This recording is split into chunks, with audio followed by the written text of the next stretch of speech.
अननानै मुंदांखा सेरजा हुगिरि डक्टर गोमोथाव बसुमतारी बिथांखौ थाबैनो जोंनि रायजो राजाफोरखौ बिथांनि सेरजानि देंखोजों गोजोनग्लाय होनो थाखाय खावलायनाय जाबाय।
आखाइ खबना होनाय जागोन गोमोथाव बसुमतारी बिथांनि मुङाव।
ধন্যবাদ জ্ঞাপন কৰিছোঁ ডক্টৰ গমথ বসুমতাৰী ডাঙৰীয়াক ইমান ধুনীয়া এটি চেৰজা বাদ্যযন্ত্ৰৰে আমাৰ মন জয় কৰিবলৈ এতিয়া আমি আগবাঢ়িছোঁ আমাৰ পৰৱৰ্তী অনুষ্ঠানলৈ এতিয়া আমি মঞ্চত আহিবলৈ অনুৰোধ জনাইছোঁ লক্ষ্মী নৃত্য দলক মঞ্চত আহিবলৈ অনুৰোধ জনোৱা হ'ল আপোনালোকৰ মঞ্চত নৃত্য প্ৰদৰ্শন কৰিব লক্ষ্মী নৃত্য দল ধন্যবাদ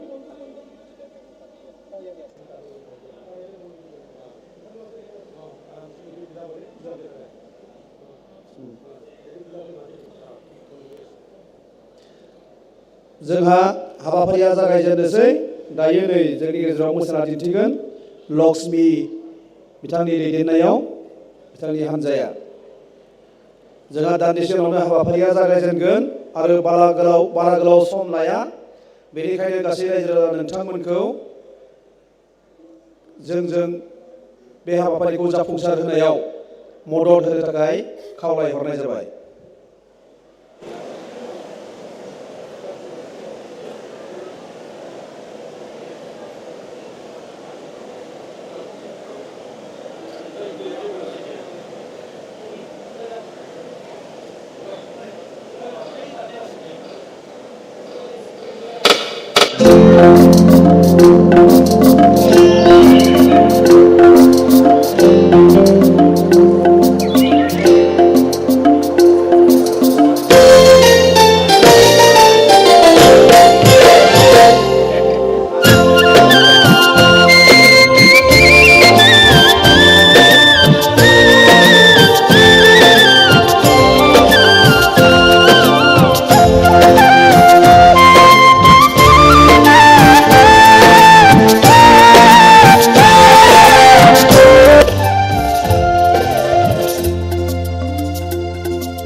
গৌৰা নাৰ্জাৰী।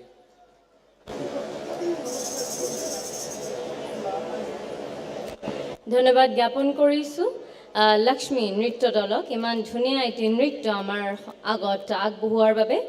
এওঁলোকে আজি চতুৰ্থ দিনত ইমান ধুনীয়াকৈ নৃত্য প্ৰদৰ্শন কৰিছে। ইমান দিনলৈকে তেওঁলোকে ইমান কষ্ট কৰিছে আমাৰ লগত। গোটেই সাংস্কৃতিক দল যিমানজন দল এই আজিৰ নহয় আমাৰ 28ৰ পৰা আমি যে 27ৰ পৰা একচুৱেলি যি অনুষ্ঠান আমি আৰম্ভ কৰিছিলোঁ 27 তাৰিখৰ পৰা আমাৰ এই প্ৰথম বডোলেণ্ড ইণ্টাৰনেশ্যনেল নলেজ ফেষ্টিভেল 2023 আমি আৰম্ভণি কৰিছিলোঁ। সেই আৰম্ভণি দিন আছিলে 27 তাৰিখ আৰু আজি আমি চতুৰ্থ দিনত ভৰি দিলোঁ। এয়া আমাৰ শেষৰ দিন হয় আজি 2 তাৰিখ হয় মাৰ্চ মাহৰ আৰু আজিৰ এই 2 তাৰিখে আজিৰ আমাৰ চতুৰ্থ দিনত আমি ভৰি দিলোঁ আৰু চতুৰ্থ দিনৰ লগতে আজিৰ আমাৰ বিদায় সভাৰ ফালে আমি আগবাঢ়িছোঁ।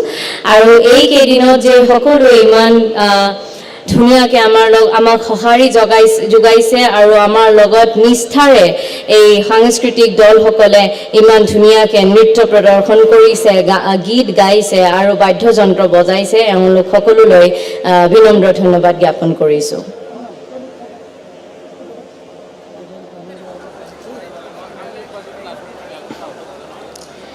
এতিয়া আমি আমাৰ পৰৱৰ্তী অনুষ্ঠানলৈ আগবাঢ়িছোঁ। এই অনুষ্ঠান আপোনালোকৰ সন্মুখত দাঙি ধৰিব মিউজিক এণ্ড ফাইনেন্স কলেজৰ ফালৰ পৰা। আমি পোনপ্ৰথমে মঞ্চত আহিবলৈ অনুৰোধ জনাইছোঁ কামাখ্যা বাৰো আৰু কেইটামান নাম মই আগতীয়াকৈ কৈ দিছোঁ। কামাখ্যা বাৰোৰ পিছত আহিব ৰাজীৱ বাৰো আৰু ইয়াৰ পিছত নিখিল বাগলাৰী। এওঁলোকক সাজু হৈ থাকিবলৈ বিনম্ৰ অনুৰোধ জনোৱা হ'ল। মিউজিক এণ্ড ফাইনেন্স কলেজৰ ফালৰ পৰা এতিয়া আমাৰ মঞ্চত আহিবলৈ অনুৰোধ জনাইছোঁ কামাখ্যা বাৰো। ধন্যবাদ। जोंहा दान्दिसे उनावनो जोंनि हांख्रायजानाय गाहाय आलासि आरो जोंनि फुंखा सुबुंफोरा सफैसिगोन। बिथांमोना सफैनायनि सिगां जोंनि क'क्राझार फाइन आर्ट्स आरो मिउजिक कलेजनि कामाख्या बर' बिथांखौ दोंसे मिलौदो देंखोजों मेथाइ रोजाबनो थाखाय खावलायनाय जाबाय।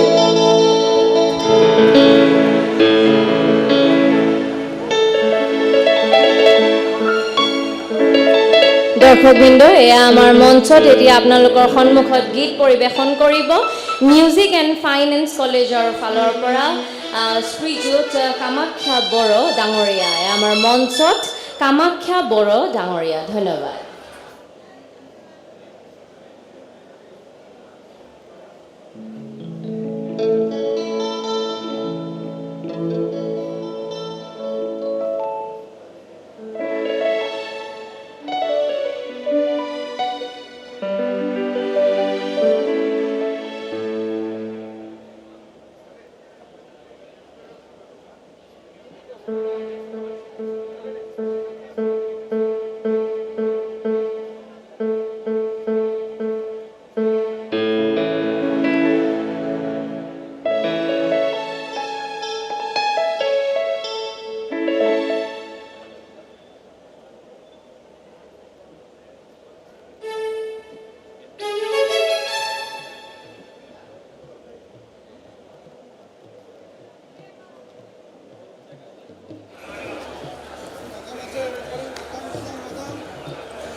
এইখিনিতে এটি বিশেষ ঘোষণা। আজি কৃষিসকলৰ বাবে যি আমি বিশেষ আলোচনা চক্ৰৰ আয়োজন কৰিছোঁ, সকলো কৃষক মহিলা আৰু পুৰুষসকলক মই বিনম্ৰ অনুৰোধ জনাইছোঁ আপোনালোকে যেন আমাৰ খাদ্যৰ বিভাগত এতিয়া নগৈ পিনে আমাৰ মূল প্ৰেক্ষাগৃহলৈ থাকে আৰু নিজৰ আসন গ্ৰহণ কৰে, কাৰণ আপোনালোকৰ বাবে বিশেষকৈ আয়োজন কৰা আজি আলোচনা চক্ৰ আমি সন্ধিয়া সময়ৰ ভিতৰত আৰম্ভ কৰিমহি। কাৰণ ইতিমধ্যে আমাৰ মাজত সকলো অংশীদাৰীসকলে আহি পাইছেহি। সেয়েহে আপোনালোক সকলোকক আমাৰ মূল প্ৰেক্ষাগৃহলৈ আহিবলৈ বিনম্ৰ অনুৰোধ জনোৱা হয়। ধন্যবাদ।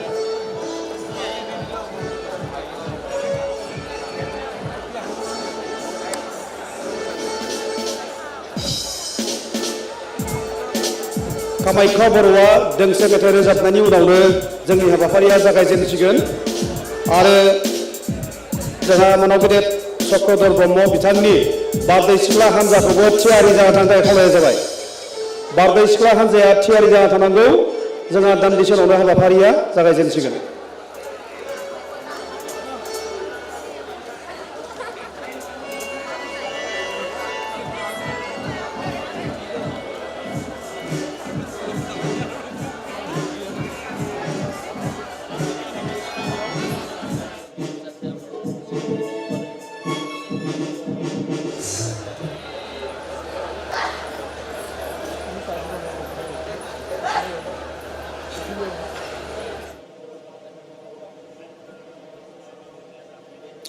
এই চেক্ৰেটাৰী বিশেষ ঘোষণা আপোনালোকক মই এটি বিনম্ৰ অনুৰোধ জনাইছোঁ আজি যেহেতু শেষৰ দিন হয় আজি আমাৰ বিদায় সভাৰ আমি আয়োজন কৰিছোঁ সেয়েহে আমি বহুতো নিমন্ত্ৰিত আমাৰ অতিথিসকলক আমাৰ এইখন আজি বিশেষ অনুষ্ঠানত আমন্ত্ৰণ কৰিছোঁ সেই বিশিষ্ট ব্যক্তিসকল আমাৰ মাজত খন্তেক সময়ৰ ভিতৰত আহি পাবহি বহুতে আহি পাইছেহি সেয়েহে মই আপোনালোক সকলোকক বিনম্ৰ অনুৰোধ জনাইছোঁ আমাৰ যে আগপিনে থকা চকীসমূহ আছে দুটা আপোনালোকে দেখিবলৈ পাব এই দুটা আমি বিশেষকৈ কিছুমান বিভাগ থৈ দিছোঁ আপোনালোকে দেখিবলৈ পাব সন্মুখত গ'লে সেই বিভাগ অনুযায়ী যেন আপোনালোকে আসন গ্ৰহণ কৰে ইয়াৰে বিনম্ৰ অনুৰোধ জনালোঁ আৰু যদি কোনোবাই ইয়াতে আমাৰ প্ৰথম যেটো আমি চকীৰ ব্যৱস্থা কৰিছোঁ প্ৰথম আৰু দ্বিতীয় আমাৰ যেটো চকীৰ আমি ব্যৱস্থা কৰিছোঁ তাত যদি বিভাগ অনুযায়ী আপোনালোকে বহা নাই তেনেহ'লে আমি সমিতিৰ ফালৰ পৰা বিনম্ৰ অনুৰোধ জনাইছোঁ আপোনালোকে যেন মন নকৰে আৰু নিজৰ মনত একো আক্ষেপ নাৰাখি যেন আমাৰ তাৰ থাৰ্ড ৰৰ পৰা যেন আপোনালোকে বহিবলৈ নিজৰ আসনবোৰ সাজু কৰে এয়া মই সমিতিৰ ফালৰ পৰা আপোনালোক সকলোকক বিনম্ৰ অনুৰোধ জনাইছোঁ ধন্যবাদ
Hello.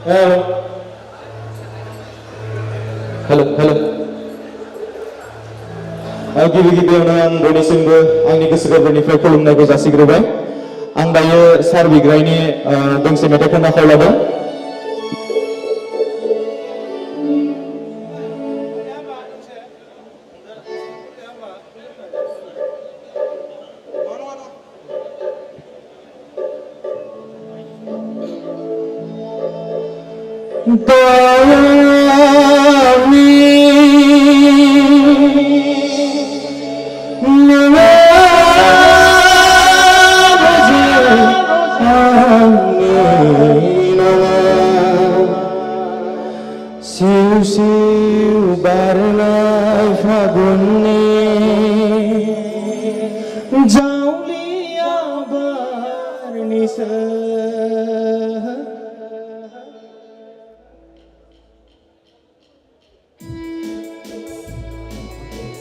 बयबो दोंसे आखाइ हमनानै गनायजोबो थेंक इउ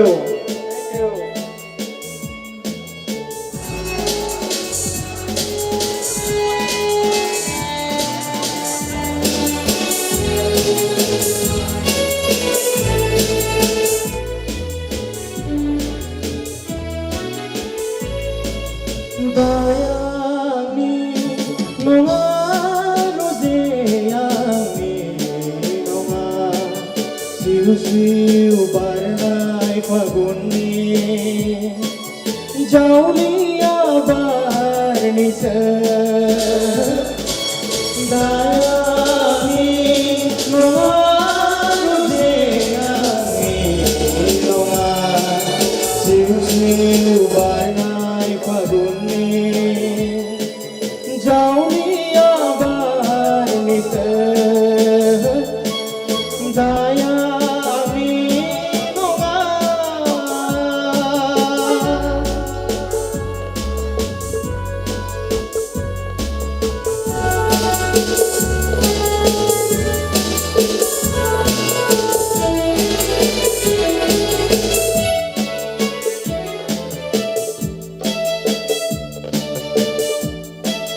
थांनाय फागुना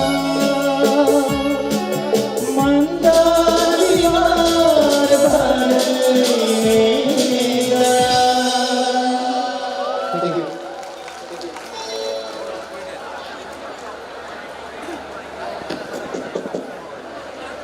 जोंहा गाहाय आलासि बिथाङा सफैबाय बयबो खनसे आखाइ खबनो थाखाय खावलायहरनाय जाबाय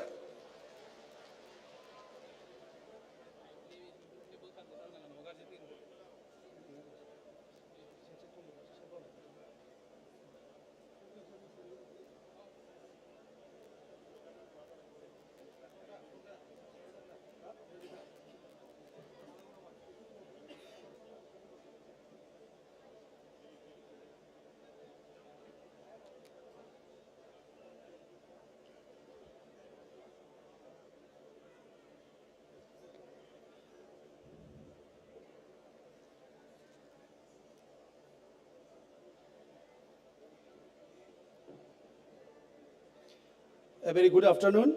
We are about to start a special seminar on harnessing opportunities and adapting to challenges in the agricultural sector. আমি কন্টেক্ট সময়ৰ পিছতে আমাৰ আলোচনাটো আৰম্ভ কৰিম এতিয়া প্ৰথমতে এটা বাৰ্ডি চিকলা নৃত্যৰে এই অনুষ্ঠানৰ আৰম্ভণি কৰিবৰ কাৰণে অনুৰোধ জনোৱা হ'ল दोंसे बारदै सिख्ला मोसानायजों जोंनि दिनैनि बे हाबाफारिखौ बरायनो थाखाय खावलायहरनाय जाबाय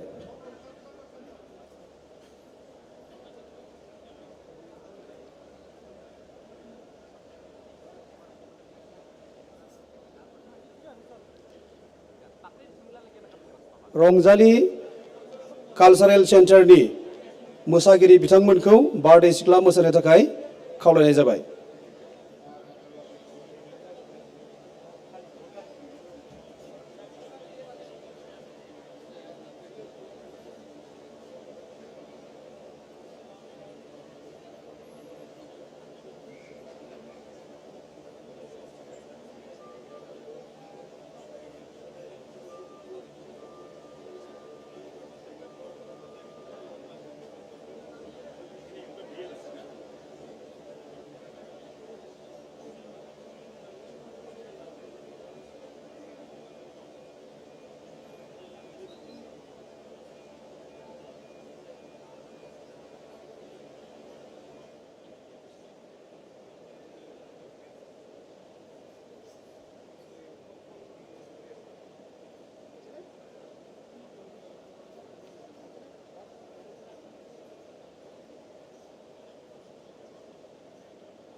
जोंनि बारदै सिख्ला मोसाग्रा हान्जाखौ थाबैनो मोसाफैनो खावलायहरनाय जाबाय।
ধন্যবাদ আমাৰ ৰংজালী কালচাৰেল চেণ্টাৰৰ নৃত্যশিল্পীসকললৈ অশেষ ধন্যবাদ থাকিল।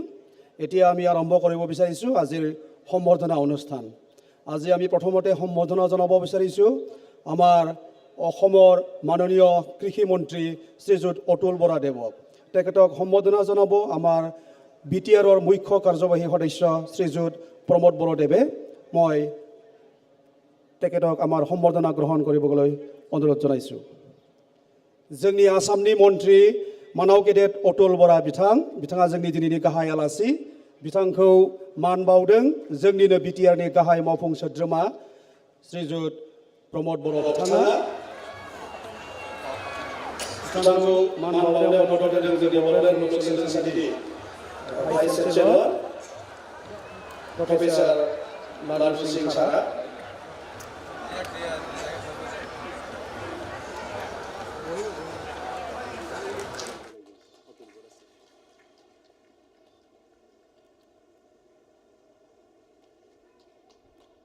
मोनसे मेमेन्ट' गथायदों जोंनि बड'लेण्ड मुलुगसोलोंसालिनि रेजिस्ट्रार डक्टर सुबुं बसुमतारी बिथाङा।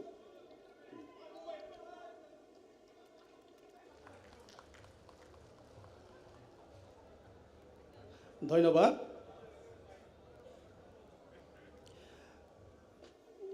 दायो आं जोंनि बानजाय आफादनिफ्राय जोंनि दिनैनि बे मेलनि बेखेवगिरि आरो जोंनि बिटिआरनि गाहाय मावफुं सोद्रोमा मानाव गेदेर प्रमद बर' सार बिथांखौ गांसे आर'नाइजों मान बावनो थाखाय खावलायबाय।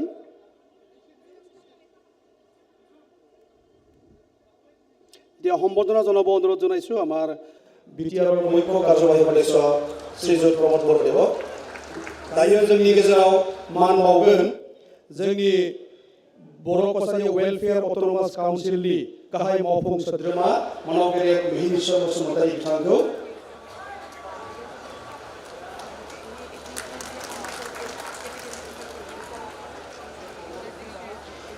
Now we would like to felicitate our invited resource person, Dr. Ashish Kumar Bhutani, Additional Secretary, Government of Assam.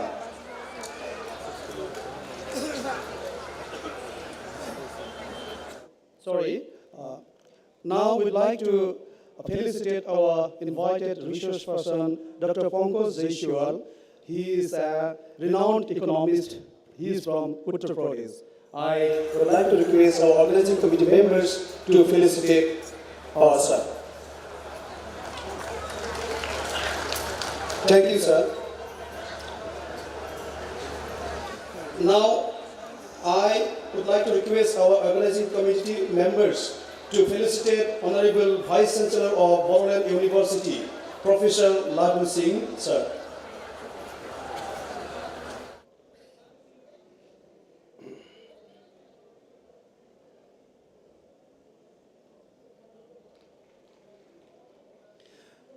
এতিয়া আমি সম্বৰ্ধনা জনাব বিচাৰিছোঁ আমাৰ বিটিচি লেজিসলেটিভ এছেম্বলিৰ ডেপুটি স্পিকাৰ শ্ৰীযুত অভিৰাম মহানায়ক দেৱক। তেখেতক আমাৰ সম্বৰ্ধনা গ্ৰহণ কৰিবৰ কাৰণে অনুৰোধ জনাইছোঁ।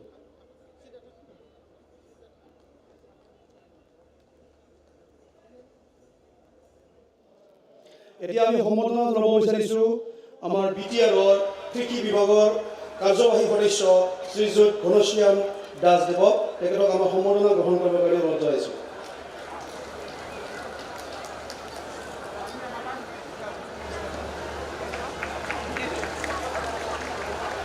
जोंनि गेजेराव आलासि महरै दंफैयो जोंनि आसाम आयेन आफादनि सोद्रोमा मानाव गेदेर लरेन्स इस्लारि बिथांखौबो आं गांसे आर'नाइजों बरायनाय खावलायबाय। जोंनि गेजेराव दङ आसाम आयेन आफादनिनो मानाव गेदेर सोद्रोमा मुस्रि जयन्त बसुमतारी। आं बिथांखौबो गांसे आर'नाइजों बरायनाय खावलायबाय। जोंनि गेजेराव दङ आसाम आयेन आफादनिनो मानाव गेदेर सोद्रोमा मुस्रि जलेन दैमारि। बिथांखौबो आं गांसे आर'नाइजों बरायनाय खावलायबाय। जोंनि गेजेराव दङ बिटिआरनिनो मावफुं सोद्रोमा डक्टर निलु स्वर्गियारि। बिथांखौबो आं गांसे आर'नाइजों बरायनाय खावलायबाय। जोंनि गेजेराव दङ आलासि महरै जोंनि बिटिआरनि मावफुं सोद्रोमा मुस्रि दावबायसा बर'। बिथांखौबो गांसे आर'नाइजों बरायनाय खावलायबाय। जोंनि गेजेराव दङ मानाव गेदेर मावफुं सोद्रोमा मुस्रि रेवरेमा नार्जिनारि। बिथांखौबो आं गांसे आर'नाइजों बरायनाय खावलायबाय। जोंनि गेजेराव दङ बिटिसिनिनो मावफुं सोद्रोमा मानाव गेदेर मुस्रि रनेन्द्र नार्जारि। बिथांखौबो गांसे आर'नाइजों बरायनाय खावलायबाय। जोंनि गेजेराव दङ एबार आं सम्बर्धना जनाब বিচাৰিছোঁ আমাৰ বিটিআৰৰ কাৰ্যবাহী সদস্য শ্ৰীযুত অৰূপ দে দেৱক।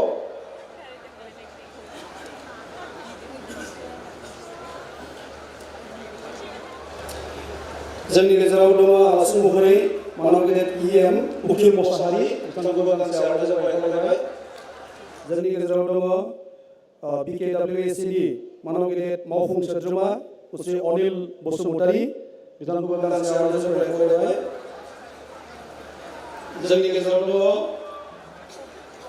बिटिसि लेजिस्लेटिभ एसेम्बलिनि सोद्रोमा श्रीयुत माधव छेत्री। बिथांखौबो गांसे आर'नाइजों बरायनाय खावलायबाय।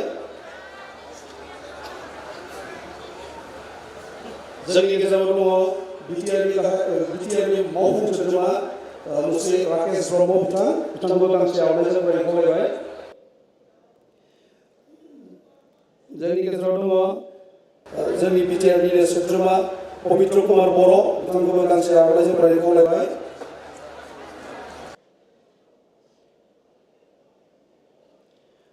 जोंनि बड'लेण्ड मुलुगसोलोंसालिनि registrar. Now I would like to request our members of the organizing committee to felicitate Honorable Registrar of Bodoland University, Dr. Subhom Busumutari. Please, sir.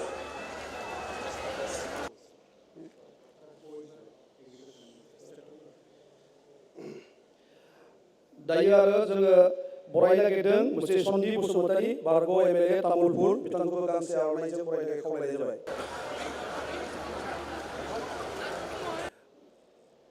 दायो जोंनि गेजेराव दङ मनांगिरि बिटिसि लेजिस्लेटिभ एसेम्बलिनि सोद्रोमा राजेश कुमार ब्रह्म बिथांखौबो गांसे आर'नाइजों बरायनो खावलायबाय। जोंनि गेजेराव दङ एमसिएल बिथां बिजित गोरा नार्जारी बिथांखौबो गांसे आर'नाइजों बरायनो खावलायबाय।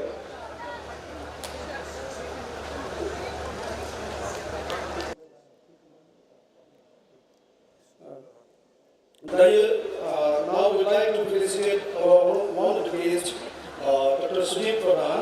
He is an independent director of NRL.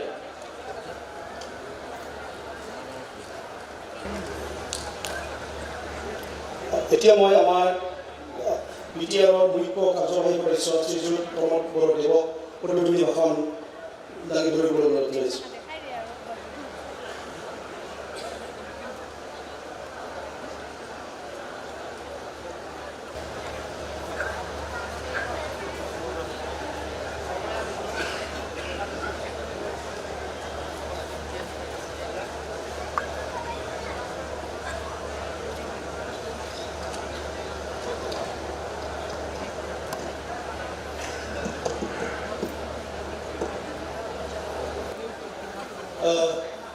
Bodoland Knowledge Festival আজি অন্তিম দিনৰ এটি গুৰুত্বপূৰ্ণ বিষয়ৰ ওপৰত আলোচনা কৰিবলৈ আজি আমন্ত্ৰণ কৰি অনা হৈছে। আমাৰ অসমৰ জ্যেষ্ঠ মন্ত্ৰী, অসম গণ পৰিষদৰ সভাপতি, অসমৰ সমাজ জীৱনৰ লগত জাতীয় জীৱনৰ লগত দশকৰ পৰা দশক ধৰি নেতৃত্ব দিয়া আমাৰ অতুল বৰা ডাঙৰীয়া। মই প্ৰথমতে অতুল বৰা ডাঙৰীয়াক আমাৰ বড়োলেণ্ড নলেজ ফেষ্টিভেললৈ আদৰণি জনাইছোঁ আৰু উপস্থিত আমাৰ সকলো ৰাইজক এটা জোৰছে হাত চাপৰি দি তেখেতক ৱেলকাম কৰিবলৈ আদৰণি জনাবলৈ মই অনুৰোধ কৰিছোঁ। আজি আমাৰ মাজত উপস্থিত আছে আমাৰ ভাইচ চেঞ্চেলৰ প্ৰফেচাৰ লাইছাম লাড্ডু সিং ডাঙৰীয়া, BKWSৰ চিফ বড়োলেণ্ড যেটো আমাৰ বড়ো কছাৰী কাউন্সিল আছে ইয়াৰ চিফ মিনেশ্বৰ বসুমতাৰী ডাঙৰীয়া। ইয়াত উপস্থিত হৈছে মোৰ বন্ধু ইকনমিক্স হয় লিখক পংকজ জয়সৱালজী।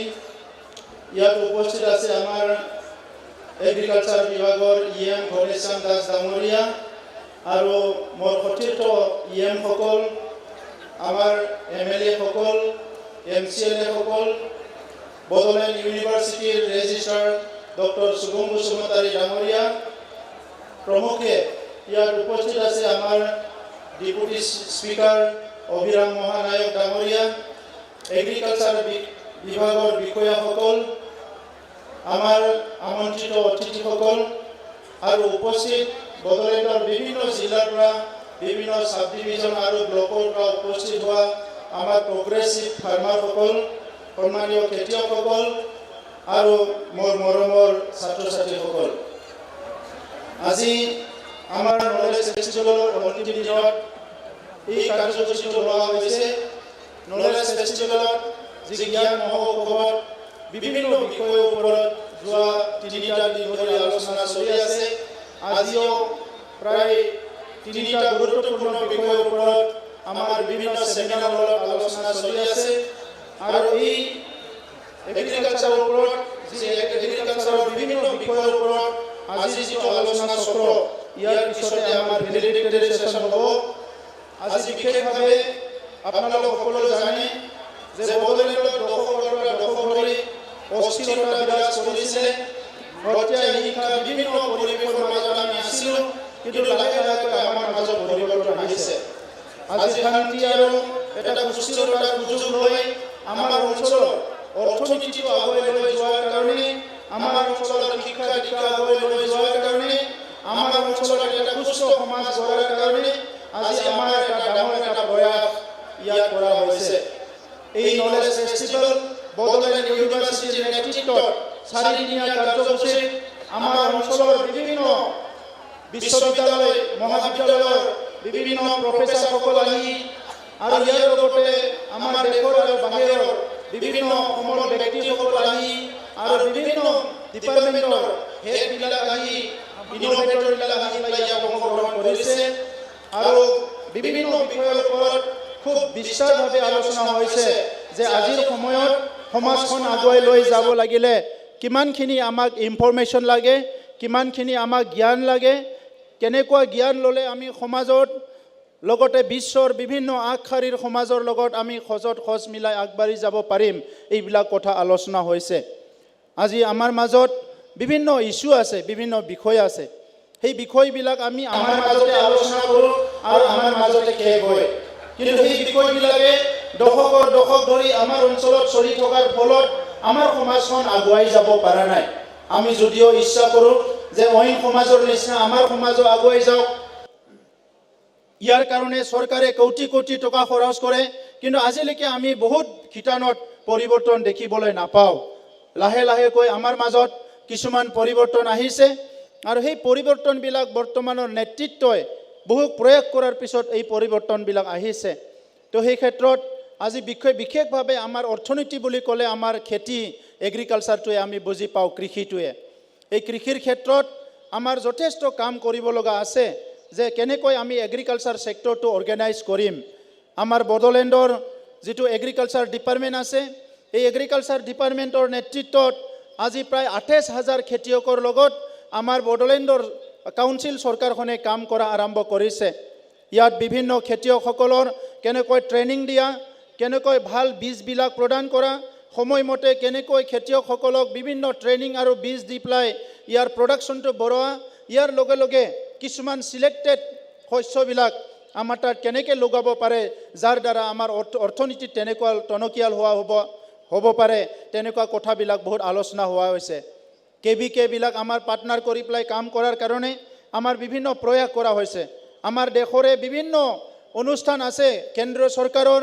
আৰু কেন্দ্ৰীয় চৰকাৰৰ আশে-পাশে থাকি কাম কৰা এগ্ৰিকালচাৰ বিভাগবিলাক আছে তেখেতসকলক আমি টাই আপ কৰিবলৈ গৈ আছোঁ আজি লাইভলিহুড বুলি ক'লে আমাৰ যেটো উপাৰ্জনৰ যেটো পথ জীৱিকা এটো চাবলৈ গ'লে ৰুৰেল এৰিয়াত আমাৰ ৰুৰেল ইকনমিটো আমি টনকিয়াল কৰিব লাগিব ইয়াৰ কাৰণে ভাৰত লাইভলিহুড মিছন বুলি ফাউণ্ডেশ্যন বুলি এটা সংগঠনে ভাৰতৰ বিভিন্ন ৰাজ্যত কাম কৰি আছে তেখেতসকলক আমন্ত্ৰণ কৰি আনি আমাৰ অঞ্চলত আজি এগ্ৰিকালচাৰৰ কামবিলাক আমি ৰুৰেল ডেভেলপমেণ্ট কামবিলাক আৰম্ভ কৰিবলৈ হাতত লৈছোঁ এগ্ৰিকালচাৰ ক্ষেত্ৰত বিশেষভাৱে আমি ফোকাছ দি পেলাই কি এলাইড সেক্টৰ আছে এগ্ৰিকালচাৰৰ লগত সেইখিনিকো আগবাঢ়ি যাব বিচাৰিছোঁ আজি অসমত কিছুমান ৰিভলিউচনাৰী কাম বৰ্তমান মুখ্যমন্ত্ৰী ডাঙৰীয়াৰ নেতৃত্বত আৰু কৃষিমন্ত্ৰী ডাঙৰীয়াৰ নেতৃত্বত হৈ আছে ইয়াৰ ভিতৰত পেডি প্ৰক্ৰিউটমেণ্ট যেটো অসমত কৰিলে ধান ক্ৰয় কৰা এটো আমি আগতে পাঞ্জাব হাৰিয়ানাৰ ক্ষেত্ৰত শুনিছিলোঁ এটা আমাৰ অঞ্চলত আৰম্ভ হৈছে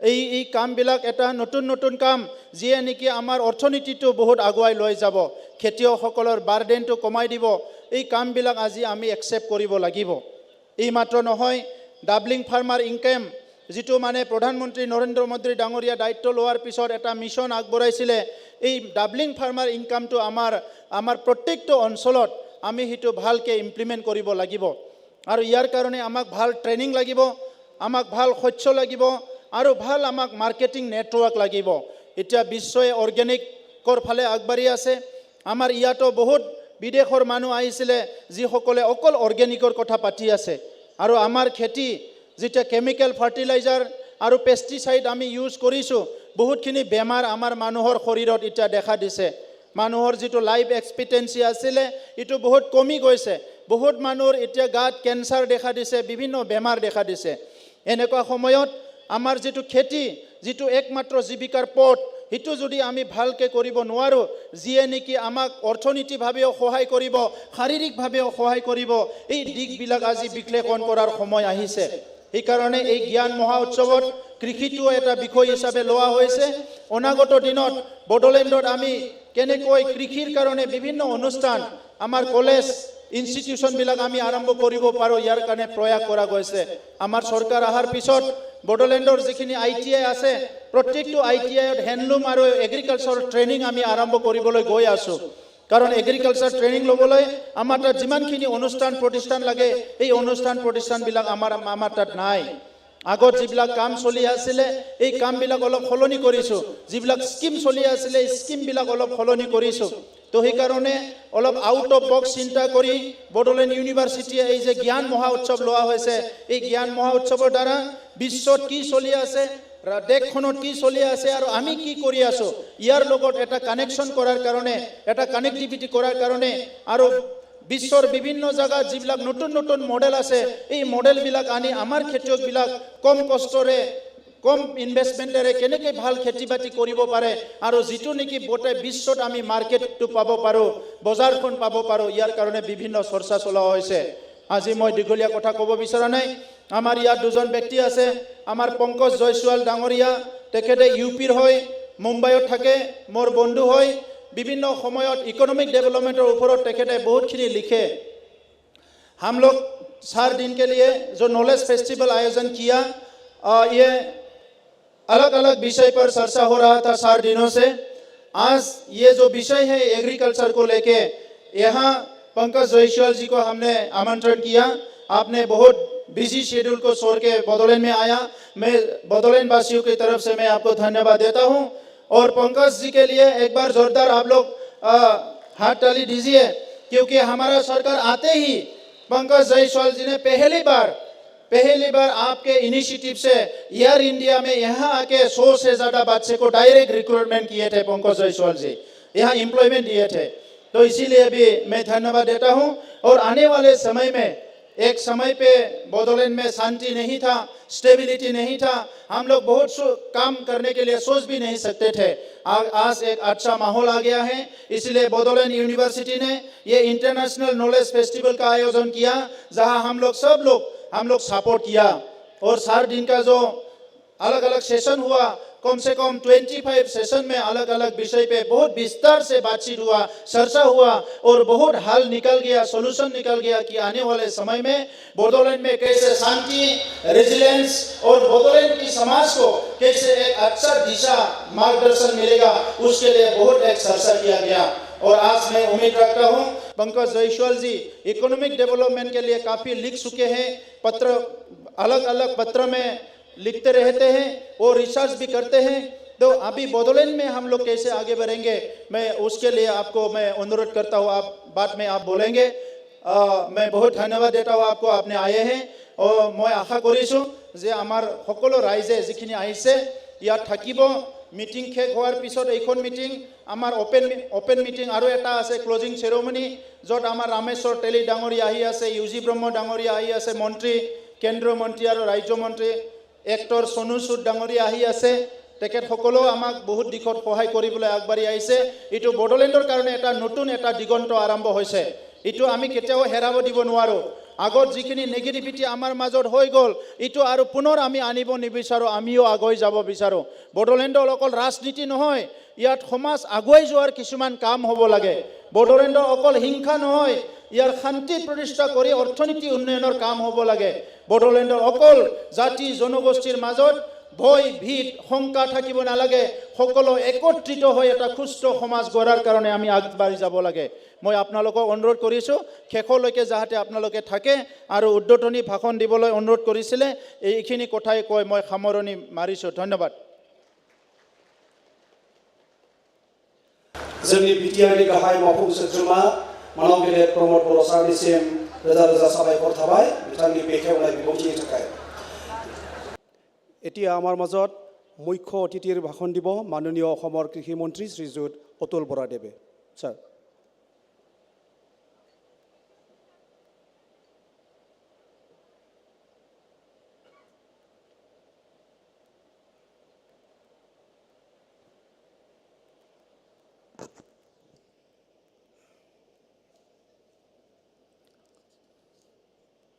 খুলুমবাই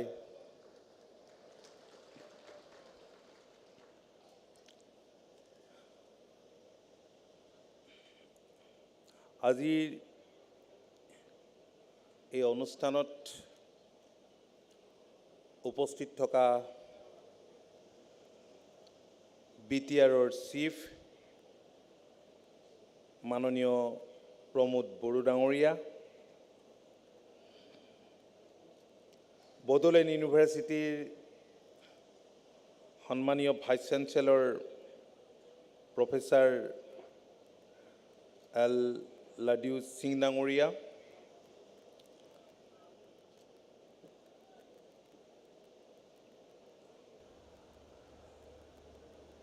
ডেপুটি স্পিকাৰ ডাঙৰীয়া, মিনেশ্বৰ বসুমতাৰী ডাঙৰীয়া, পংকজ জয়ছোৱাল ডাঙৰীয়া, সন্মানীয় বিধায়ক জলেন দৈমাৰী ডাঙৰীয়া, সন্মানীয় বিধায়ক লৰেন্স স্লাৰী ডাঙৰীয়া, সন্মানীয় বিধায়ক জয়ন্ত মুছাহাৰী ডাঙৰীয়া, all executive member BTR, all MCLA আৰু মঞ্চত উপবিষ্ট EM agriculture BTR Shri Ghanashyam Das ডাঙৰীয়া, সন্মানীয় মঞ্চত উপবিষ্ট বিশিষ্ট ব্যক্তিসকল, মোৰ অতি শ্ৰদ্ধাৰ উপস্থিত ৰাইজ, কৃষক বন্ধুসকল আৰু প্ৰিয় সংবাদসেৱীসকল, মই পোনপ্ৰথমে আপোনালোক আটাইকে মোৰ আন্তৰিক শ্ৰদ্ধা আৰু লগতে শুভেচ্ছা জনাইছোঁ। মই অত্যন্ত আনন্দিত হৈছোঁ যে যিটো বিষয়, যিটো ছাবজেক্ট, যিটো ফেষ্টিভেল ইয়াত অনুষ্ঠিত কৰা হৈছে, এই ফেষ্টিভেল সচৰাচৰ আমাৰ ৰাজ্যখনত হয় যদিও এনেকুৱা ফেষ্টিভেলত মই কেতিয়াও উপস্থিত থকাৰ সুযোগ পোৱা নাই। মই ভাবোঁ যে বিশ্ববিদ্যালয়ে, বড়োলেণ্ড ইউনিভাৰ্চিটিয়ে, BTRৰ মুৰব্বী প্ৰমোদ বড়ো ডাঙৰীয়াই অত্যন্ত এটা গুৰুত্বপূৰ্ণ পদক্ষেপ লৈছে আৰু যি পদক্ষেপে আমাৰ সমাজখনক আগুৱাই লৈ যাব আৰু ৰাইট ডাইৰেকশ্যনত উঠি অহা প্ৰজন্মক লৈ যাবলৈ সক্ষম হ'ব। কাৰণ আমি সকলোৱে জানো আজি গোটেই পৃথিৱীখনেই এখন গ্ল'বেল ভিলেজত পৰিণত হৈছে আৰু আপোনালোকে জানে যে পূৰ্বৰ চৰকাৰৰ দিনত লুক ইজ পলিচি আছিল, এতিয়া এক্ট ইজ পলিচি আছে। তো এনে পৰিস্থিতিত আমি বেপাৰ বাণিজ্য কৰাৰ ক্ষেত্ৰত চুবুৰীয়া ৰাষ্ট্ৰৰ লগত সহজ হৈ পৰিছে আৰু মই জানি অত্যন্ত আনন্দিত হৈছোঁ যে যোৱাকালি म्यानमार, थाईलैंड, বিভিন্ন দেশৰ, ছুইডেন, বিভিন্ন দেশৰ প্ৰতিনিধিয়ে এই ইণ্টাৰনেশ্যনেল নলেজ ফেষ্টিভেলত অংশ লৈছে আৰু এইটোৱে স্বাভাৱিকতে মই ভাবোঁ যে সকলোকে উপকৃত কৰিব। আৰু আপোনালোক সকলোৱে জানে যে ৰাজ্যখনৰ গৰিষ্ঠ সংখ্যক ৰাইজেই হৈছে কৃষক আৰু এই কৃষি ক্ষেত্ৰলৈ এক যুগান্তকাৰী পৰিৱৰ্তন আনিবৰ কাৰণে যোৱা বছৰকেইটাত আমি আন্তৰিকতাৰে চেষ্টা অব্যাহত ৰাখিছোঁ। BTR প্ৰশাসনেও সমান্তৰালভাৱে প্ৰচেষ্টা অব্যাহত ৰাখিছে। ইয়াৰ আগে পিগ মিছনৰ শুভাৰম্ভণিৰ দিনা মই উপস্থিত থকাৰ সুযোগ পাইছিলোঁ। প্ৰমোদ বড়ো ডাঙৰীয়াই নিমন্ত্ৰণ জনাইছিল। সেইটো এটা ভাল কাম হৈছে। আৰু মই বাটত আহোঁতে দেখি আহিছোঁ যে মাছৰুম মিছন ইয়াত আৰম্ভ কৰাৰ কাৰণে পদক্ষেপ গ্ৰহণ কৰিছে। আৰু খন্তেক আগতে আমি আমাৰ এগ্ৰিকালচাৰ ডিপাৰ্টমেণ্টৰ যি ষ্টল আছিল বিভাগৰ দ্বাৰা দিয়া, তাত সোমাওঁতে কেইগৰাকীমান মহিলাই আমাক মাতি লৈ গৈছিল আৰু তেওঁলোকে নিজে কষ্টৰে উপাৰ্জন কৰা মাছৰুম আমাক খাবলৈ দিয়া হৈছিল। আৰু যিজনে তাত এই কামখিনি কৰিবৰ কাৰণে মহিলাসকলক উৎসাহ যোগাইছে, তেওঁ বিশ্ববিদ্যালয়ৰ ছাত্ৰ বুলি বিশ্ববিদ্যালয়ৰ অধ্যাপকে কৈছে, ভাইচ চেঞ্চেলৰে কৈছে। আৰু তেওঁ যি পদক্ষেপ লৈছে সেই পদক্ষেপে মই ভাবোঁ যে হাজাৰ হাজাৰ মহিলাক নিশ্চয় এনেধৰণে নিজৰ ভৰিত থিয় হোৱাৰ এটা সুযোগ দিব।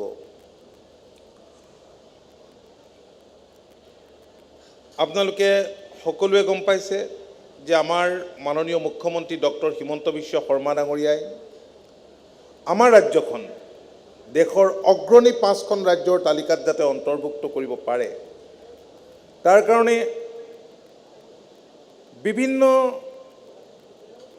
বিভাগৰ জৰিয়তে প্ৰচেষ্টা অব্যাহত ৰাখিছে আৰু বিশেষভাৱে কৃষি আৰু আনুষংগিক খণ্ডৰ ওপৰত গুৰুত্ব আৰোপ কৰিছে। কাৰণ গৰিষ্ঠ সংখ্যক ৰাইজেই হৈছে কৃষক আৰু আমাৰ 20% GDP আহে কৃষি আৰু আনুষংগিক খণ্ডৰ পৰা। আৰু ভাৰত চৰকাৰেও, দেশৰ মাননীয় প্ৰধানমন্ত্ৰীয়ে আমি দেখিছোঁ যে কোভিডৰ পিছত কৃষি আৰু আনুষংগিক খণ্ডৰ ওপৰত যথেষ্ট গুৰুত্ব আৰোপ কৰিছে আৰু শেহতীয়া বাজেটতো তাৰেই প্ৰতিফলন ঘটিছে। আৰু আমাৰ মাটি যথেষ্ট সাৰুৱা আৰু বড়োলেণ্ড এলেকাৰ মাটি মই দেখিছোঁ যে যথেষ্ট সাৰুৱা। যিকেইখন জিলা আছে মাটি যথেষ্ট সাৰুৱা, তাত বিভিন্ন ধৰণৰ খেতি আমি কৰিব পাৰোঁ। আপোনালোকে জানে যে দেশৰ জনসংখ্যা বৃদ্ধি পাইছে। এই জনবিস্ফোৰণৰ ফলত অধিক খাদ্যশস্য উৎপাদন কৰিবলৈ পাঞ্জাৱ হাৰিয়ানাৰ দৰে যেতিয়া ৰাজ্যবিলাকে প্ৰতিযোগিতাত নামিছিল, অত্যাধিক মাত্ৰাত ৰাসায়নিক সাৰ ব্যৱহাৰ কৰিছিল, কীটনাশক দ্ৰব্য ব্যৱহাৰ কৰিছিল, সেই সময়তো অসমৰ কৃষকসকলে তেনে কাম কৰা নাছিল।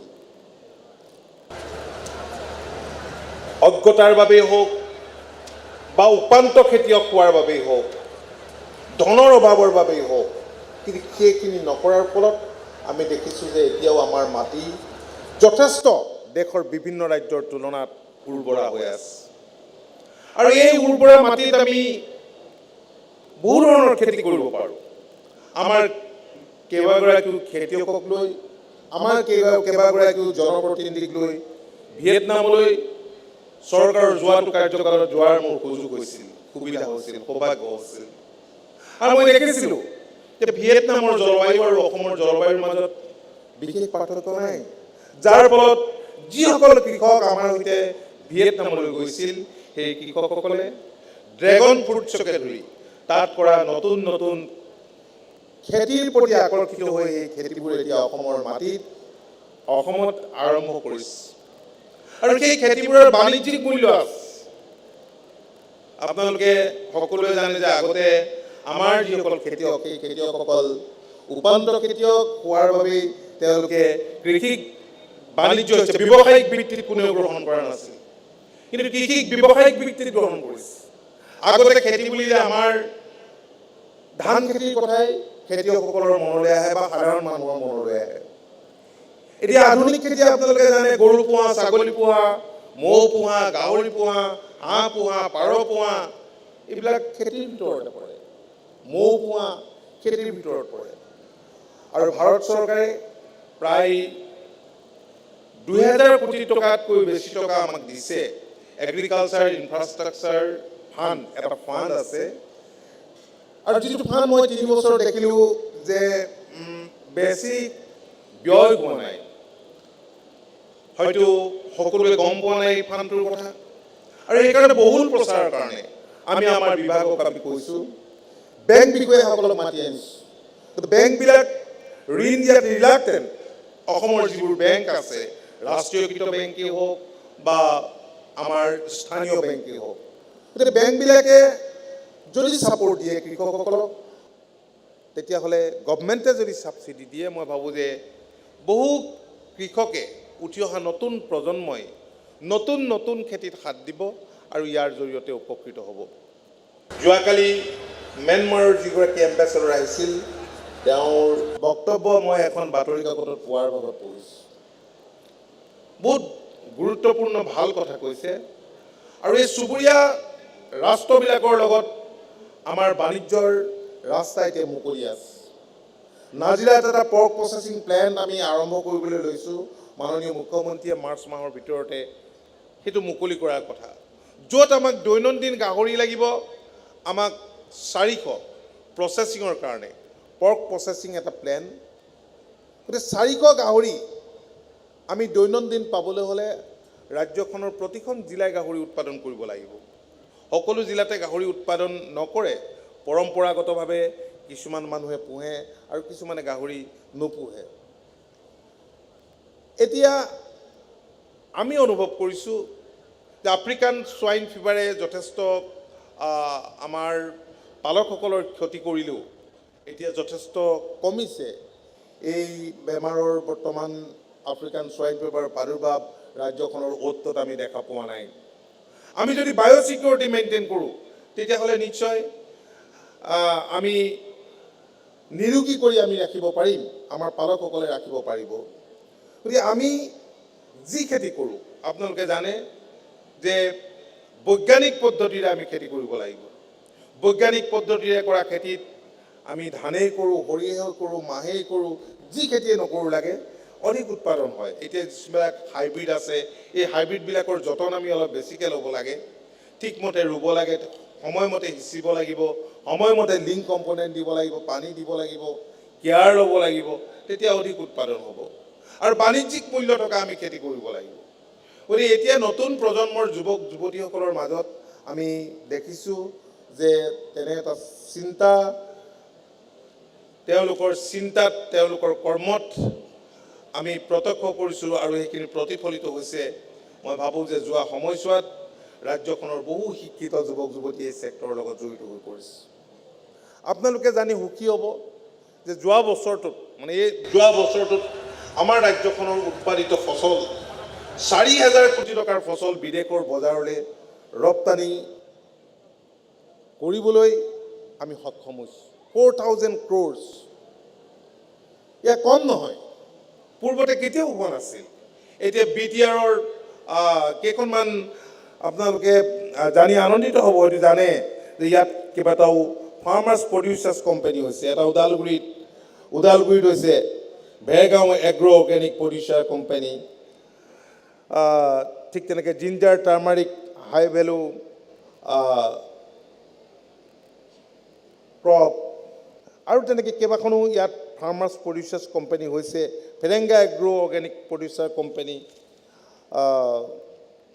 কেইবাটাও তেনেধৰণৰ ফাৰ্মাৰ্ছ প্ৰডিউচাৰ্ছ কোম্পানী হৈছে যিকেইটাই যথেষ্ট এক্সপৰ্টৰ ক্ষেত্ৰত আমি দেখিছোঁ যে আগভাগ লৈছে আমাৰ কেৱল বিদেশলৈকে ৰপ্তানি হৈছে এনেকুৱা নহয় বহি ৰাজ্যলৈকে আমাৰ বহুত উৎপাদিত ফচল গৈছে আজি কেইদিনমানৰ আগতে মহামান্য ন্যায়ালয়ে এটা আমাৰ ষ্টেট গভৰ্ণমেণ্টক নিৰ্দেশ দিছে কাৰণ আপোনালোকে জানে যে আমাৰ ৰাজ্যখনৰ কেইখনমান খেতি প্ৰধান অঞ্চল আছে কেইটামান বিশেষ ঠাই আজি দলগাঁও বৰপেটাৰ কিছুমান ঠাই যিবিলাকত অত্যাধিক মাত্ৰাত কীটনাশক ঔষধ ব্যৱহাৰ কৰা হয় ৰাসায়নিক সাৰ ব্যৱহাৰ কৰা হয় যাৰ ফলত মানুহৰ বিভিন্ন ধৰণৰ বেমাৰ আজাৰ আৰম্ভ হৈছে বা হোৱাৰ সম্ভাৱনা আছে গতিকে এই ক্ষেত্ৰত ৰেষ্ট্ৰিকশ্যন আনিবৰ কাৰণে ইতিমধ্যে চৰকাৰে পূৰ্বৰে পৰা ব্যৱস্থা ল'লেও এই ক্ষেত্ৰত আহি থকা দিনবিলাকত আমি অধিক কঠোৰ ব্যৱস্থা ল'বৰ কাৰণে আমি ইতিমধ্যে সিদ্ধান্ত লৈছোঁ আৰু সেইমতে অনাগত দিনত আমি কাম কৰিম অৰ্গেনিক কাল্টিভেশ্যনৰ ওপৰত যথেষ্ট গুৰুত্ব আৰোপ কৰা হৈছে অৰ্গেনিক কাল্টিভেশ্যনৰ জৰিয়তে আমি অধিক উপাৰ্জনো কৰিব পাৰোঁ আৰু অৰ্গেনিক কাল্টিভেশ্যনৰ গুৰুত্ব সমগ্ৰ পৃথিৱীতে এতিয়া বৃদ্ধি পাইছে আমি মাজুলীক অৰ্গেনিক হাব কৰিবৰ কাৰণে আমি বিভিন্ন ধৰণৰ পদক্ষেপ আমি ইতিমধ্যে গ্ৰহণ কৰিছোঁ তাত লাহে লাহে আমি যদি প্ৰতিখন জিলাত অৰ্গেনিক কাল্টিভেশ্যনত আমি যদি লৈ যাব পাৰোঁ তেতিয়াহ'লে আমি ভাবোঁ যে আমি সকলো দিশৰ পৰাই নিশ্চয় আমি উপকৃত হ'ম আপোনালোকে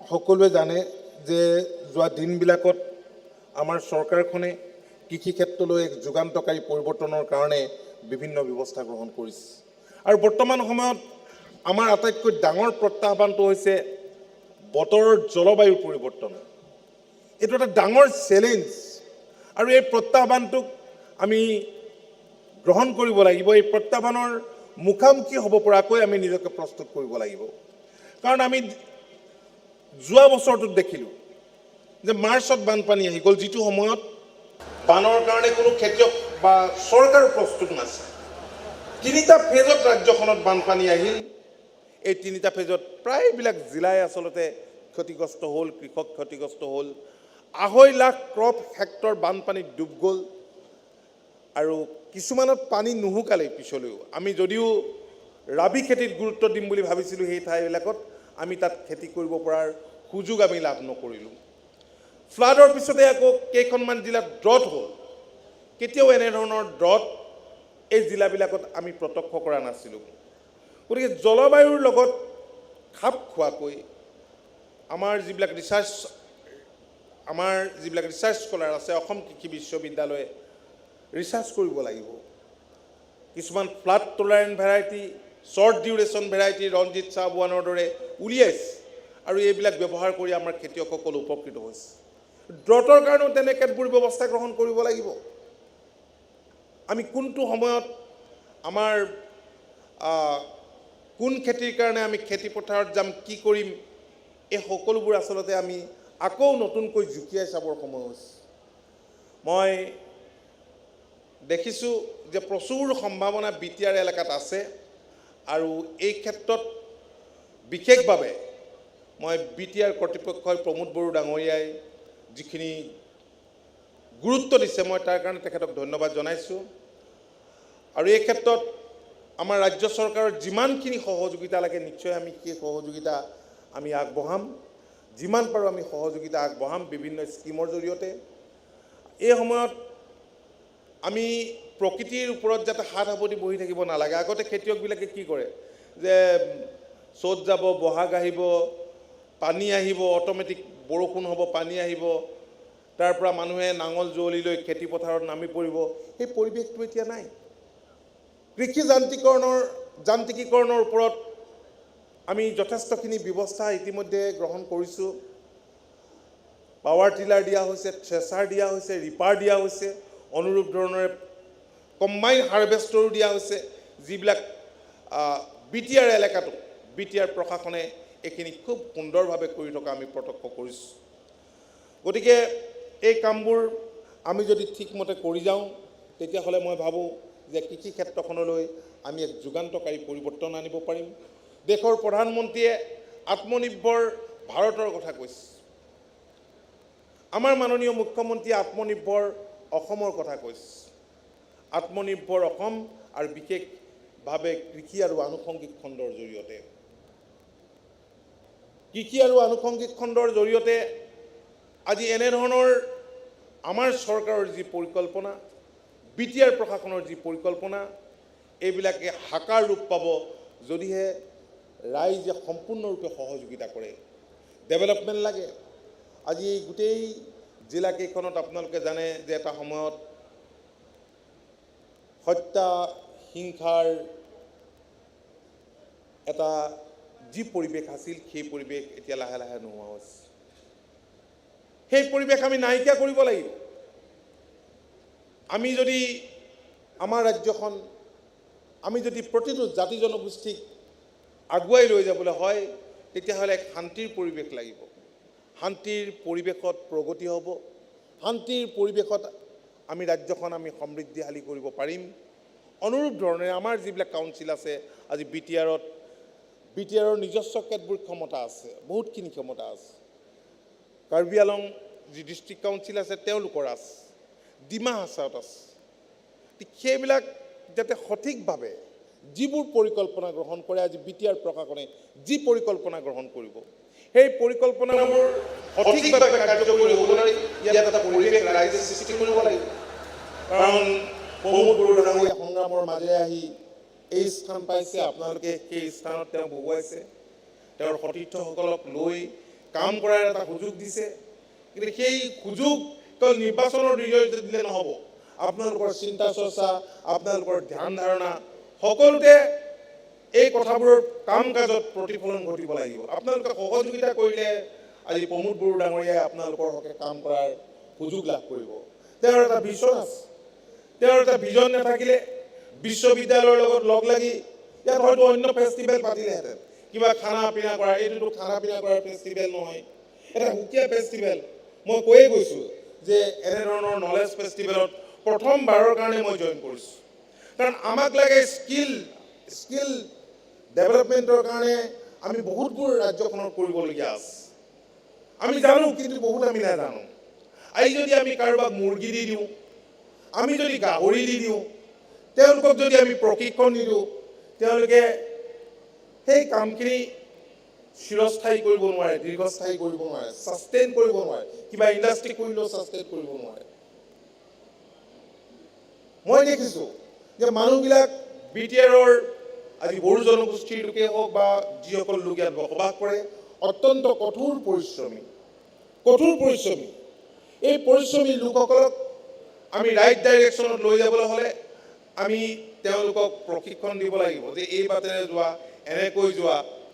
আৰু তাত চৰকাৰে বিটিআৰ প্ৰশাসনে ইচ্ছা কৰিলে নহ'ব, ৰাইজে সহযোগিতা কৰিব লাগিব।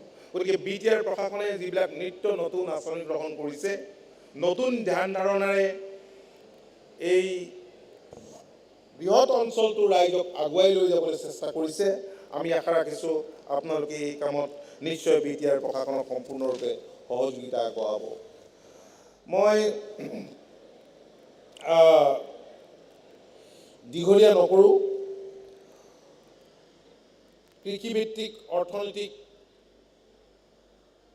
নিশ্চয় এই অঞ্চলত শক্তিশালী হৈ উঠিব আপোনালোক আটাইৰে সহযোগত। ভাৰত চৰকাৰৰ বহুতবোৰ আঁচনি আছে। আজি PM কিষাণ, এতিয়া PM কিষাণ আঁচনিটোৰ সুবিধা বহুত কৃষকে গ্ৰহণ কৰিব পৰা নাই।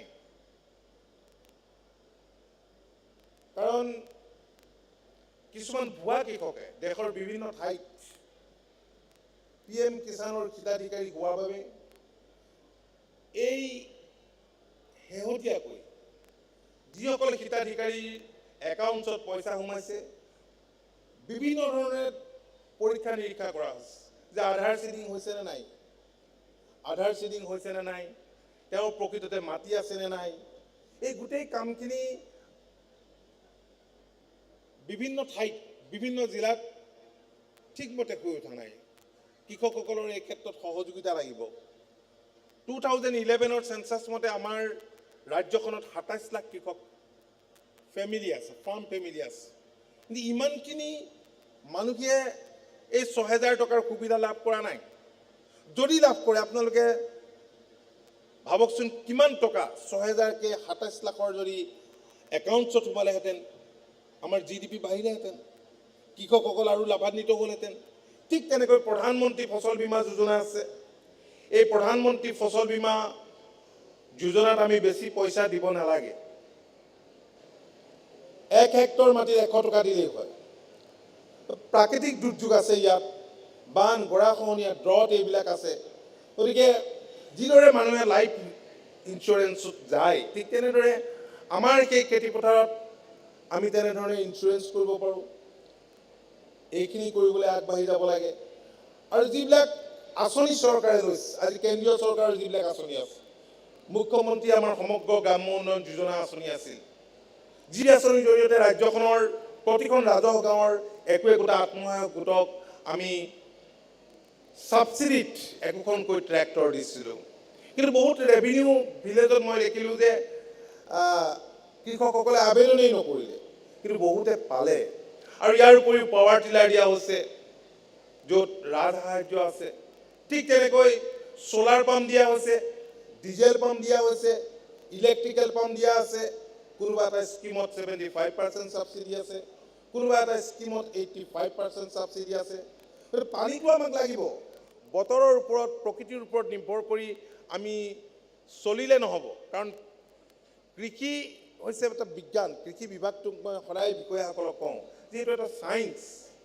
গতিকে আমি সেইমতে চলিব লাগিব, আৰু সেইমতে যদি আমি চলোঁ তেতিয়াহ'লে উপাৰ্জন নিশ্চয় আমাৰ বৃদ্ধি পাব। আমাৰ ৰাজ্যখনৰ এনেকুৱা কিছুমান মাটি চন পৰি ৰয়, যি মাটি অত্যন্ত সাৰুৱা, এটাও খেতি নকৰে। এতিয়া ভাৰত চৰকাৰে কৃষকসকলক কৈছে যে আপোনালোকে অধিক উপাৰ্জনৰ খাতিৰত আপোনালোকে ডাবল ক্ৰপিঙত যাওক, আপোনালোকে ট্ৰিপুল ক্ৰপিঙত যাওক। কিন্তু আমাৰ খেতিয়কসকল সকলো ঠাইতে ট্ৰিপুল ক্ৰপিং বা ডাবল ক্ৰপিঙত নাযায়। আমি ধান খেতি কৰাৰ পিছত তাত সৰিয়হ খেতি কৰিব পাৰোঁ, তাত ডাংমাহ খেতি কৰিব পাৰোঁ, বিভিন্ন ধৰণৰ খেতি কৰিব পাৰোঁ। একেটুকুৰা মাটিত আমি বহুত উপাৰ্জন কৰিব পাৰোঁ, সেইটো আমি নকৰোঁ। আজি কেইটামান মৌ বাকচ লৈ এটা পৰিয়াল খুব সুন্দৰভাৱে চলিব পাৰে। কাৰণ এই বছৰ আমি দেখিছোঁ যে আমাৰ ৰাজ্যখনত যথেষ্ট মাষ্টাৰ্ড হৈছে, সৰিয়হ হৈছে। বিভিন্ন জিলাত যেতিয়া গৈছোঁ এনেকুৱা লাগে যে এখন দলিচা পাৰি থৈছে, হালধীয়া দলিচা। মাজুলীতে বহুত কোটি টকাৰ এইবাৰ সৰিয়হ বিক্ৰী হৈছে। আপোনালোকে জানে এই কথা, প্ৰমোদ বড়ো ডাঙৰীয়াই কৈ গৈছে যে ৰাজ্য চৰকাৰে পেডি প্ৰকিউৰমেণ্ট কৰিছে। পেডি প্ৰকিউৰমেণ্ট যোৱাবাৰ 10 লাখ মেট্ৰিক টন টাৰ্গেট আছিল, সেয়া নহ'ল, 6 লাখ মেট্ৰিক টন হ'ল। কিন্তু এই বছৰ আমি আকৌ এটা নিৰ্দিষ্ট টাৰ্গেট লৈ কাম কৰিছোঁ। এতিয়ালৈকে অলমষ্ট প্ৰায় 3 লাখ মেট্ৰিক টন ধান ক্ৰয় কৰা হৈছে খেতিয়কৰ পৰা। আৰু এইবাৰ Assam food and civil supply কৰ্পৰেশ্যনক বিশেষভাৱে এই দায়িত্ব দিছে। যদিও এগ্ৰিকালচাৰ মাৰ্কেটিং বোৰ্ড, অন্য এজেঞ্চিও আছে, বিশেষভাৱে Assam food and civil supply কৰ্পৰেশ্যনে কামখিনি কৰিব। ষ্টেট গভৰ্ণমেণ্টে পূৰা ছাপোৰ্ট দিছে। আৰু কেৱল মিনিমাম ছাপোৰ্ট প্ৰাইচ এই পেডিহে আছে এনেকুৱা নহয়। আমি সৰিয়হত দিব পাৰোঁ, আমি মিলেটত দিব পাৰোঁ। এতিয়া আলু, আৰু মই দেখিছোঁ যে বিলাহী যিবিলাকে কৰিছিলে সেই খেতিয়কবিলাকে লোকচানৰ সন্মুখীন হৈছে। মই বিষয়াসকলক পৰহি মাতি আনি কৈছোঁ যে আপোনালোকে পটেটো, বিলাহী এইবিলাক মিনিমাম ছাপোৰ্ট প্ৰাইচত আপোনালোকে লোৱাৰ ব্যৱস্থা কৰক। সেই ব্যৱস্থাটো আছে, খালি কাৰ্যকৰী কৰক। এইবাৰ ৰাজ্য চৰকাৰে মিলেট মিছন আৰম্ভ কৰিছে। নৱেম্বৰ মাহৰ 15 তাৰিখে মাননীয় মুখ্যমন্ত্ৰীয়ে গুৱাহাটীত এই মিছন আৰম্ভ কৰিছে। মিলেট এনে এবিধ, আপোনালোকে জানে, খাদ্য হ'ব য'ত নিউট্ৰিশ্যন অধিক থাকে, স্বাস্থ্যৰ কাৰণে অধিক উপকাৰী। এতিয়া ছেক্ৰেটেৰিয়েটত সিদিনা প্ৰমোদ বড়ো ডাঙৰীয়াও উপস্থিত আছিলে। এখন তেনেধৰণৰ মিলেটৰ ব্যৱস্থা থকা এটা কেফে এটা সেইদিনা মাননীয় মুখ্যমন্ত্ৰীয়ে মুকলি কৰিছে। আৰু বিধানসভাত আমি এটা দিন মিলেট যোগান ধৰিবৰ কাৰণে ইতিমধ্যে আমাৰ বিভাগক নিৰ্দেশ দিছে।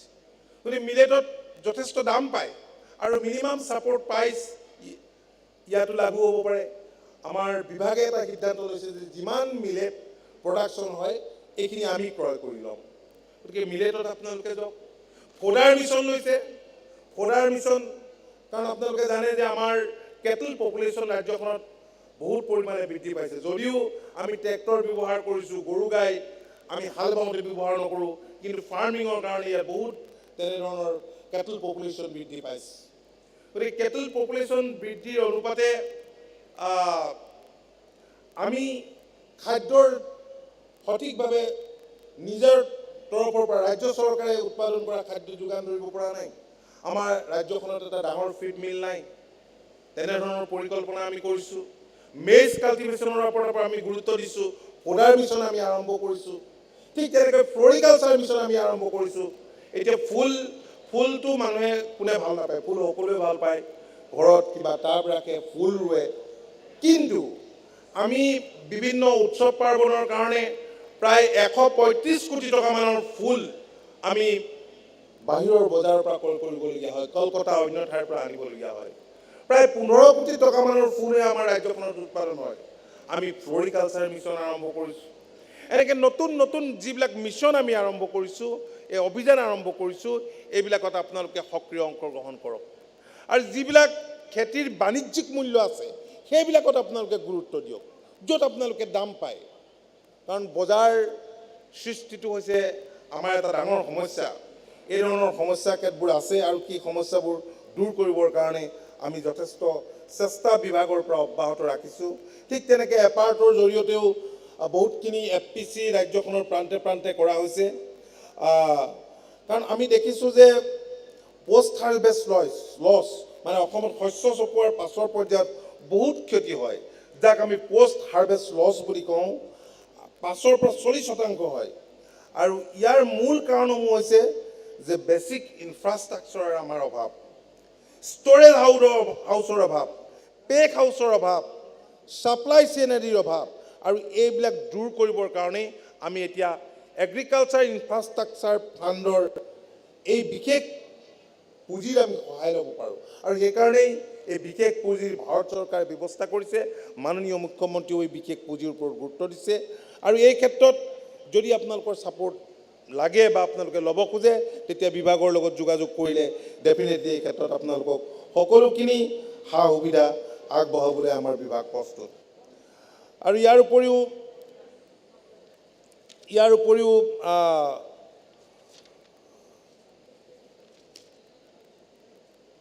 মই শস্য বীমাৰ কথা কৈয়ে গৈছোঁ গতিকে এই কামখিনিৰ ওপৰত আপোনালোকে বিশেষভাৱে গুৰুত্ব দিয়ক আৰু পৰম্পৰাগতভাৱে অসমৰ মানুহে আপোনালোকে গৰু পোহে গাহৰি পোহে ছাগলী পোহে আৰু মই ভাবোঁ যে পিগ মিছনটো যিটো লৈছে ইয়াৰ গতি অনাগত দিনত ক্ষীপ্ৰতৰ হ'ব কাৰণ মই প্ৰমোদ বড়ো ডাঙৰীয়াক সুধিছিলোঁ এই আফ্ৰিকান সোৱাইন ফিভাৰটোৰ কাৰণে অলপ থমকি ৰ'ব লগা হৈছিল মনোজ বসুমতাৰী ডাঙৰীয়া তেওঁ এই মিছনটোৰ লগত জড়িত হৈ আছে এজন অভিজ্ঞ ব্যক্তি তেওঁ বেংকৰ চাকৰি বাদ দি নিজেও এটা সবল স্থিতি গ্ৰহণ কৰাৰ লগতে বহুজনক আগবঢ়াই নিয়াত সফল কাম হৈছে মই ভাবোঁ যে পিগ মিছনটোৱে ইয়াত যথেষ্ট আদৰ পাব ৰাইজৰ আদৰ পাব আৰু ইয়াৰ জৰিয়তে আমাৰ কৃষকসকল নিশ্চয় উপকৃত হ'ব আৰু বিভিন্ন ধৰণৰ সংস্কাৰমুখী ব্যৱস্থা চৰকাৰে গ্ৰহণ কৰিছে এতিয়া গাখীৰ উৎপাদনৰ ক্ষেত্ৰত আমাৰ চৰকাৰে এটা বিশেষ ব্যৱস্থা লৈছে NDDBৰ লগত এখন MOU কৰিছে নেশ্যনেল ডেইৰী ডেভেলপমেণ্ট বৰ্ডে 50% ধন যোগান ধৰিব ৰাজ্য চৰকাৰে 50% আৰু টেকনিকেল ছাপোৰ্ট তেওঁলোকে আমাক দিব টাৰ্গেট হৈছে দৈনন্দিন 10 লাখ লিটাৰ গাখীৰ ৰাজ্যখনত উৎপাদন কৰা আৰু তাৰ কাৰণে আমাক NDDBয়ে মাটি বিচাৰিছিলে ইতিমধ্যে কাছাৰ যোৰহাট ডিব্ৰুগড় মিল্ক প্ৰচেছিং প্লাণ্টৰ কাৰণে আমি মাটি দিছোঁ ঠিক তেনেকৈ ফিড মিলো হ'ব ডেইৰী ডিপাৰ্টমেণ্টো অনুৰূপভাৱে কাম কৰি আছে গতিকে ভাৰতবৰ্ষই আটাইতকৈ হায়েষ্ট গাখীৰ প্ৰডাকশ্যন কৰা পৃথিৱীৰ ভিতৰত দেশ কিন্তু সেই অনুপাতে অসমত আমাৰ সিমান উৎপাদন নহয় আমি উৎপাদন বঢ়াবৰ কাৰণে আমি চেষ্টা কৰি আছোঁ গতিকে এইবিলাকত আপোনালোকে অংশ লওক আৰু ইনফৰমেশ্যনটো মূল কথা সজাগতাটো কৃষকৰ মাজত মূল কথা গতিকে কৃষক ৰাইজৰ সক্ৰিয় অংশগ্ৰহণ অবিহনে বিভাগীয় কোনো আঁচনি কেতিয়াও সফল হ'ব নোৱাৰে কৃষকৰ বাবে যিবিলাক সুবিধা চৰকাৰে BTR প্ৰশাসনে আগবঢ়াইছে এইবিলাক গ্ৰহণ কৰিবলৈ মই আপোনালোকক অনুৰোধ জনাইছোঁ আৰু সেই আঁচনিবিলাক যাতে ক্ষীপ্ৰভাৱে ৰূপায়িত হয় তাৰ বাবে আমাৰ যিসকল বিষয়া কৰ্মচাৰী ইয়াত নিয়োজিত হৈ থাকে এই বিষয়া কৰ্মচাৰীসকলে খুব চোকা দৃষ্টি ৰাখিব লাগিব নহ'লে আঁচনি বহুত লোৱা হয় কিন্তু তাৰ কাৰণে ৰূপায়ণৰ কাৰণে যিখিনি ব্যৱস্থা গ্ৰহণ কৰিব লাগে সঠিকভাৱে নকৰাৰ ফলত সেই আঁচনিবিলাকৰ সফল ৰূপায়ণ আমি দেখা নাপাওঁ মই বিশেষ আৰু দীঘলীয়া নকৰোঁ মই আশা ৰাখিছোঁ এই ইণ্টাৰনেশ্যনেল যি নলেজ ফেষ্টিভেল ইয়াত অনুষ্ঠিত কৰিলে এই ফেষ্টিভেলৰ জৰিয়তে আমাৰ কৃষকসকল উপকৃত হ'ব মই আহিয়ে দেখিলোঁ প্ৰমোদ বড়ো ডাঙৰীয়াই যেতিয়া লৈ গ'ল তাত কাষতে এগ্ৰিকালচাৰ ডিপাৰ্টমেণ্টৰ ষ্টলৰ কাষতে তাত দেখিলোঁ যে অগৰৰ এইটো এক্সট্ৰেক্ট কৰাৰ এটা ব্যৱস্থাও তাতে ৰাখি থৈছে উজনি অসমৰ গোলাঘাট যোৰহাট মৰাণ এইবিলাকত বহুত চাচি গছ আছে বহুত চাচি গছৰ পৰাই তেলটো ওলায় এটা অট'মেটিক তাত ফাংগাছ এটা সৃষ্টি হয় আৰু সেই ফাংগাছটোৰ জৰিয়তে আমি দেখিছোঁ যে হোজাইৰে তাত উজনি অসমৰ সেই জিলাবিলাকৰ পৰা হোজাইৰে লৈ অনা হয়। হোজাইৰ মানুহবিলাকে এই কামখিনি খুব ভালদৰে জানে আৰু বিদেশৰ বজাৰত এইবিলাক বহুত মূল্যত বিক্ৰী হয়। এতিয়া আমাক ঘনশ্যাম দাসে কৈছে যে তেওঁ যথেষ্টখিনি অগৰ গছ চাচি গছ কৰিছে, তাৰ পৰা তেওঁ বহুত উপকৃত হৈছে, কেইজোপামান গছ বিক্ৰী কৰোঁতে বহুত টকা পাইছে। গতিকে বাণিজ্যিক মূল্য থকা এনেধৰণৰ খেতি অগৰ চন্দন এইবিলাক কৰিব লাগিব। এতিয়া তুলসী খেতি বহুত ঠাইত মানুহে কৰিছে, গতিকে এইবিলাক কৰক। আমাৰ মাটি এতিয়াও সাৰুৱা হৈ আছে, আমি কেইবাটাও খেতি আমি বছৰেকত কৰিব পাৰোঁ। গতিকে কোনেও যাতে মাটি পেলাই নথয় তাৰ প্ৰতি মই আপোনালোকক বিশেষভাৱে আহ্বান জনাইছোঁ। আৰু আপোনালোকৰ লগত আজি মুখামুখি হোৱাৰ সুযোগ দিয়াৰ কাৰণে মই প্ৰমোদ বড়ো ডাঙৰীয়াক বিশেষভাৱে মই আন্তৰিক ধন্যবাদ জনাইছোঁ।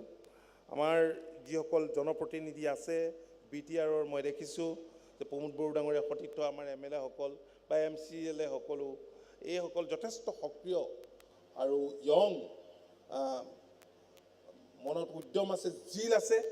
গতিকে আপোনালোকে যদি সহযোগিতা কৰে তেওঁলোকে ৰাইট ডাইৰেকশ্যনত আপোনালোকক লৈ যাব আৰু আপোনালোকে লক্ষ্যত নিশ্চয় উপনীত হ'ব পাৰিব। মই এইখিনি কথাৰেই BTRৰ এই বৃহৎ অঞ্চলটোৰ উত্তৰোত্তৰ উন্নতি আমি কামনা কৰিছোঁ, কাৰণ ৰাজ্যখনৰ সকলো অংশ সমানে আগুৱাই গ'লেহে ৰাজ্যখনৰ সৰ্বাংগীন বিকাশ সম্ভৱ কৰি তুলিব পৰা যাব। মাননীয় মুখ্যমন্ত্ৰীৰ যি সপোন সেই সপোনক আমি সাকাৰ ৰূপ দিবলৈ সক্ষম হ'ম। গতিকে সকলোৰে সহযোগিতা বিচাৰি মই সকলোলৈকে পুনৰ মোৰ আন্তৰিক শ্ৰদ্ধা জনাই এই অনুষ্ঠানৰ সফলতা কামনা কৰি মোৰ বক্তব্য মই সামৰণি মাৰিছোঁ। ধন্যবাদ, নমস্কাৰ। বহুত বহুত ধন্যবাদ থাকিল আমাৰ কৃষি মন্ত্ৰী ডাঙৰীয়ালৈ। আপোনালোকে খুব ভালকৈ শুনিলে, বयबो मोजाङै खोनादों जे जोंहा मन्त्रि बिथाङा जोबोद मोजाङै मा स्किम दङ गभर्नमेन्टआव बे गासैखौबो फोरमायनानै होबाय। आरो बे गासैबो स्किम्सफोरा मोजाङै इमप्लिमेन्ट जायोबा जोंनि रांखान्थिया जे जौगागोन बेखौ माने बिथाङा जोबोद मोजाङैनो नोंथांमोननि खाथियाव फोरमायबाय। आं खेबसे गोबारै आखाइ खबनानै बिथांखौ बरायनो थाखाय खावलायबाय। অলপ আগতে মই কেইটামান কথা কৈছিলোঁ, ইতিমধ্যে মন্ত্ৰী ডাঙৰীয়াই কৈ গৈছে। তাত জাষ্ট মই ফিগাৰটো ক'ব বিচাৰিছোঁ, आङो अनजिमाखौ बुंनो नागिरदों। আমাৰ পিক মিছনটোতো চলি আছে। সোয়াইন ফ্লুৰ কাৰণে 1 বছৰ আমি পিছুৱাই গ'লোঁ। এতিয়া আমি খুব স্পীডত আগবাঢ়ি আছোঁ ট্ৰেইনিঙৰ কাৰণে। বিভিন্ন প্ৰগ্ৰাম আমাৰ হাতত ইতিমধ্যে চলিছে। ইয়াৰ পিছত আমি কৰিছোঁ গড মিছন এটা কৰিছিলোঁ ছাগলীৰ কাৰণে, প্ৰায় 10,000 ফাৰ্মাৰৰ লগত আৰু লগতে আৰু কিছুমান সেল্ফ হেল্প গ্ৰুপৰ লগত আমি গড মিছনটো ডিজাইন কৰিছোঁ। ইতিমধ্যে আমাৰ WPTৰ যিটো পইচা, আগতে WPT বুলি ক'লে কিবা কিবি সাপ্লাই কৰি শেষ হৈছিলে। এইবাৰ প্ৰায় 70 কৰোৰমান পইচা WPTৰ আমাৰ পোৱা পইচাটোকে আমি ৰাখি প্ৰায় 18,000 ফাৰ্মাৰৰ লগত অগৰু প্লেণ্টেশ্যনৰ কাৰণে আমি মিছন এটা বনাইছোঁ। এইটো এটা বছৰৰ আৰু 2টা বছৰত 38,000 ফেমিলিৰ লগত আমাৰ অগৰু প্লেণ্টেশ্যন হ'ব। আৰু প্ৰত্যেকটো VCDCত এটা অগৰু ক্লাব আমি বনাবলৈ গৈ আছোঁ, যাহাতে ফাৰ্মাৰবিলাকে ইচ আদাৰ একেলগে কথা পাতি ট্ৰেইনিং কৰি এই খেতিটো কৰিব পৰা যায়। আমাৰ ডাঙৰ মাছৰুম মিছন এটা চলি আছে। মাছৰুম আমাৰ বডোলেণ্ড ইউনিভাৰ্চিটি বায়'টেকনলজি ডিপাৰ্টমেণ্টো এছিয়াতে মাছৰুমত লিডাৰশ্বিপ লৈ আছে। গতিকে সেই এডভান্টেজটো আমি ল'ব বিচাৰিছোঁ। আৰু তাত প্ৰায় 10,000 ফাৰ্মাৰৰ লগত বিভিন্ন মাছৰুমৰ বিভিন্ন আমাৰ এই আছে স্পেচিছ আছে, বেলেগ বেলেগ ভেৰাইটি আছে। এই সকলক আমি ইয়াতে মাছৰুমৰ ট্ৰেইনিং দি মাছৰুম খেতি কাৰণে আগবাঢ়ি আছে। আৰু আমাৰ যিটো 40টা সমষ্টি আছে বৰ্তমান, এই 40টা সমষ্টিত প্ৰত্যেকটা সমষ্টিত মিনিমাম 5টা FPC বনাবলৈ গৈ আছোঁ আমি, ফাৰ্মাৰ প্ৰডিউচাৰ অৰ্গেনাইজেশ্যন। আৰু ইয়াত আমাৰ ফাৰ্মাৰসকলে জড়িত হ'লে ডাঙৰ এটা ৰেভলিউশ্যন আহিব। আৰু মন্ত্ৰী মহোদয়ে কোৱাৰ নিচিনা কেন্দ্ৰ চৰকাৰ আৰু ৰাজ্য চৰকাৰৰ আঁচনিবিলাক আমি ভালকৈ ইমপ্লিমেণ্ট কৰিব পাৰিম, মই এইটো আশা ৰাখিছোঁ। তো মই জাষ্ট এই ইনফৰমেশ্যনখিনি দিব বিচাৰিছিলোঁ। ধন্যবাদ।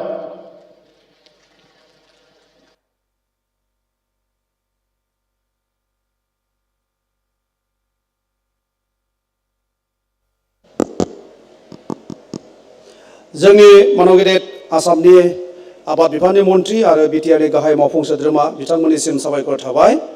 Now we are going to felicitate our guest On the dais, we have 3 guests from Germany that have been participating the first ever Bodoland International Knowledge Festival. First of all, I would like to felicitate Professor Dr. Engineer Thomas Grisek, is a professor of this Division of Water Science, University of Dresden, Germany. I would like to request our organizing committee members to felicitate him. Sir, please. Professor Dr. Engineer Thomas Grisek. They have come all the way to Bodoland to participate in this first ever International Knowledge Festival. Now we would like to felicitate Dr. Hilmar Bernick. He is also a professor in the Department of Chemistry, Dresden, Germany. Now we would like to felicitate Dr. Cornelius Sandhu. He is a senior researcher, Division of Water Sciences, University of Applied Sciences, Dresden, Germany. Thank you. এতিয়া আমাৰ সান্থালী কৃষ্টি দলক তেওঁলোকৰ নৃত্য পৰিৱেশন কৰিবলৈ অনুৰোধ জনাইছো।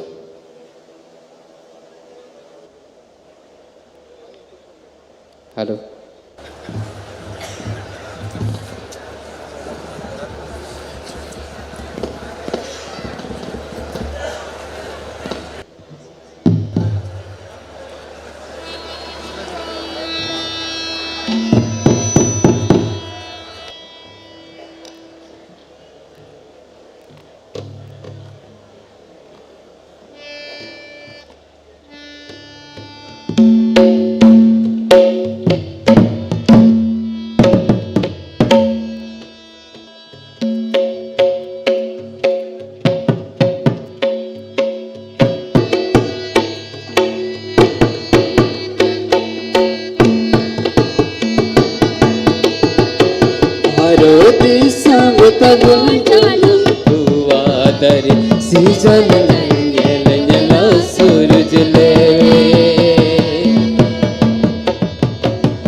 Tum da tama gubud gubud ene sirin nyohor nyohor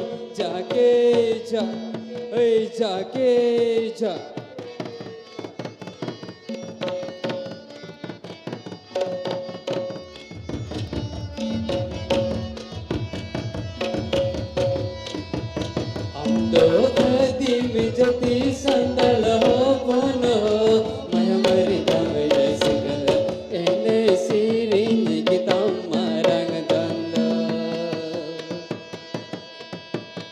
अंगो आदिम जति संदल हो पुनो मय मरिदम यसिक एने सिरिन कितम मरंग दंद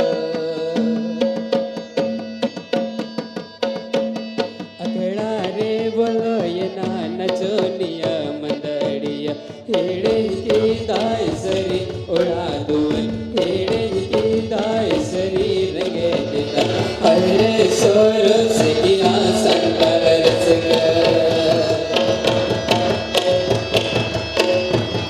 अकेड़ा रे बोलो ये नाना चोनिया मंदड़िया हेड़े की दायसरी उड़ा दून हेड़े की दायसरी रंगे देता हरे सोर से किया संकर रसक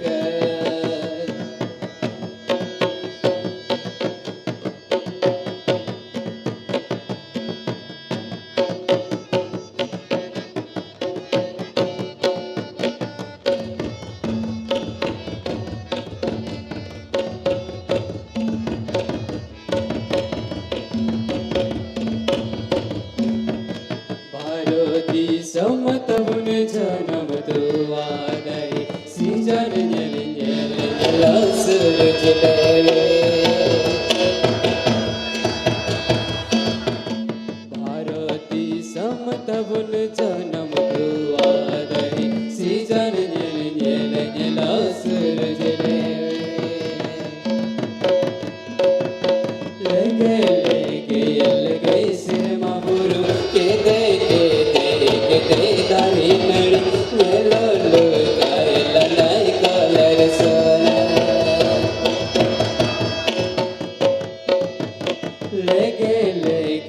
लगे सिर मबुरु के दे दारी नड़ी मेलो लो गाय ललाई कलर सोना मेलो गाय ललाई कलर सोना मेलो गाय ललाई कलर सोना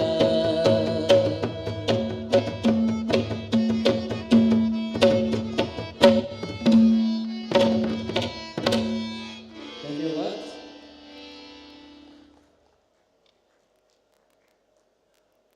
সান্থালী নৃত্য দললৈ অশেষ ধন্যবাদ তেখেতসকলৰ নৃত্য পৰিৱেশনৰ বাবে now I would like to request doctor Pankaj Jaiswal renowned economist of India to deliver his speech दायो जोंनि गेजेराव बिबुंथि लाखिगोन सासे मुंदांखा रांखान्थिगिरि পংকজ জয়সৱাল बिथाङा এতিয়া আমাৰ মাজত ভাষণ প্ৰদান কৰিব আমাৰ আমন্ত্ৰিত সমল ব্যক্তি বিশিষ্ট অৰ্থনীতিবিদ ডক্টৰ পংকজ জয়সৱাল দেৱে স্যার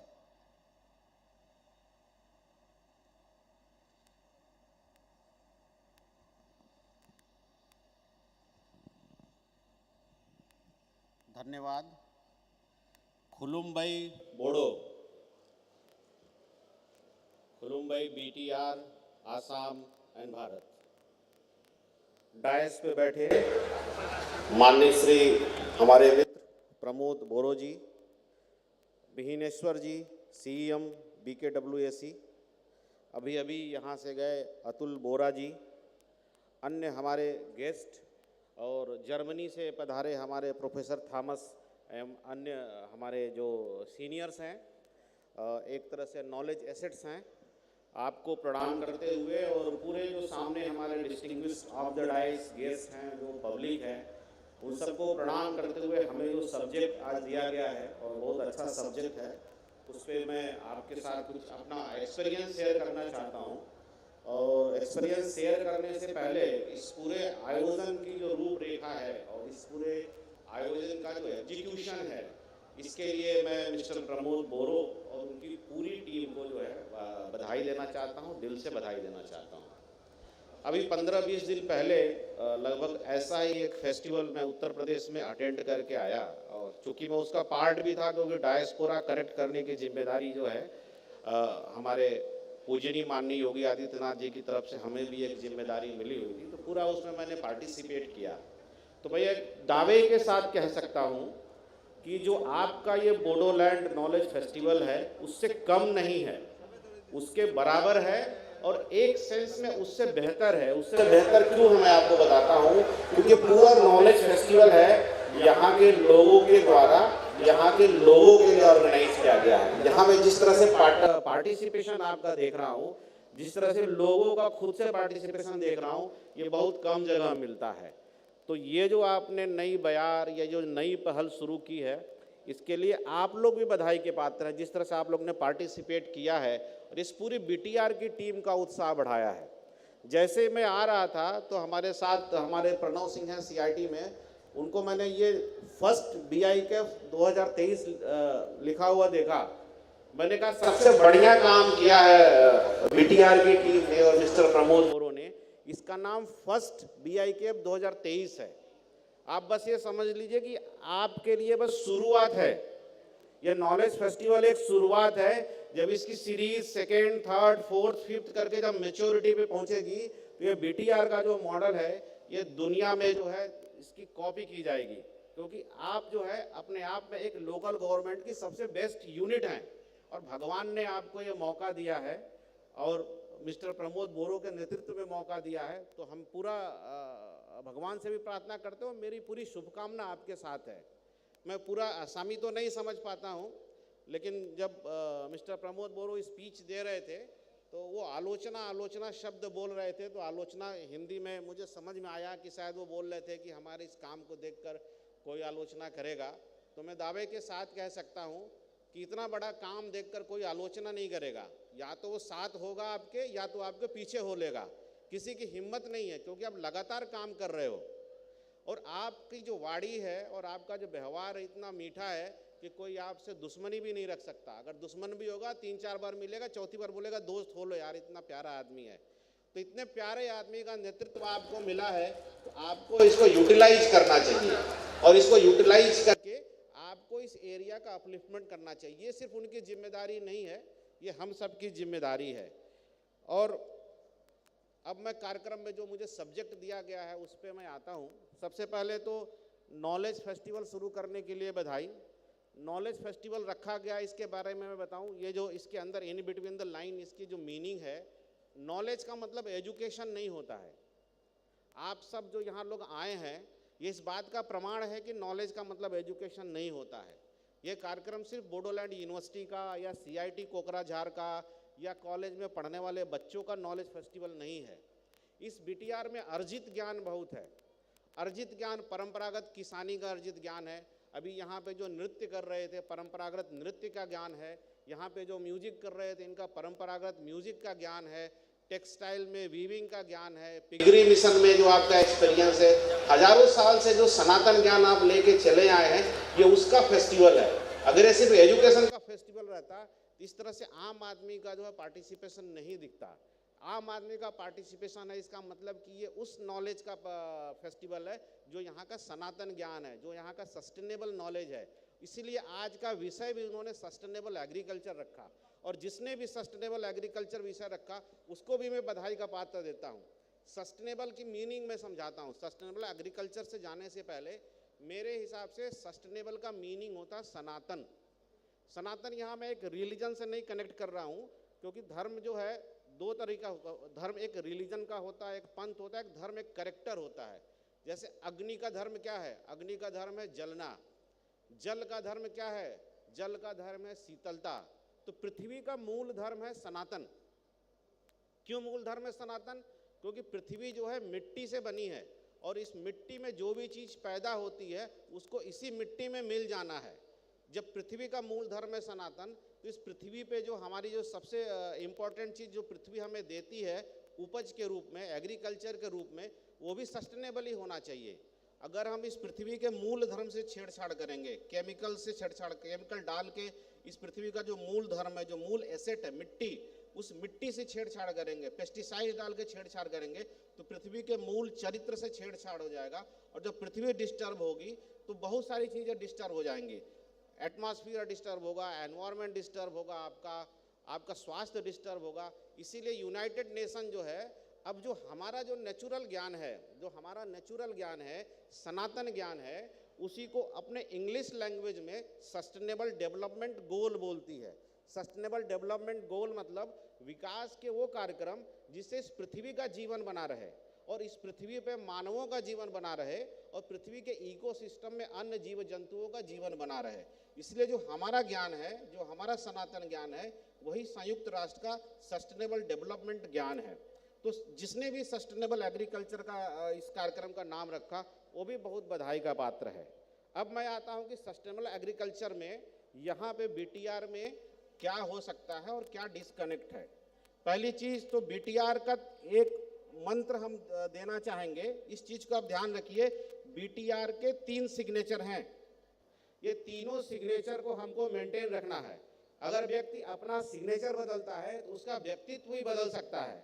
तो BTR के 3 सिग्नेचर है जो वहाँ आपको दिख रहा है, वो 3 सिग्नेचर है, नेचर, कल्चर और एग्रीकल्चर।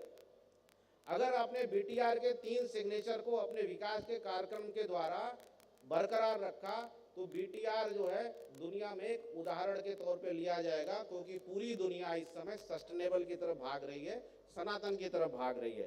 तो ये BTR के 3 की सिग्नेचर आप लोग जो हैं उसके की डिसीजंस मेकर हैं। तो जब भी अपने कोई भी कार्यक्रम बनाइए, विकास के कार्यक्रम बनाइए, तो BTR का कुछ 3 की सिग्नेचर मंत्र है, वो नेचर, कल्चर और एग्रीकल्चर। इसको हमेशा ध्यान में रख के बनाइए। आपके विकास के कार्यक्रम से BTR के नेचर से कोई छेड़छाड़ नहीं होना चाहिए, BTR के कल्चर से कोई छेड़छाड़ नहीं होना चाहिए और BTR के एग्रीकल्चर से कोई छेड़छाड़ नहीं होना चाहिए। अगर इन 3 चीज़ों को अपने विकास यात्रा में आपने बरकरार रखा तो BTR को जो है इंडिपेंडेंट विकसित होने से कोई रोक नहीं सकता।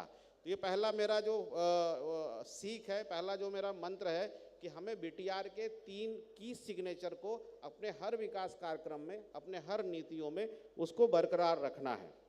तीसरा, सस्टेनेबल एग्रीकल्चर की जब हम बात करते हैं, सनातन कृषि की जब हम बात करते हैं, तो हमारे पड़ोस में सबसे बड़ा उदाहरण है और आज उसके चीफ मिनिस्टर शायद आने वाले हैं सिक्किम के।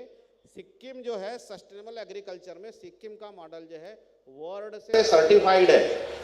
100% ऑर्गेनिक स्टेट का दर्जा सिक्किम को मिला हुआ है और वर्ल्ड बुक ऑफ लंदन में उसका नाम है और यूनाइटेड नेशन में भी ऑस्कर अवार्ड के लिस्ट का उसका नॉमिनेशन हुआ था। तो पूरी दुनिया जो सिक्किम को ऑर्गेनिक स्टेट के रूप में जानती है। क्या BTR नहीं हो सकता? ये चैलेंज है आपके सामने और आपके बगल में पड़ोस में सिक्किम है, तो सिक्किम से हमें सीखना है और सिक्किम के मॉडल के तौर पे हमें ऑर्गेनिक फार्मिंग, ऑर्गेनिक BTR को हमें इम्प्लीमेंट करना है। और हमारे यहाँ से जो भी प्रोडक्ट जाए, BTR तो नाम है ना, BTR के नाम को ब्रांड बनाइए। अगर किसी प्रोडक्ट पे BTR लिखा हुआ है, इसका मतलब कि ऑर्गेनिक होगा, इसका मतलब कि 100% प्योर होगा। Work on this BTR brand. और जब आप BTR ब्रांड पे आप वर्क कर लेंगे, जैसे सिक्किम का है ना, सिक्किम का अगर उसने लिखा हुआ सिक्किम का ब्रांड है, तो इसका मतलब है कि वो ऑर्गेनिक होगा, 100% ऑर्गेनिक होगा। बहुत से लोगों ने कहा कि अगर हम ऑर्गेनिक फार्मिंग करते हैं तो हमारा प्रोडक्शन जो है वो 50% हो जाता, 40% हो जाता। लेकिन जैसे ही आप ऑर्गेनिक का टैग आप उस पर लगाते हैं या BTR का टैग आप जैसे ही लगाएंगे, तो जो चीज़ अगर 10 रुपये में बिकती है बिकॉज ऑफ ऑर्गेनिक, क्योंकि दुनिया SDG मांग रही है, सस्टेनेबल डेवलपमेंट गोल मांग रही है, सब बीमारी से परेशान है, सबको स्वास्थ्य चाहिए। तो जैसे ही आप उस पर ऑर्गेनिक का टैग लगाएंगे या BTR का टैग लगाएंगे या ऑर्गेनिक का टैग लगाएंगे, तो जो आप 1 हेक्टेयर में, मान लीजिए आपने 50 टन का कोई प्रोडक्शन किया और वो भेजते थे आप 5 लाख में, और बिकॉज ऑफ ऑर्गेनिक अगर वो 25 टन का प्रोडक्शन हो गया, बिकॉज ऑफ प्राइसिंग जो है वो 5 से 6 लाख, 7 लाख, 8 लाख आप कर सकते हैं। तो ऑर्गेनिक का आपको प्राइसिंग बेनिफिट मिलेगा। इसलिए आप BTR टैग पे काम करिए सस्टेनेबल एग्रीकल्चर मॉडल में। दूसरा, आपके बगल में भूटान है, भूटान भी सस्टेनेबिलिटी पे काम करता है और भूटान का जो इकोनॉमी मॉडल, इकोनॉमी को नापने का मॉडल है वो ग्रॉस नेशनल हैप्पीनेस है। तो BTR में भी अभी हमने सुना था हैप्पीनेस स्कीम शायद मिस्टर प्रमोद बोरो ने लॉन्च किया था। तो आप अपने बगल के एक देश भूटान और अपने एक बगल के प्रदेश सिक्किम, इन दोनों के ज्ञान से सीख कर सस्टेनेबल डेवलपमेंट का मॉडल जो है आप अपने BTR में लागू कर सकते हैं। अब आते हैं आपका जो एग्रीकल्चर है, आपका जो एग्रीकल्चर का जो परंपरागत ज्ञान है उसको हम कैसे यूज करें, आप उसको कैसे कमर्शियली एक्सप्लॉइट करें, अपने इनकम को कैसे बढ़ाएं। आय बढ़ना बहुत ज़रूरी है। किसान जो है हजारों साल से खेती कर रहा है, लेकिन उसके पास एक डिस्कनेक्ट है, उसके पास या आपके पास बीटीआर के किसानों के पास जो है परंपरागत ज्ञान है जो आपके पुरखों ने आपको ट्रांसफ़र की है, या सरकार की तरफ से बहुत सी नीतियां आपको अनाउंस होती हैं, लेकिन उन नीतियों का जो एक्सप्लेनेशन, उन नीतियों का मतलब आपके पास पहुंचने में समय लगता है, कई बार नहीं पहुंचता है। कई बार उस नीतियों को आपसे जोड़ने के लिए बीच में कनेक्शन की ज़रूरत होती है, वो कम्युनिकेशन गैप है। पूरी दुनिया में कृषि को लेकर बदलाव हो रहे हैं, उस बदलाव की जानकारी भी आपके पास नहीं पहुंचती है, लेकिन वो किसके पास पहुंचती है? यूथ के पास पहुंचती है, क्योंकि यूथ जो है लेटेस्ट नॉलेज से अपडेट रहता है। तो हमें बीटीआर में क्या काम करना है? परंपरागत जो हमारे किसान हैं इनको यूथ से कनेक्ट करना है। अब यूथ कैसे कनेक्ट होगा? अब कोई भी यूथ जब पढ़ता लिखता है तो वो बोलता मैं एमबीए करूँगा, पापा मैं इंजीनियर करूँगा, मैं जो है चार्टर्ड अकाउंटेंसी करूँगा, कोई कृषि विज्ञान से पढ़ना नहीं चाहता है। तो हमें सबसे पहला काम क्या करना पड़ेगा? कृषि विज्ञान कोर्स को लुक्रेटिव बनाना पड़ेगा और एमबीए इन एग्रीकल्चर लॉन्च करना पड़ेगा, engineering in agriculture course launch करना पड़ेगा। ऐसा नहीं है कि इंजीनियरिंग इन कृषि एग्रीकल्चर सब्जेक्ट नहीं है, but engineering in agriculture subject में जो 80 to 90% फोकस है, वो फोकस बेसिकली टेक्नोलॉजी बेसिस पे है, टेक्नोलॉजी पे है कि हम उत्पादन कितना करें। हम जो है 25 एकड़, 1 एकड़ में अगर 25 टन बनाते हैं तो 1 एकड़ में हम 40 टन कैसे बनाएं, 50 टन कैसे बनाएं। तो जो भी कोर्स की डिजाइन हुई है वो प्रोडक्शन को बढ़ाने की हुई है। अब किसानों के साथ समस्या क्या होती है कि वो प्रोडक्शन तो बढ़ा लेते हैं लेकिन बेच नहीं पाते हैं। पता चला आपने आलू पैदा कर लिया और आलू नहीं बेच पाए तो क्या होगा? जो आलू जनवरी के महीने में अगर 10 रुपये किलो बिकता है, अगर आप आगे महीना बीतता जाएगा आप सोचोगे यार आलू तो सड़ रहा है, तो फरवरी तक जाते जाते वो 5 रुपये किलो होगा, मार्च तक जाते जाते 3 रुपये किलो होगा, अप्रैल तक जाते जाते अगर कोल्ड स्टोरेज नहीं है तो 1 रुपया किलो होगा, और मई तक जाते जाते आप आलू कहीं फेंक के चले जाओगे। तो हमें नॉलेज किसमें चाहिए?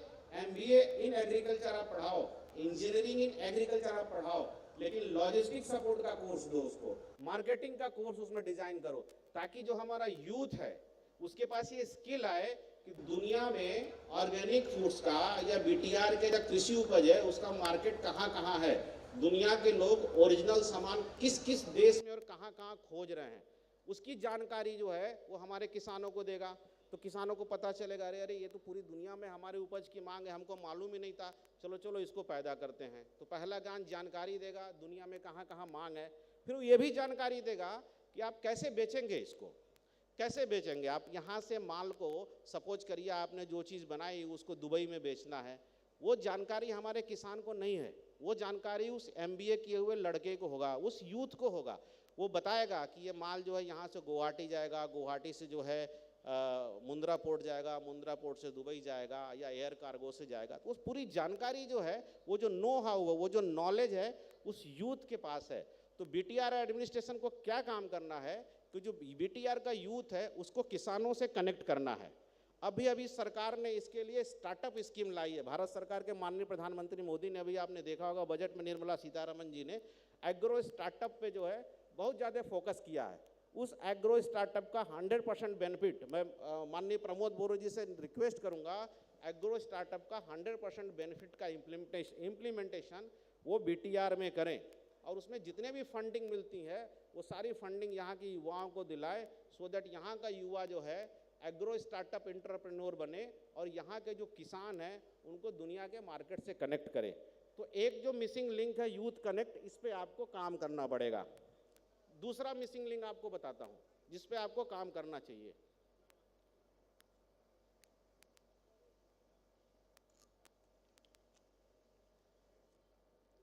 हम यहाँ नॉलेज फेस्टिवल कर रहे हैं, यहाँ टैलेंट को हम उभार रहे हैं, चाहे वो ऑर्गेनिक टैलेंट हो, ओरिजिनल टैलेंट हो, नेचुरल टैलेंट हो, या एजुकेशन से जो पढ़े लिखे बच्चे हैं वो टैलेंट हो, लेकिन इनको दुनिया से जोड़ने में थोड़ा सा गैप है। जैसे मुझे ही गुवाहाटी से यहाँ आने में 4 घंटा लगा, तो दुनिया के टैलेंट को, जैसे जर्मनी से सर आए हैं, इनको जर्मनी से यहाँ बुलाने में, गुवाहाटी तक तो आराम से आते हैं, लेकिन गुवाहाटी से आप तक पहुँचने में 4 घंटे लगता है। तो 50% लोग वहीं फिल्टर हो जाते हैं कि गुवाहाटी से हम 4 घंटा जाएंगे। तो यहाँ पे जो सबसे बड़ी ज़रूरत है, वो सबसे बड़ी ज़रूरत है एक full fledge running passenger airport cum cargo airport, दोनों एयरपोर्ट की ज़रूरत है और इस पे काम करने की ज़रूरत है। मैं चाहूँगा कि पॉलिसी मेकर इस चीज़ को नोट कर ले, अपने एजेंडा में ले और चिट्ठी पत्री चालू कर दे। अगर कोकराझार का या पूरे बीटीआर के भविष्य को संवारना है, पूरे बीटीआर में विकास का करंट लाना है, तो बिना कार्गो एयरपोर्ट के नहीं हो पाएगा। आपका अरेका नट जो है सस्ते में बिकेगा, लेकिन जब वही कार्गो एयरपोर्ट आप खोल देंगे, ये अरेका नट की प्राइसिंग जो है आप यूएस की प्राइसिंग से मैच करेंगे, और कार्गो पोर्ट नहीं खोलेंगे, इस अरेका नट की प्राइसिंग जो है आप गुवाहाटी के मार्केट से तय करेंगे। तो यहाँ के प्रोडक्ट का वर्ल्ड वैल्यू लाने के लिए, ग्लोबल वैल्यू लाने के लिए आपको लॉजिस्टिक पे काम करना पड़ेगा, आपको लॉजिस्टिक को ग्लोबल से कनेक्ट करना पड़ेगा। वहाँ के लोगों को यहाँ से जोड़ने के लिए आपको इसको लॉजिस्टिक से कनेक्ट करना पड़ेगा। चूंकि ये लैंडलॉक प्रदेश है, चारों तरफ जो है हम पहाड़ों से घिरे हैं, चारों तरफ हम जमीनों से घिरे हैं, हमारे पास कोई बंदरगाह नहीं है, तो इस लॉक को तोड़ने का एक ही रास्ता है कार्गो पोर्ट, जैसा उत्तर प्रदेश ने किया है, जैसे माननीय योगी आदित्यनाथ ने किया है। आज पूरे उत्तर प्रदेश में विकास का करंट बह रहा है। 14 एयरपोर्ट छोटे से प्रदेश में जो है उन्होंने खोला है, 5 इंटरनेशनल एयरपोर्ट खोला है। तो क्या हमारे कोकराझार में एक एयरपोर्ट नहीं हो सकता? क्यों हमें 4 घंटा लग रहा है? क्यों कोई व्यापारी आएगा, कोई इन्वेस्टर आएगा, कोई ट्रक भेजेगा, पता चला कि ट्रक के भाड़ा के साथ अगर माल गुवाहाटी के एयरपोर्ट पे पहुंचता है तो मार्केट के रेट से हमारा माल ज्यादा हो जाता है। इस पे काम करने की जरूरत है, इस इंफ्रास्ट्रक्चर पे काम करने की जरूरत है, जिस कारण से बाहर से व्यापारी खरीदने के लिए भी आएंगे, आपका माल देश और विदेश में भी जाएगा और बाहर से एक्सपर्ट भी आएंगे। तो मैं ये आशा करता हूं कि जब हम अगला सेकंड ये BIKF 2024 करें, तब तक इस पे कार्रवाई आगे बढ़ चुकी होगी। प्रमोद बोरो जी आए हैं, प्रमोद बोरो जी से निवेदन है कि प्रमोद जी कार्गो पोर्ट और एयरपोर्ट पे आप काम करिए, ये बहुत बड़ा डिस्कनेक्ट है। अभी से चिट्ठी पत्री ये बड़ा काम होता है, जल्दी होता नहीं है, लेकिन अगर आप एक कार्गो पोर्ट यहाँ बना लेंगे ना, तो यहाँ की जो चीज़ें हैं जैसे सेरीकल्चर की या पिगरी मिशन आपने किया, यूरोप में बहुत बड़ा डिमांड है, कैसे एक्सपोर्ट करेंगे? अरेका नट की प्राइसिंग आपको नहीं अच्छी मिलेगी। इस पे काम करने की जरूरत है। दुनिया भी ई-कॉमर्स पे भाग रही है। अब अमेजन को गोदाम बनाना, जब यहाँ गोदाम का माल ले जाने की व्यवस्था नहीं होगी तो अमेजन गोदाम कैसे बनाएगा? तो ई-कॉमर्स से भी अब इस पूरे क्षेत्र को जुड़ने के लिए कार्गो पोर्ट की जरूरत है। तो मैं पॉलिसी मेकर से रिक्वेस्ट करूंगा कि कार्गो पोर्ट पे काम करें। दूसरा, कारपेंट्री इंस्टीट्यूट का मैंने एक प्रपोजल ऑलरेडी दिया था। ये क्षेत्र जो है बाम्बू में बड़ा फेमस है, तो बाम्बू है या जो एग्रीकल्चर प्रोड्यूस है आपका, सेरीकल्चर है, पिगरी मिशन है, अरेका नट है, इसके इन्वेस्टर से ज़्यादा आपको बायर की ज़रूरत है। इंफ्रास्ट्रक्चर तो गवर्नमेंट का काम हो गया, लेकिन जो आप पैदा करते हैं अरेका नट, या आप जो पिगरी मिशन में काम करते हैं, या गोट वाला काम करते हैं, या पोल्ट्री में काम करते हैं, या बाम्बू में आप काम करते हैं, आप बाम्बू फेस्टिवल बना सकते हैं।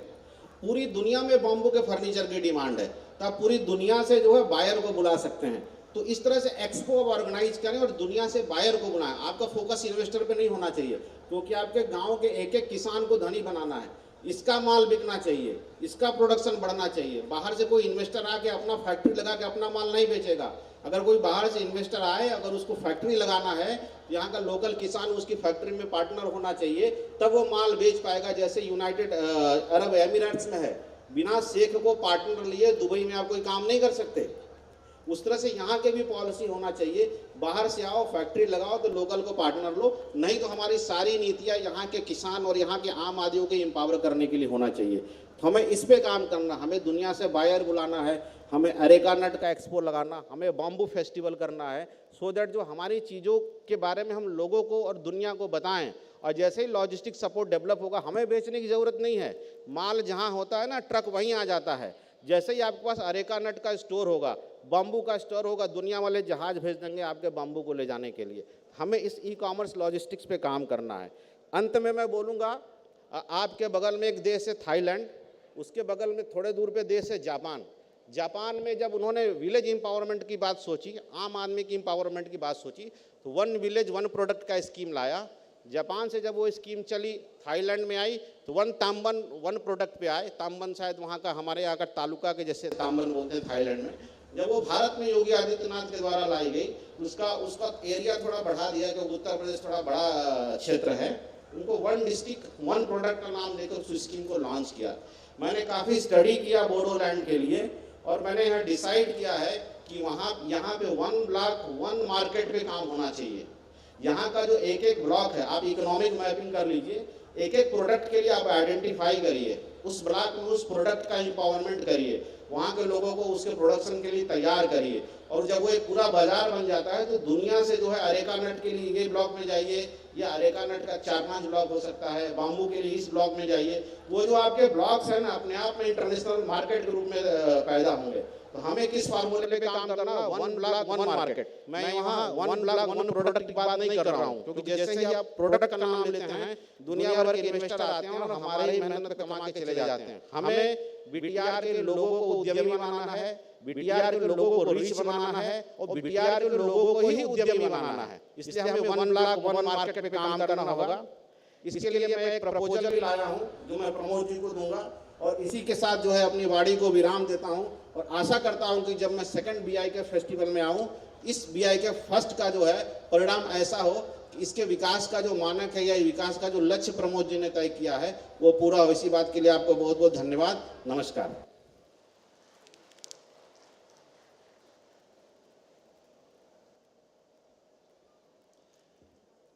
Thank you so much, Dr. Jaiswalji, for your detailed deliberation on sustainable agricultural development.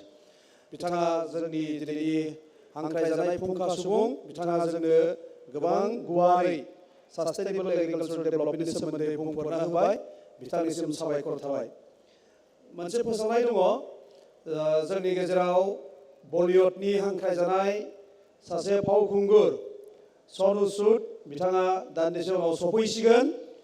दाखालिबो जोंनि हांख्रायनाय बायदियै बिबेक ओबेरय बिथाङा फैनानै थांखांबाय, आरो दिनै नोंथांमोननि गेजेराव फैगोन बलिउडनि मुंदांखा फावखुंगुर सनु सुद। আমাৰ মাজত আহি আছে আমাৰ বলিউডৰ বিশিষ্ট অভিনেতা সনু সুদ ডাঙৰীয়া। তেখেতে কণ্টেক্ট বেছতে আমাৰ মঞ্চত আহিবহি। नोंथांमोन बयखौबो सिरिबाङै जोंनि बे हाबाफारियाव बाहागो लानो थाखाय खावलायबाय। दायो जोंनि गेजेराव मोसानानै दिन्थिफुंगोन लक्ष्मी मोसाग्रा हान्जानि मोसागिरिफोर। बिथांमोनखौ थाबैनो जौसाङाव मोसाफैनो खावलायबाय।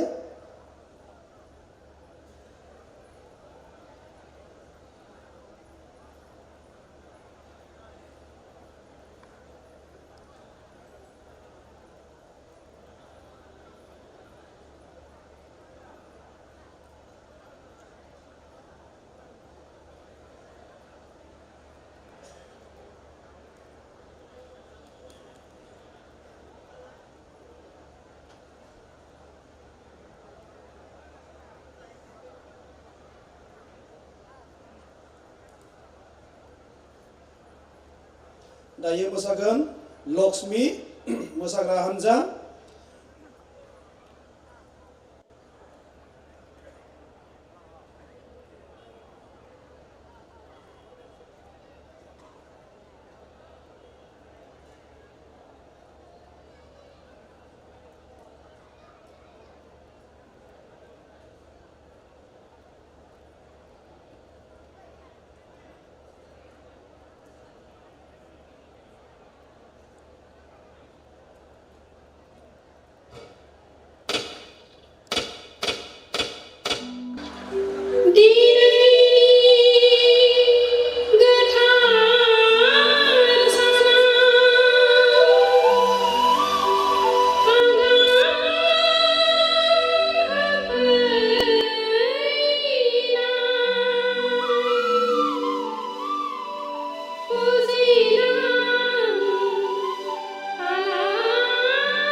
हायखबना रायजोफोर जोंहा लक्ष्मी बिथांनि मोसाग्रा हान्जानिसिम रोजा रोजा साबायखर थाबाय बिथांमोननि समायना रमायना मोसाफुंनायनि थाखाय আমার আমন্ত্রণ রক্ষা করি ইতিমধ্যে আমার বলিউডৰ বিশিষ্ট অভিনেতা সনু সুদ বড়োলেণ্ড বিশ্ববিদ্যালয়ত প্ৰৱেশ কৰিছে কণ্টেক সময়ৰ পিছতে আমি তেখেতক মঞ্চলৈ আমন্ত্ৰণ জনাম जोंनि हांख्रायनाय बायदियै जोंनि बलिउडनि फावखुंगुर सनु सुदा जोंनि मुलुगसोलोंसालिनि लांगोनायाव हाबफैबाय दान्दिसे उनावनो जों बिथांखौ जौसाङाव लाबोगोन दायो जोंनि गेजेराव बिबुंथि लाखिगोन सुंद' बिबुंथि लाखिगोन जोंनि बिटिआरनि आबाद बिफाननि मावफुं सोद्रोमा मानव गेदेर घनश्याम दास बिथाङा এতিয়া আমাৰ মাজত সমূহ বক্তব্য প্ৰদান কৰিব আমাৰ বিটিআৰৰ কাৰ্যবাহী সদস্য শ্ৰীযুত ঘনশ্যাম দাস দেৱে जोङो बिनि उनाव दङ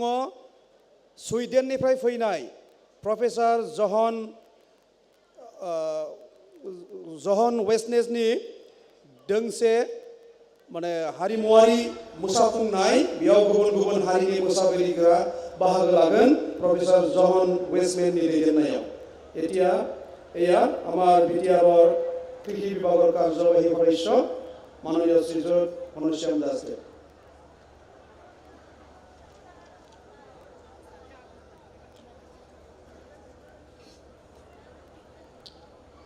সকলোকে নমস্কাৰ আজি উপস্থিত হ'ব পৰা chief guest Atul Bora sir agriculture minister governor of Assam CM Sri Pramod Bora, Chief BTR, Research Person, Dr. Pankaj Geswal, our Vice Chancellor L. Lado Singh, Bodoland University, our Logote Amar, Daisot Bohitaka Yam Hokol, our MLS Hokol, Homo Rice, our Logote Honmot Bohitaka Homo, Ama Farmers Logote, Homo Rice, Imatri Hokol.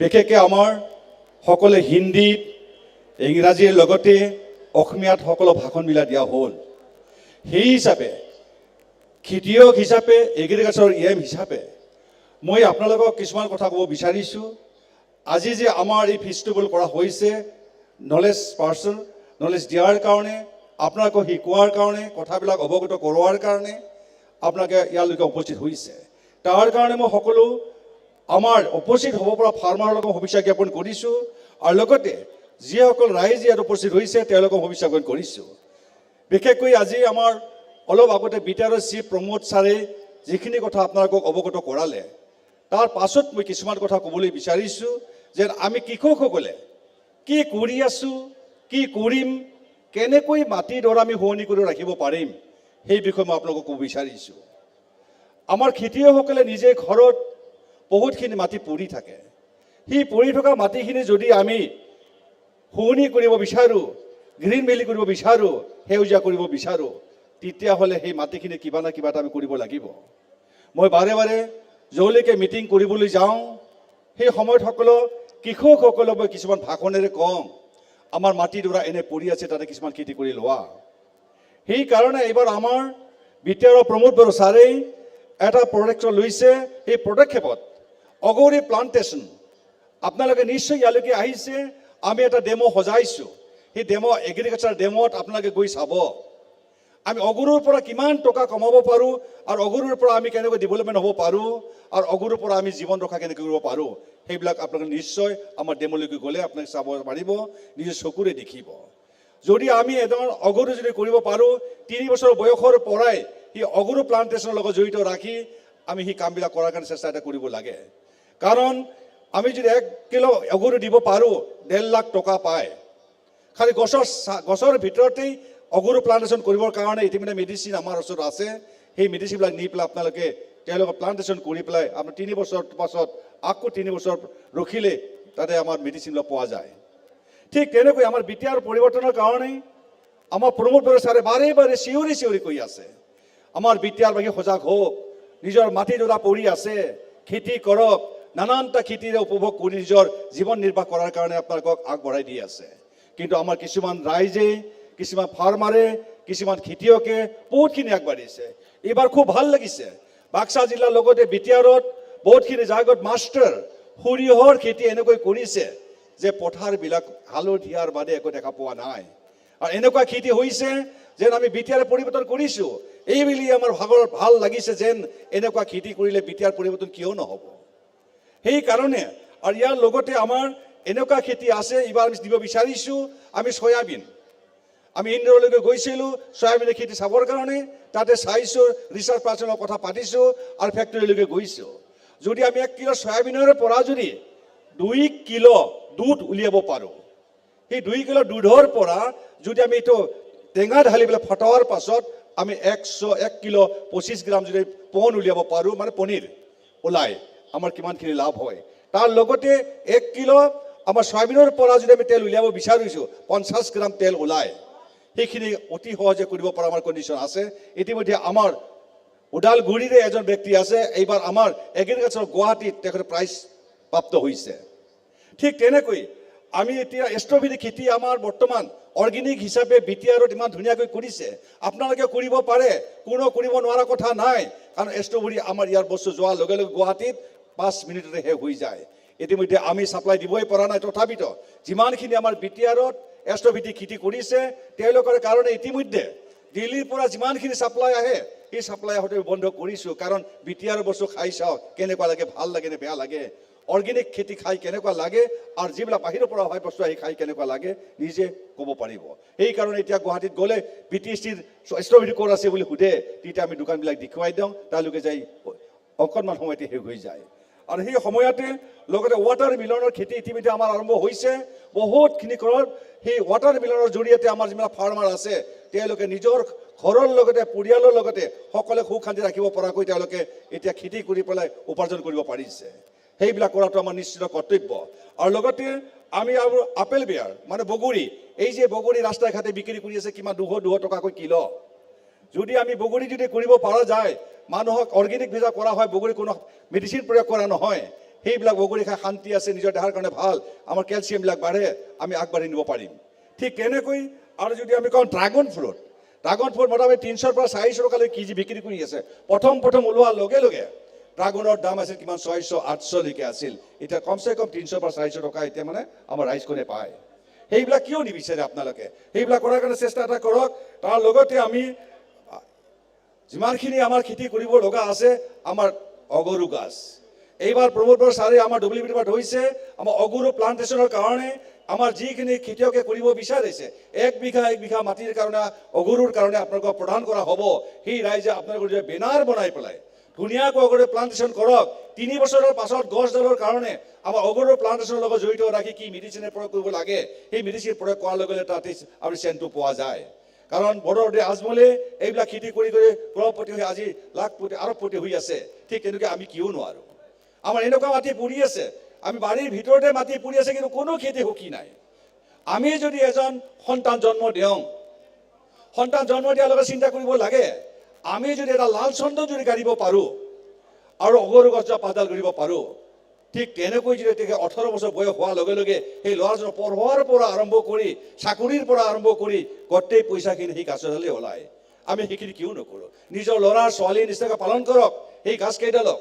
সেই গাছকেইডাল পালন কৰাৰ লগে লগে সেই গাছকেইডাল যেতিয়া শক্তিশালী হৈ আহিব, ডাঙৰ হৈ আহিব, মিচিয়ৰ হৈ আহিব, তেতিয়া সেই গাছৰ পৰা আমাৰ নিজৰ যিকেইজন ল'ৰা ছোৱালী আমি জন্ম দিওঁ, সেই ল'ৰা ছোৱালীক সেই টকাৰে আমি ভৰণ পোষণ দি হ'লে পঢ়াই নি চাকৰি দিয়াৰ কাৰণে ব্যৱস্থা কৰিব পাৰোঁ আৰু ঘৰখনক পোহপালন দিব পৰা ব্যৱস্থা কৰিব পৰা যায়।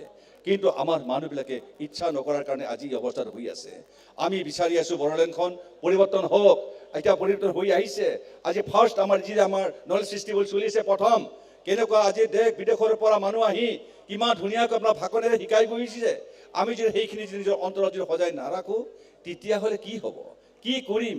এইবিলাক শিকোৱাৰ কাৰণে আজি আপোনালোকক ফাৰ্মাৰৰ পৰা নিমন্ত্ৰণ দিয়া হৈছিলে। আৰু আপোনালোকে নিজে জানি শুনি মাত্ৰ আহি ঘূৰি ফুকি গ'লে নহ'ব। অন্তৰ আত্মাত নিজৰ মন মন্দিৰত সকলোখিনি সজাই লৈ যাওঁ। আমি আজি ফাৰ্ষ্ট আমাৰ নলেজ ফেষ্টিভেললৈকে গৈছিলোঁ, এইখিনি আমি শিকি আহিছোঁ। ৰাইজ আমি এনেকুৱা কৰিব লাগে, এনেকুৱা কৰিব। চেঞ্চ চিষ্টেম যদি গাঁৱৰ মানুহক যদি কথাখিনি যে আমি বুজাই দিব পাৰোঁ, নিশ্চয় গাঁৱৰ মানুহবিলাকে আগবাঢ়ি আহিব, ধুনীয়াকৈ আগলৈকে খেতি কৰিব চেষ্টা এটা কৰিব।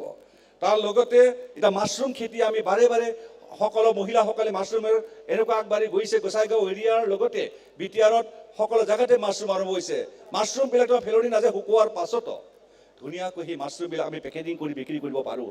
এইমাত্ৰ আমি আমাৰ এগ্ৰিকালচাৰ ডেমলৈকে গৈছিলে, আমাৰ অসমৰ এগ্ৰিকালচাৰ মিনিষ্টাৰ তাতে গৈ আমাৰ মহিলাসকলে ফুলুৰি বনাই পেলাই তেখেতক কোৱা হ'ল, খুব শান্তি পালে তেখেতে। হয়, একচুৱেলি আমাৰ BTR মহিলাসকলৰ খুব পাৰ্গত হৈছে, পাৰ্গত আছে আৰু ভাল লাগিছে।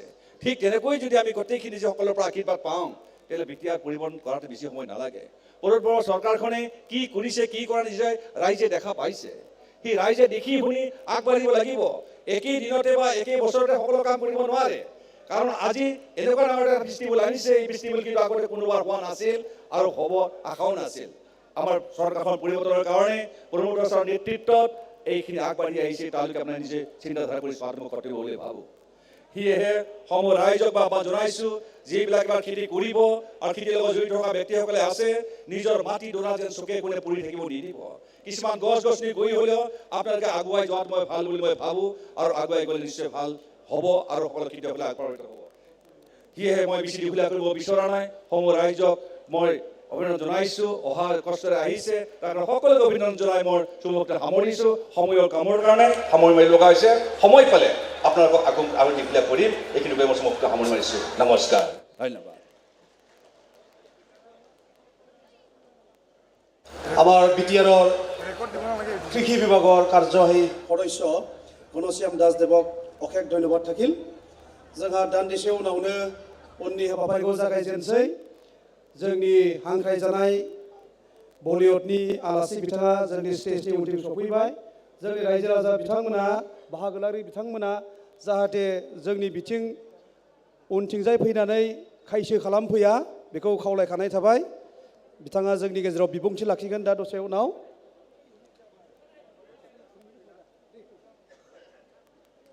दायो जोंनि गेजेराव दोंसे मेथाइ रोजाबगोन उत्तम ब्रह्म बिथाङा।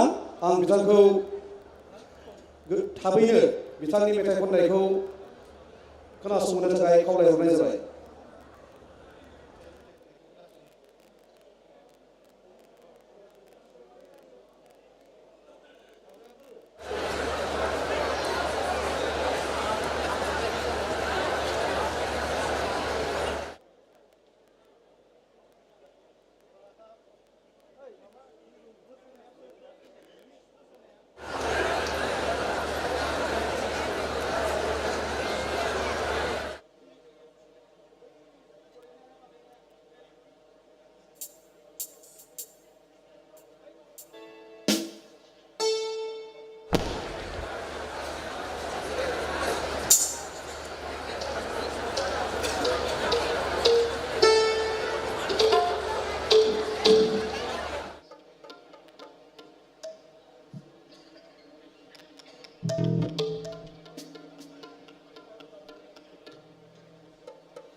हेलो चिक यति बोरो गीत दोंसे बर' मेथाइ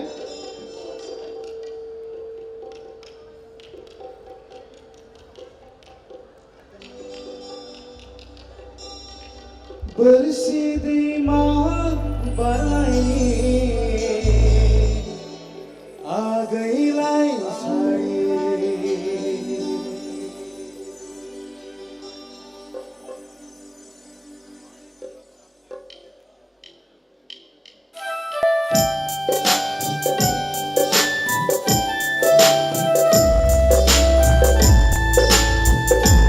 हेलो रिभार hello hello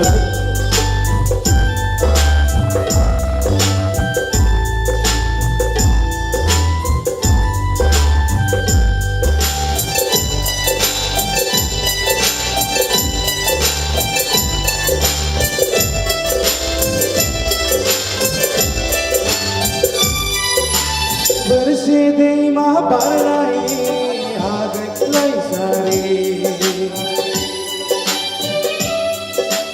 bela si soma arsi ei beza otho age ang betang pani dei magatna dei magatna na beya bala didya thage otho age ang betang pani bersi dei ma barai age lai sari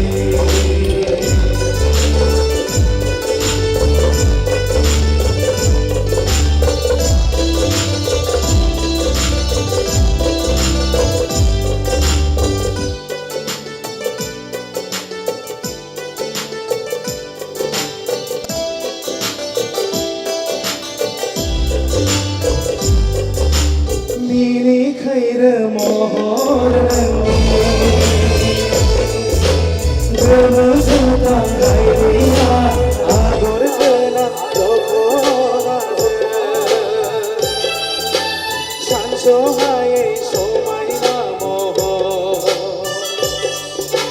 birha birha daurai badi kharhang barha badino se ang rotho age ang bangani bersi de mahaparanai re age lai sari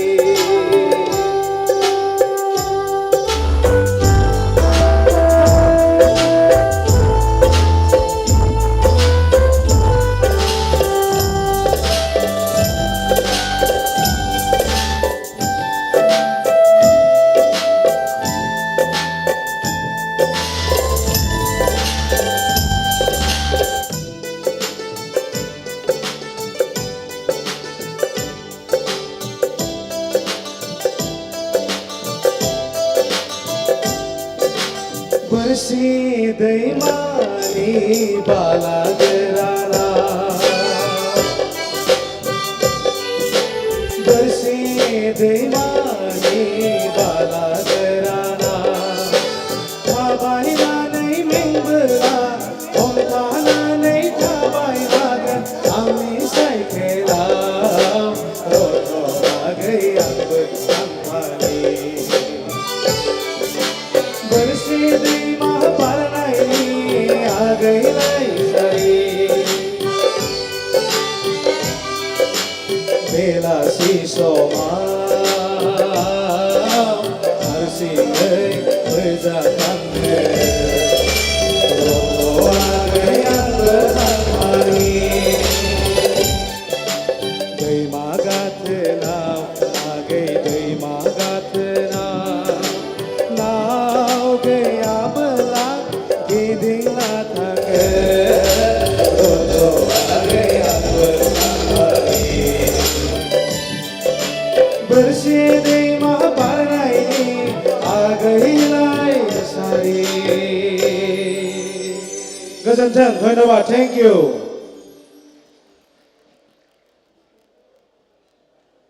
जोबोद साबायखर थाबाय गौतम ब्रह्म बिथांनिसिम बिथांनि मिलौदो देंखोनि थाखाय এতিয়া মই আমন্ত্ৰণ জনাব বিচাৰিছোঁ আমাৰ বিটিআৰৰ সন্মানীয় MCLA শ্ৰীযুত প্ৰদীপ কুমাৰ বায়ন দেৱক তেখেত কবিতা এটি আবৃত্তি কৰিবলৈ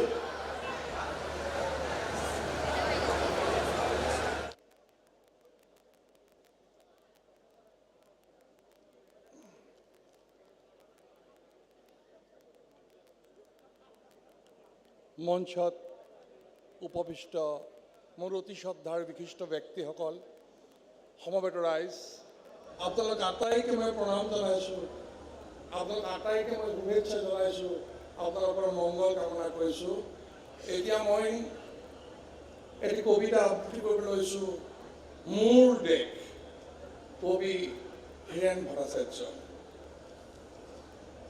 মোৰ প্ৰাণৰ প্ৰাণৰ মোৰ গানৰ গানৰ মোৰ দেশ মোৰ প্ৰতিটো কামে মোৰ প্ৰতিটো চিন্তাই এই দেশৰ বুকুত ৰচে হৈ সোণোৱালী ভৱিষ্যতৰ সপোন। মোৰ জীৱনৰ আহে আহে, মোৰ যৌৱনৰ কহে কহে সেই সপোনৰ কলৰোল। দেখে দেখে দেশ আছে, দেখে দেখে দেশ আছে। এনে বহুত দেশৰ অৰঙে দৰঙে মই ঘূৰিছোঁ, বহু বন্ধুৰ সৈতে হাতে হাত ধৰি ঘূৰিছোঁ।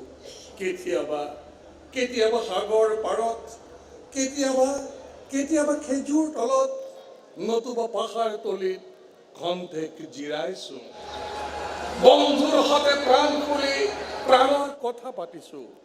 তাৰ পিছত আকৌ আৰম্ভ কৰিছোঁ নতুন যাত্ৰা। এনে বহু যাত্ৰাৰ শেষ মোৰ এই দেশ, এনে বহু যাত্ৰাৰ শেষ মোৰ এই দেশ। যাৰ বুকুৰ উমে মোক দিছে ভাল পোৱাৰ আনন্দ, যৌৱনৰ প্ৰাচুৰ্য, জীৱনৰ নতুন অৰ্থ। এই দেশৰ প্ৰতিটো পুৱাই মোলৈ লুকুৱাই আনে ঐশ্বৰ্যৰ বিপুল সম্ভাৰ। প্ৰতিটো সন্ধিয়াই বৈ আনে স্নিগ্ধ ফুলৰ সুৱাস। প্ৰতিটো ঋতুৱে মোক দি যায় জীৱনৰ আদৰ্শ। মোৰ দেশৰ বাবে মই জীয়াই আছো, মোৰ দেশৰ বাবে মই জীয়াই আছো, মোৰ দেশৰ বাবে মই জীয়াই আছো। এই দেশৰ বাবে মই জীয়াই থাকিবলৈ মৰণ পণ কৰিছো। এই দেশৰ বাবে মই জীয়াই থাকিবলৈ মই মৰণ পণ কৰিছো। ৰঙোৱা বনোৱা হালোৱা এই সকলোৰে মাজত ঐক্য হৈ, বিৰোধৰ মাজত সংহতিৰ সম্ভাৱনা হৈ মই আছো। জীৱনে মৰণে শয়নে সপনে এই দেশৰ আহ্বান মই শুনিছো। শত্ৰু মিত্ৰ সকলোকে মই চিনিছো। সিহঁতৰ অন্তৰ মই বিশ্বাসেৰে জিনিছো। শান্তিৰ চৰাই জুৰিক আজৰি ভৰাই দিছো। ভঁৰালৰ এমুঠি ধান, পৰাণৰ একোটি গান। আৰুতো মোৰ একো নাই, আৰু মোৰ একোই নাই। মোৰ দেশ, মোৰ কল্লিত সপোনৰ উত্তল তৰংগই মোক লৈ যায় গভীৰৰ পৰা গভীৰতলৈ, আদৰ্শৰ পৰ্বতমূললৈ। মোৰ দেশ, মোৰ এই দেশ, মোৰ বাবে, আমাৰ শান্তিৰ বাবে, আমাৰ বাবে, মোৰ দেশ।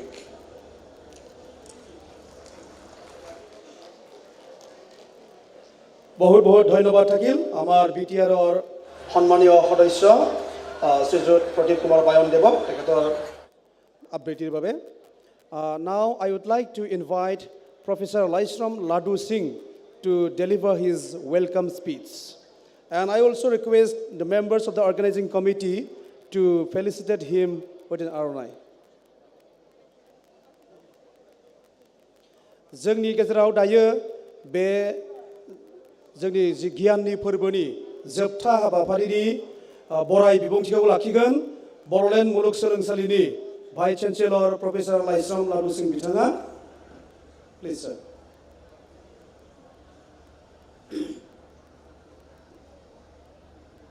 Very good afternoon.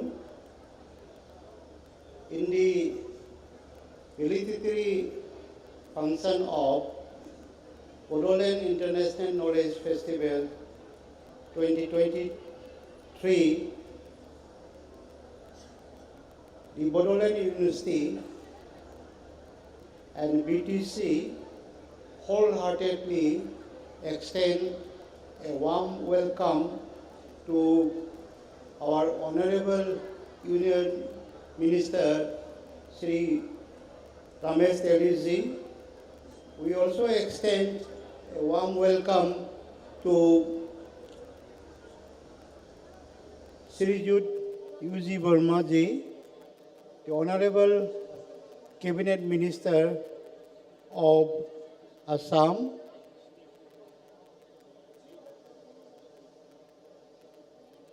From the bottom of my heart and also from the fraternity of Bodoland University, I extend a warm welcome to Srijut Pramod Boroji, the Honorable Chief Executive Member of BTC. I also welcome all the respected Honorable MLA, MCLA, EMs, and other dignitaries on the dais. The Bodoland University and the BTC also extend a warm welcome to actor Shri Sonu Sood ji, who will be just joining us shortly on the dais.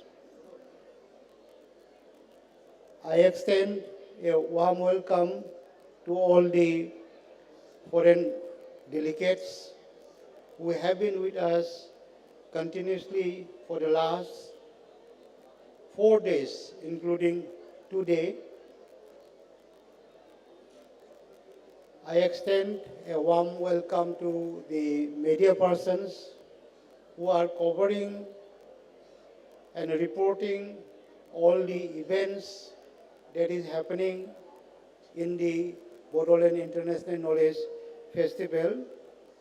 And my hearty welcome also goes to the general public who have come from the neighboring villages, adjoining villages, from within Kokrazars and other districts of the Kokrazars. Hearty welcomes also is extended to our beloved students from the university, colleges, and schools. We all know that Bodoland International Knowledge Festival 2023 has been conceived,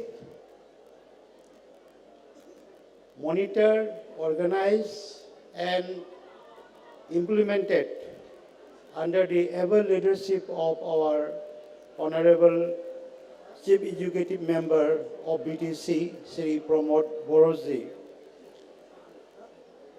The whole concept of organizing the Bodoland International Knowledge Festival is to share our practical experiences, best practices, the knowledge that we acquire from studying, and integrate them to find solutions for the all-round development and growth of the BTR. Special emphasis can be made of the due deliberations, attempts, and implementations of the various programs in the BTR, especially to promote peace and development in the region, because we all know that peace is preconditions and a requirement for making all program penetrate to the grassroots level, and its fruits of success reach out to everyone, all community members in the BTR. It is also envisioned by our Honorable Chief Executive Member of BTC, Pramod Boroji, that in the last few years of his taking up the responsibility of the BTC, the peace along with happiness have been restored in the BTR. People from all walks of life find the BTR no more disturbed, and the environment is conducive for learning and spreading knowledge.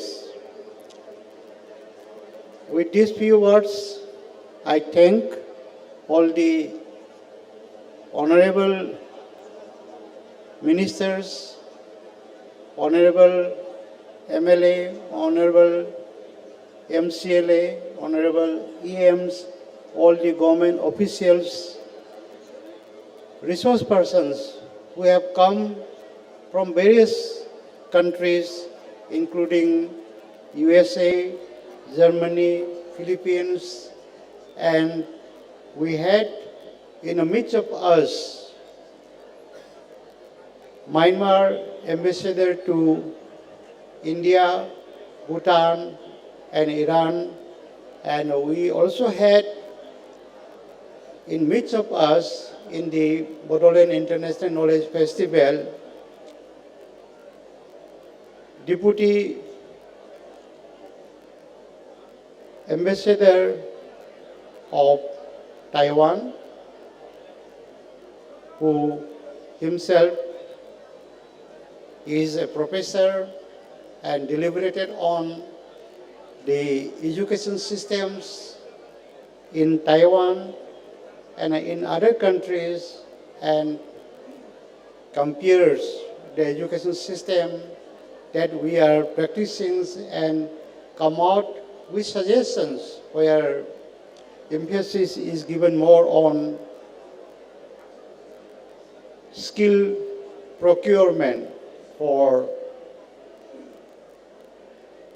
spontaneous and instant employment.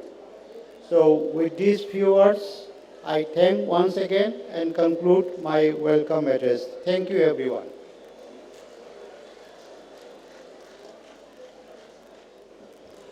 Thank you, sir, for your thought-provoking inaugural speech. दायो जोङो जोंनि बे गिबि खेबनि थाखाय खुंनाय गियाननि फोरबोआ मोजाङै मोजां जाफुंसारनायनि लामायाव आरो दिनै मोनाबिलिनि गेजेराव जोंनि बे हाबाफारिया जाफुंसारै जोबलांसिगोन बेखौनो जोङो नुवाथारिनाव आनान गसाइनाव गाहाम हास्थायनानै जोङो आरज गाबनो नागिरदों। So dear eyes, our OTT বৃন্দ, আমার প্রথমবারের বাবে অনুষ্ঠিত করা বড়োল্যান্ড নলেজ ফেষ্টিভেলৰ নলেজ ফেষ্টিভেলৰ সফলতাৰে সামৰণি পৰিবলৈ আৰু অলপ ক্ষণ আছে, সেয়েহে আমি আমাৰ গোটেই কাৰ্যসূচী সফলতাৰে সামৰণি পৰক তাৰে কামনা কৰি আমি প্ৰাৰ্থনা কৰিম। So now we are going to rise for a moment for the prayer for peace, and this invocation will be led by Dr. Gamuthau Bosumutari. Please, I would like to request all of you to rise for a moment for the prayer.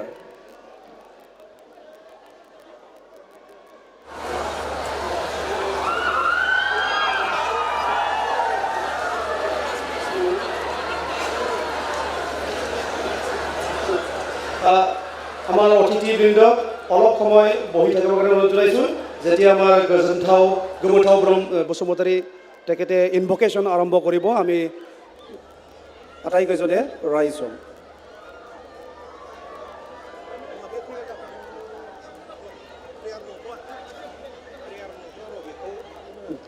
बयखौबो दान्दिसे सम जिरायथ'नो खावलायबाय, जोङो दसे उनाव जागायफिनगोन बेखौ। जोंनि गेजेराव जौसाङाव फैगासिनो दं बलिउडनि मुंदांखा फावखुंगुर सनु सुद बिथांखौ बयबो आखाइ खबनाय बरायनाय खावलायबाय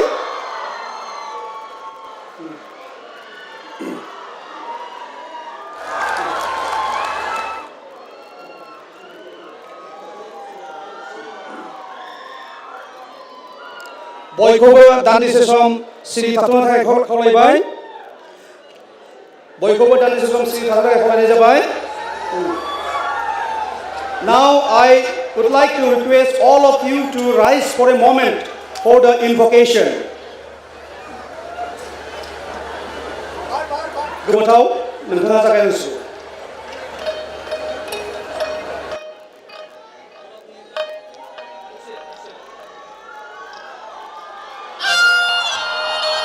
बयखौबो सिरि थानो खावलायबाय अन्नानै सिरि था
Thank you so much. गोमोथाव बसुमतारी बिथांनिसिम साबायखर थाबाय बयखौबो सिरिबाङै गावबा गाव मासियाव जिरायनाय खावलायबाय आरो जोंनि जौसांनि खाथियाव थानाय गासैबो रायजो राजा आरो फरायसा नोंथांमोनखौ सिरिबाङै थानो थाखाय खावलायबाय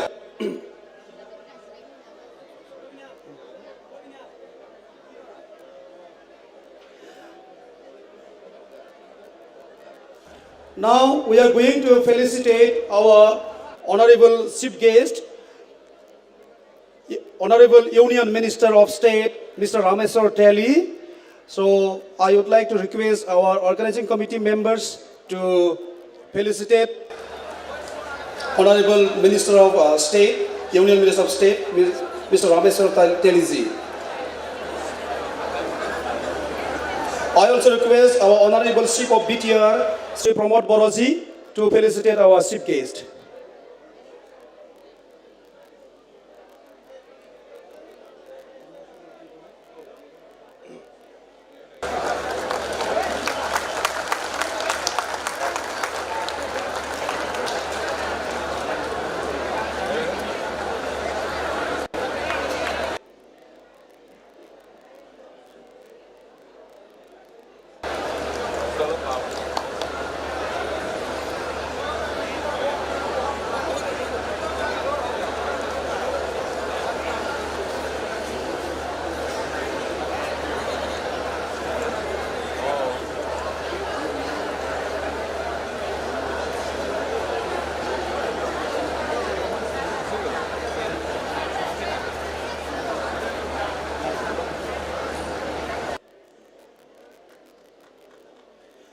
Now I would like to request our Honorable Chief of BTR, Sri Pramod Boroji, to felicitate our invited renowned Bollywood actor Sonu Sood sir.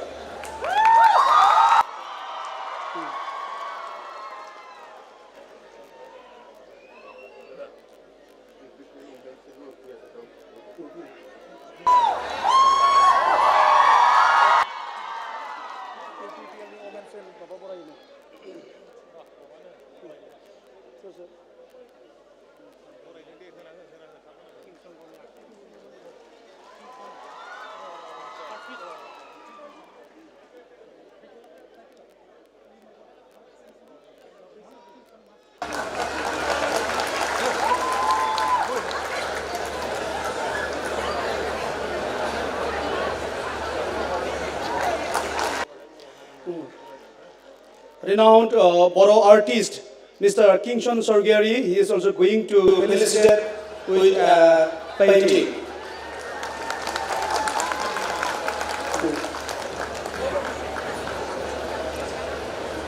Kingston Sorgari is a renowned Bodo artist. He is handing over for painting to our guest, Sonu Sutra.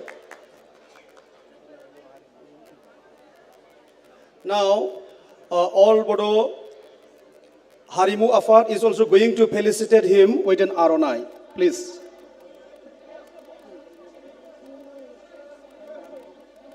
And the women's cell of UPPL, they are also going to felicitate our Sonu Sud sir with an Aronai.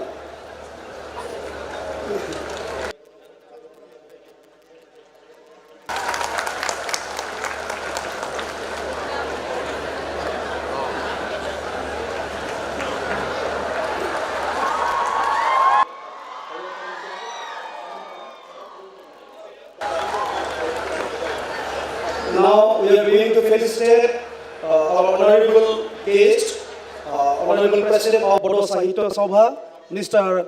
Toren Boro. I request our honorable chief of BTR to felicitate him.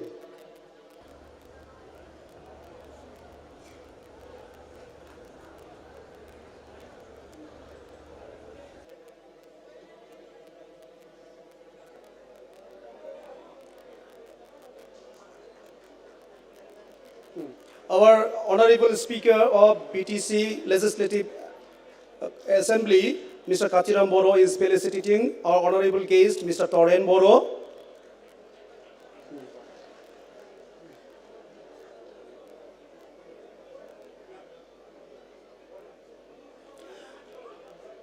Thank you. Now we are going to felicitate our Cabinet Minister of Assam, Honorable Cabinet Minister of Assam, Mr. U.G. Brahma.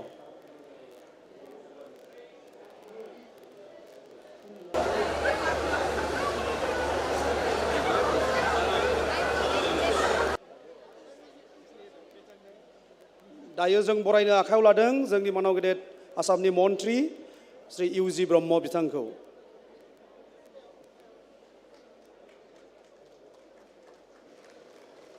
Now we are going to felicitate renowned writer and translator, Padma Shri awardee, Dr. Arup Kumar Datta sir. I request our members of the organizing committee to felicitate Dr. Arup Kumar Datta sir. And we also would like to felicitate Mrs. Datta, who is sitting just behind him.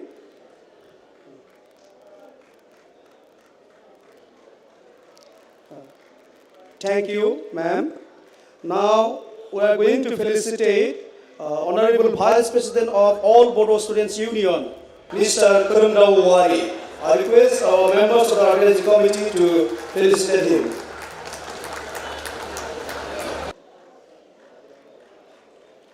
Now we are going to felicitate our Honorable Speaker of BTC Legislative Assembly, Sri Katiram Boro. I request our members of the organizing committee to felicitate him.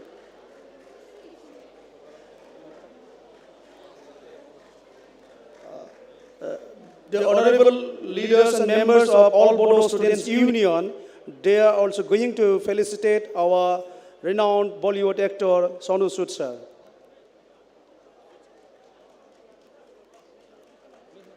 All Bodo Students Union's Vice President Karunrao Wari. Thank you so much. Now I would like to invite Honorable Union Minister of State, Mr. Rameshwar Teliji, to kindly deliver his speech.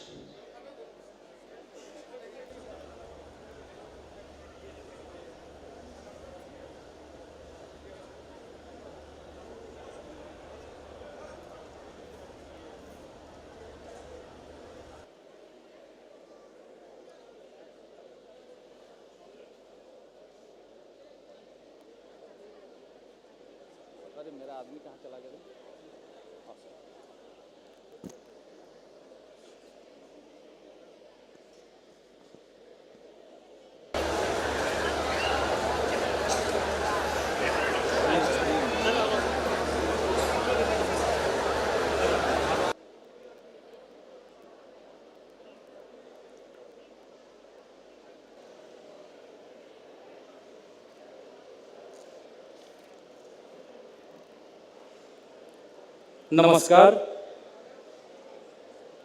আজি Bodoland International Knowledge Festival 2023 আজি এই মুকলি সভাত উপস্থিত আমাৰ BTR chief Pramod Bodo ডাঙৰীয়া আমাৰ অসম চৰকাৰৰ কেবিনেট মন্ত্ৰী আমাৰ বন্ধু ইউজি বৰম ডাঙৰীয়া বড়ো সাহিত্য সভাৰ প্ৰাক্তন সভাপতি তৰেণ বড়ো ডাঙৰীয়া আমাৰ ইয়াত উপস্থিত শ্ৰদ্ধাৰ বিধায়কসকল আমাৰ বড়োলেণ্ড বিশ্ববিদ্যালয়ৰ কাতিৰাম বড়ো ডাঙৰীয়া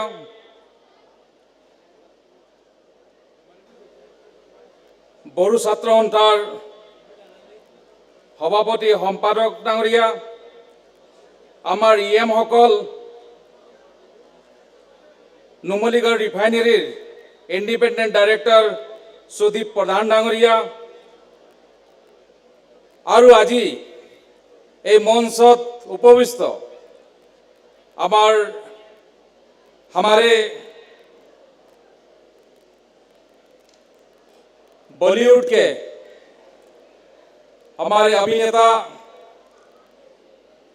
सोनू सूद जी और यहाँ उपस्थित विशिष्ट व्यक्तिসকল সাংবাদিক বন্ধুসকল और শ্ৰদ্ধাৰ ৰাইজ আজি কেইদিনমান আগতে মই যেতিয়া গম পাইছিলো যে বড়োলেণ্ডত আমাৰ অন্তঃৰাষ্ট্ৰীয় নলেজ ফেষ্টিভেল আয়োজন কৰা হৈছে আৰু তেতিয়া আমাৰ BTR চিফ প্ৰমোদ বড়ো ডাঙৰীয়া মোক টেলিফোন কৰি কৈছিল তেলি ডাঙৰীয়া আমাৰ অনুষ্ঠানলৈ আপুনি আহিব লাগিব আৰু ঠিক তেনেকৈ আজি ইয়াত উপস্থিত হৈছো মই যেতিয়াৰ পৰা ৰাজনীতি কৰিছো তেতিয়াৰ পৰা মই শুনা নাছিলো যে আমাৰ নৰ্থ ইষ্টত কোনোবা ৰাজ্যত যে অন্তঃৰাষ্ট্ৰীয় জ্ঞান মহোৎসৱৰ আয়োজন কৰিছে বুলি মই প্ৰথমবাৰ শুনিলো যে বড়োলেণ্ডত জ্ঞান মহোৎসৱৰ আয়োজন কৰা হৈছে আৰু সেই কাৰণে মই BTR চিফ প্ৰমোদ বড়ো ডাঙৰীয়াৰ লগতে তেওঁৰ গোটেই টিমটো মোৰ ফালৰ পৰা বহুত বহুত ধন্যবাদ জনাইছো যে জ্ঞান মহোৎসৱ আয়োজন কৰাৰ কাৰণে ইতিমধ্যে প্ৰমোদ বড়ো ডাঙৰীয়াৰ পৰা কিছু কথা গম পালো প্ৰায় 20খন দেশৰ ইয়াত প্ৰতিনিধি আহিছিল আৰু তেওঁলোকে নিজৰ নিজৰ বক্তব্য ৰাখিছিল বিভিন্ন বিভাগত কিছু আমাৰ পিছতে কিছু আমাৰ আগতে মই অসম চৰকাৰৰ কৃষি মন্ত্ৰীক লগ পাইছিলো আৰু তেওঁ কৈছিল যে আমি অসমত কেনেকৈ আমি খেতি কৰিব লাগিব আমাৰ কেনেকৈ আয় দুগুণ কৰিব লাগিব তেনেধৰণৰ কথাবিলাক তেওঁ কৈছিল আৰু তেনেকৈ নিশ্চয় তেনেকৈ জ্ঞানৰ কথা বহুত হয়তো বক্তাই আপোনালোকক বক্তব্য ৰাখিছিল আৰু নিশ্চয় ইয়াৰ পৰা যথেষ্ট আপোনালোক উপকৃত হ'ব মই বেছি দীঘলীয়া কৰিব বিচৰা নাই কাৰণ কেইবাজনো বক্তা ইতিমধ্যে মঞ্চত উপবিষ্ট আছে তাৰ উপৰিও আপোনালোক আমাৰ মুম্বাইৰ পৰা অভিনেতা সোনু সুদ ডাঙৰীয়াৰ বক্তব্য আপোনালোক শুনিব মই দুটামান কথাই ক'ব বিচাৰিছো নিশ্চয় আপোনালোক জানে যে মই petroleum and natural gas labour and employment বিভাগৰ মই ৰাজ্যিক মন্ত্ৰী হিচাপে ভাৰত চৰকাৰ মোদী চৰকাৰত আছো আৰু আমিও এই বড়োলেণ্ডৰ কাৰণে আমি কি কি কৰিছো তাৰ দুআষাৰ মই আপোনালোকৰ আগত দাঙি ধৰিব বিচাৰিছো নিশ্চয় আপোনালোকে গম পাইছে যে আমি আমাৰ এই বড়োলেণ্ডত আমাৰ যি বঙাইগাঁও ৰিফাইনেৰী এই বঙাইগাঁও ৰিফাইনেৰী 2.7 মিলিয়নৰ ৰিফাইনেৰী আমি ইয়াক এক্সপান্ড কৰিবলৈ গৈ আছো য'ত নেকি 5 মিলিয়নৰ ৰিফাইনেৰী কৰিবলৈ গৈ আছো ইয়াত আমাক 1200 বিঘা মাটি লাগিব আৰু ইতিমধ্যে প্ৰমোদ বড়ো ডাঙৰীয়াই ইতিমধ্যে আমাক 500 বিঘা মাটি দিয়াৰ কথা ইতিমধ্যে তেওঁ ঘোষণা কৰিছে মই আশা ৰাখিছো খুব সোনকালে যাতে আমি 1200 বিঘা মাটিটো পাওঁ আৰু খুব সোনকালে যাতে আমি বঙাইগাঁও ৰিফাইনেৰী এক্সপান্ডৰ কাম আমি আৰম্ভ কৰিব পাৰোঁ কাৰণ এই এক্সপান্ড হোৱাৰ পিছত নিশ্চয় ইয়াত रोजगार বাঢ়িব আমাৰ এমপ্লয়মেণ্ট জেনেৰেট হ'ব আৰু সেইকাৰণে ইতিমধ্যে অসমৰ মুখ্যমন্ত্ৰী হিমন্ত বিশ্ব শৰ্মা ডাঙৰীয়াও আমাৰ পেট্ৰলিয়াম মিনিষ্ট্ৰীত বিভিন্ন সময়ত এই কথাটো উত্থাপন কৰি থাকে যে খুব সোনকালে বঙাইগাঁও ৰিফাইনেৰী এক্সপান্ড হ'ব লাগিব আৰু এই কথা খুব গুৰুত্ব আকাৰে ইতিমধ্যে আমি পেট্ৰলিয়াম মিনিষ্ট্ৰীয়ে ইতিমধ্যে সিদ্ধান্ত লৈছোঁ যে বঙাইগাঁও ৰিফাইনেৰীক আমি 2.7 মিলিয়নৰ পৰা 5 মিলিয়ন কৰিবৰ কাৰণে সিদ্ধান্ত লোৱা হৈছে ইয়াত মোৰ সৈতে উপস্থিত আছে আমাৰ নুমলীগড় ৰিফাইনেৰী ইণ্ডিপেণ্ডেণ্ট ডাইৰেক্টৰ তেওঁৰ লগত আজি কিছুদিন আগত আমি আলোচনা কৰিছিলোঁ যে আপোনালোক জানে বিজেপিত এখন আৰ্মি স্কুল খোলা হৈছে সেই আৰ্মি স্কুলটো প্ৰায় 16 কোটি টকা খৰচ কৰা হ'ব আৰু বিটিআৰৰ ফালৰ পৰা ইতিমধ্যে মাটি দিয়া হৈছে আমি ভাবোঁ যেতিয়া 2020 চনত যেতিয়া শান্তি চুক্তি হৈছিল কাৰণ আপোনালোক জানে এই অঞ্চল যথেষ্ট অশান্ত অঞ্চল আছিল যেতিয়া বাজপেয়ী গভৰ্ণমেণ্ট হৈছিল আৰু সেই সময়তে শান্তি আলোচনা হোৱাৰ পিছত এই অঞ্চলৰ কেনেকৈ উন্নয়ন হ'ব তাৰ ওপৰত বিভিন্ন ধৰণৰ কাম কৰি থকা হৈছিল আজি যথেষ্ট উন্নয়ন হৈছে আমি ভাবিছোঁ আৰু উন্নয়ন হ'ব লাগিব বড়োলেণ্ড বিটিআৰ তাৰ কাৰণে ইতিমধ্যে আমাৰ চৰকাৰ ফালৰ পৰা কেন্দ্ৰ চৰকাৰে হওক বা অসম চৰকাৰ ফালৰ পৰা বিভিন্ন আঁচনি ইতিমধ্যে আমি হাতত লৈছোঁ মই কৈছোঁ বিজেপিত এখন আৰ্মি স্কুল কৰা হৈছে যদি 16 কোটি টকা খৰচ কৰা হ'ব আৰু সেইকাৰণে নুমলীগড় ৰিফাইনেৰীৰ ফালৰ পৰা ইতিমধ্যে আমি CSR ফাণ্ডৰ যোগেদি 1,90,00,000 টকা ইতিমধ্যে দিয়া হৈছে আৰু তাৰো কাম ইতিমধ্যে আমি আৰম্ভ কৰিছোঁ আমি ভাবোঁ যে বিটিআৰৰ ল'ৰা ছোৱালী আমাৰ এই আৰ্মি স্কুলত পঢ়ক দেখভাল তেওঁলোক জাগি উঠক এনেধৰণৰ কাম ইতিমধ্যে আমি এই আৰ্মি স্কুলৰ যোগেদি কৰিবৰ কাৰণে ইতিমধ্যে সিদ্ধান্ত লৈছোঁ তাৰ উপৰি ইতিমধ্যে আপোনাক জনাইছোঁ আমি BPCL ভাৰত পেট্ৰলিয়াম লিমিটেডক ইতিমধ্যে কৈছোঁ এই আমাৰ বড়োলেণ্ডত নতুন নতুন ঠাইত য'ত নেকি বহুত দূৰত এটা পেট্ৰল পাম্প আছে তাত কেনেকৈ আমি পেট্ৰল পাম্প কৰিব পৰা যায় তাৰ কাৰণে ইতিমধ্যে ছাৰ্ভে কৰিবলৈ কোৱা হৈছিল আৰু এটা ছাৰ্ভে ইতিমধ্যে ৰিপৰ্ট দাখিল কৰা হৈছে খুব সোনকালে আমি বিটিআৰ ওপৰত যদি আমি মাটি পাম নিশ্চয় আমি প্ৰথম পৰ্যায়ত 10টা পেট্ৰল পাম্প কৰিবৰ কাৰণে ইতিমধ্যে আমি সিদ্ধান্ত লৈছোঁ ভাৰত পেট্ৰলিয়াম ফালৰ পৰা ঠিক তেনেকৈ আপোনালোক জনাইছোঁ যে আমি গোৱালপাৰাৰ বিজনী ইতিমধ্যে আমি কৈছোঁ যে আমাৰ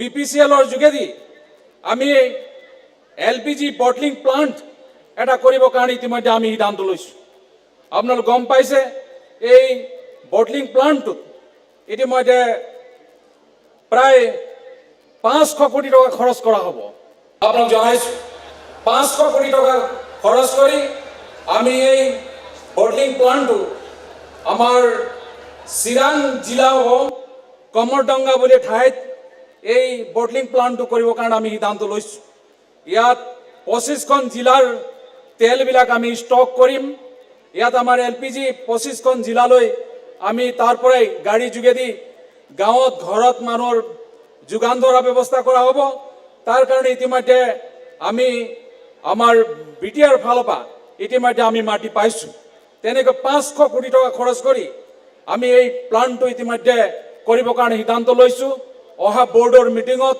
এইটো সিদ্ধান্ত হ'ব কিন্তু আমি ইতিমধ্যে মিনিষ্ট্ৰী ফালৰ পৰা সিদ্ধান্ত লৈছোঁ খালি বোৰ্ডৰ অনুমোদন পালেই আমি কাম আৰম্ভ কৰিব পাৰিম তেনেকৈ ইতিমধ্যে কাম কৰিবৰ কাৰণে আমি সিদ্ধান্ত লৈছোঁ এই বিটিআৰ অঞ্চলত য'ত নেকি এই 500 কোটি টকাৰ যিটো প্ৰজেক্ট হ'ব প্ৰায় তাত 10,56,352 মেট্ৰিক টন তেলৰ ষ্ট'ৰ বনোৱা হ'ব তেনেকৈ কাম ইতিমধ্যে আমি কৰিবৰ কাৰণে আমাৰ মিনিষ্ট্ৰী ফালৰ পৰা সিদ্ধান্ত লোৱা হৈছে মই ইতিমধ্যে কৈছোঁ বহুত কেইজন বক্তা ইয়াত উপস্থিত আছে সেইকাৰণে মই বেছি দীঘলীয়া নকৰোঁ आज मैं यहाँ उपस्थित सभी को मेरा तरफ से बहुत बहुत धन्यवाद कहना चाहता हूँ विशेषकर मैं बोडोलैंड के चीफ हमारे साथी प्रमोद बोरजो को बहुत बहुत धन्यवाद कहना चाहता हूँ पहली बार बोडोलैंड में अंतर्राष्ट्रीय ज्ञान महोत्सव का आयोजन किया गया है और मैंने देखा कि पहले दिन हमारे सिनेमा जगत के हमारे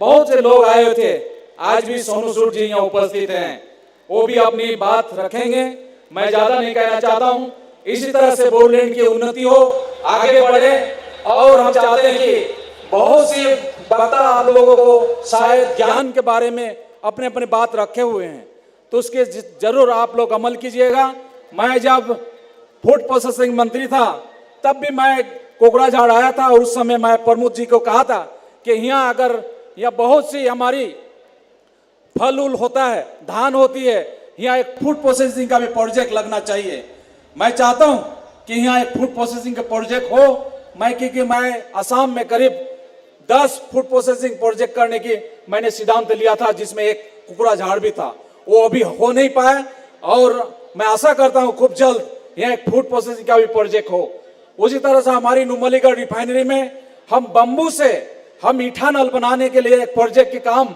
हमारी चल रही है वो शायद नवंबर में वो कंप्लीट होने वाली है ये टेक्नोलॉजी जो है वो हम फिनलैंड से लाए हैं क्योंकि नॉर्थ ईस्ट में बहुत ज़्यादा बम्बू होती है आजकल लोग बम्बू के घर नहीं बनाते हैं इसी तरह से बम्बू को हम यूज करना है हमारी जो बम्बू के जो किसान हैं उसकी आय दुगनी हो इसीलिए हम फिनलैंड से एक टेक्नोलॉजी ला के हमारी नुमलीगढ़ रिफाइनरी में हम बम्बू का एक प्लांट बैठाए हुए हैं नवंबर में कंप्लीट हो जाएगी आप लोगों को मालूम है आज आप जो गाड़ी चला रहे हैं वो E20 गाड़ी चला रहे हैं मतलब इथानॉल 20% बेंडिंग तेल भर के आप अभी गाड़ी चला रहे हैं क्योंकि ये अभी जो तेल अब E20 गाड़ी चला रहे हैं वो राइस से निकला हुआ इथानॉल है वो हमारी गन्ना से निकला हुआ इथानॉल है वो हमारा मक्का से निकला हुआ इथानॉल के द्वारा आप लोग गाड़ी चला रहे हैं अब हम चाहते हैं कि बम्बू से निकलने वाले इथानॉल से भी हम गाड़ी चलाएं तो ये हमारी बोडोलैंड में बहुत सी बम्बू है जब हम सफल हो जाएंगे हमारी नुमलीगढ़ का रिफाइनरी हम कोशिश करेंगे कि बोडोलैंड में भी एक इथानॉल बम्बू इथानॉल प्रोजेक्ट होना चाहिए इस तरह हम विचार जरूर करेंगे तो मैं आप लोगों को ये बात कहा और मैं ज़्यादा नहीं कहना चाहता हूँ आज की इस प्रोग्राम में मुझे बुला के जो सम्मान दिया उसके लिए मैं विशेषकर आज जो आयोजक है उनको मेरा तरफ से बहुत बहुत धन्यवाद कहते हुए मैं अपना वक्तव्य यहीं समाप्त करता हूं धन्यवाद जय Hind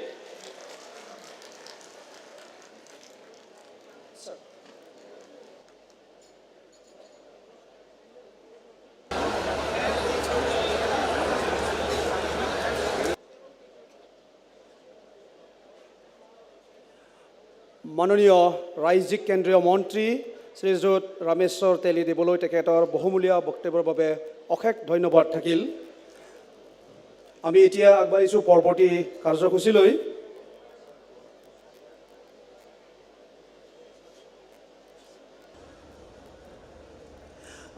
Now we are going to start a symphony of peace and resilience to be led by Professor Johan Weismann, ethnomusicologist. Professor Johan Weismann is from Sweden. He is all the way from Sweden. He comes from all the way from Sweden. He is working in Bhutan and he is participating the first ever International Knowledge Festival here in Kokrajhar and he is leading his team.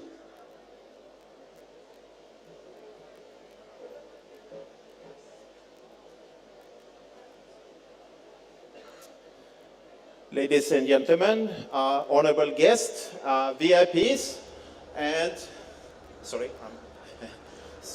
and all visitors and friends here. I'm extremely pleased to be invited to this Knowledge Festival. It has been fantastic, and it has been really impressive in terms of how many people came here, and in terms of how many different types of knowledges are shared here. We have had so many things going on. Personally, As I was presented, my name is Johan Westman. I come from Sweden, but I have stayed in Bhutan for many years. And I'm a music anthropologist or ethnomusicologist. So it means I'm studying traditional music and our roots, so to speak. I have been working with Royal University of Bhutan since 2016. And we have developed a center in Paro College. It's called Heritage Education and Professional Skill Development Center. So I'm very pleased to be here, and I was invited here to conduct a workshop. And the name of our workshop is Symphony for Peace and Resilience. So Symphony for Peace and Resilience. And you will see this in this performance we are going to do very soon. We have 5 different groups, different tribes of Assam. We have been working together. We have learned from each other. I also shared about Bhutanese culture to our Assamese friends. We have 5 different tribes here, groups. First we have Bodos, and then Rajbongshi, and we have also Gorkhas, and we have Adivasi or Santali, and finally we have Assamese also. And in our number today, you are going to hear Bagurumba is going to be the Bodos number. Kushan is going to be Rajbongshi. Chaure dance is Gorkhas. And then Adivasi is going to show us something really interesting with the dance. I was really impressed about this when we practiced. So finally, we will have Bihu Assamese. We can talk a little more. They are getting set here on the stage. So I will just share my views. I think that in today's globalized society, we tend to lose our own roots. It's good with a globalized society that everybody can share the same values. On the other hand, global society can go too far. Okay? So, yes, I'm just talking here. Are we ready to go? Are we ready? Are we set up? So, yeah. So, I will make my speech short, but I'm just talking until we have set up the microphones properly. Yeah.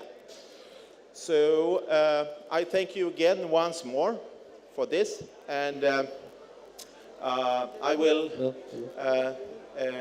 yeah, thank you so much. Wonderful event. And now the meaning of peace and resilience is that we are showcasing 5 different groups, but we are also playing together, okay? Showing that in music we can unite through music. Okay. So thank you, everybody.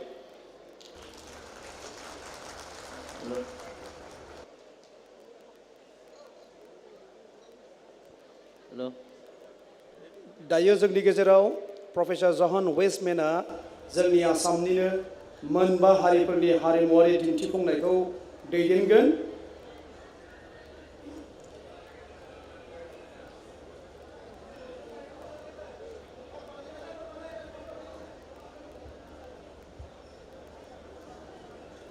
Professor जहान वेस्टमेने আমাৰ অসমৰ বিভিন্ন জনগোষ্ঠীৰ সাংস্কৃতিক এটা নৃত্য পৰিবেশন তেওঁ আগধৰিব। তেখেতসকলৰ দলক মই মঞ্চত তেওঁলোকৰ পৰিবেশন আৰম্ভ কৰিবলৈ অনুৰোধ জনাইছোঁ।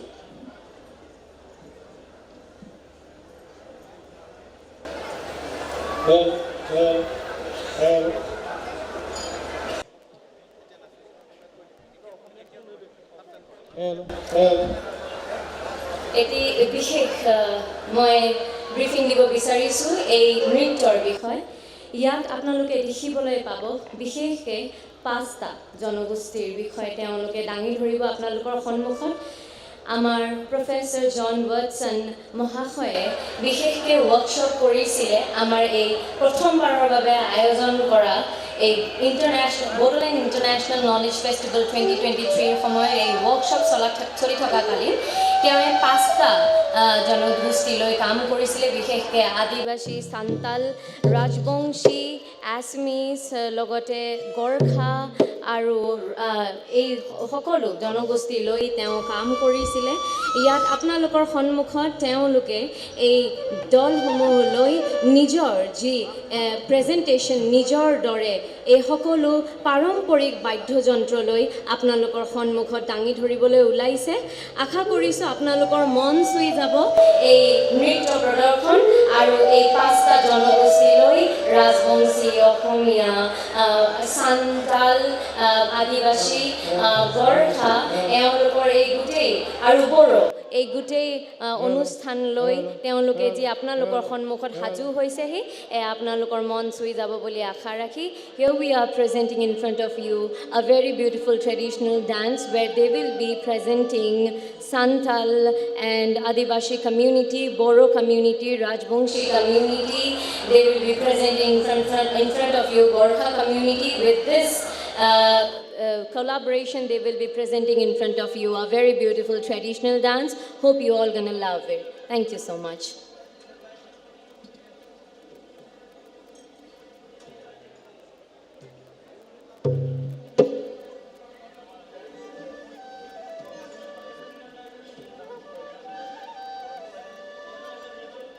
नै दायो जोंनि गेजेराव दिन्थिफुंनो नागिरदों आसामनि गुबुन गुबुन हारिफोरनि मोसानाय आरो बेखौ थांनाय सानब्रै बिथांमोनहा वर्कशप खालामनानै दिनैनि बे थासारिसिम लाबोनो हादों आरो नै बिथांमोनहा बे वर्कशपनिनो मोनसे जाफुंसारनाय फिथाइ बेखौ दिन्थिफुंनो नागिरदों।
স্বামী রে ওই আরে শ্যাম নারায়ণ শ্যাম নারায়ণ সারি রে বদনি কাহানি যায় বেলা আরে শ্যাম নারায়ণ শ্যাম নারায়ণ সারি রে বদনি কাহানি যায় বেলা ও দিনো আইশো আইশো রে কামনা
পিঠিতে ধরিল হায় ময়না নাঙলৰ ৰুৱনি নাখাউৰ দাৱনি নায়াগুৰ বলে চপাই ঢুকুৰা বলে চপাই ঢুকুৰা কৰোমাই তোকে আনিম বুলি হায় ময়না পথাৰ মাটি তুলি সাজিলো যে মই মচিবি নে ওখকৈ মচিবি নে ওখকৈ ভেটি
आखाइ खबना हो रायजोफोर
अन्नानै बयबो गावबागाव मासियाव जिराय।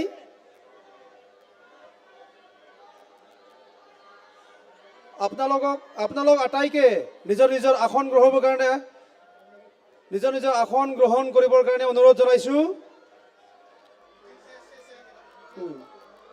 আমাৰ কাৰ্যসূচী চলি আছে। जोंनि रायजो राजा फरायसा गासैबो नोंथांमोनखौ गावबागाव मासियाव जिरायनाय खावलायबाय। दान्दिसे सिरिबाङै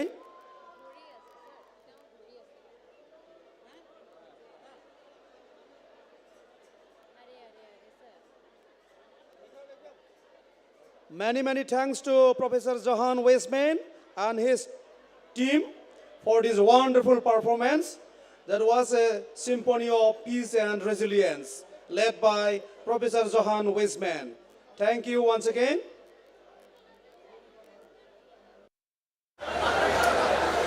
Now I would like to invite Honorable Cabinet Minister of Assam, Mr. Yuji Brahma, to deliver his speech.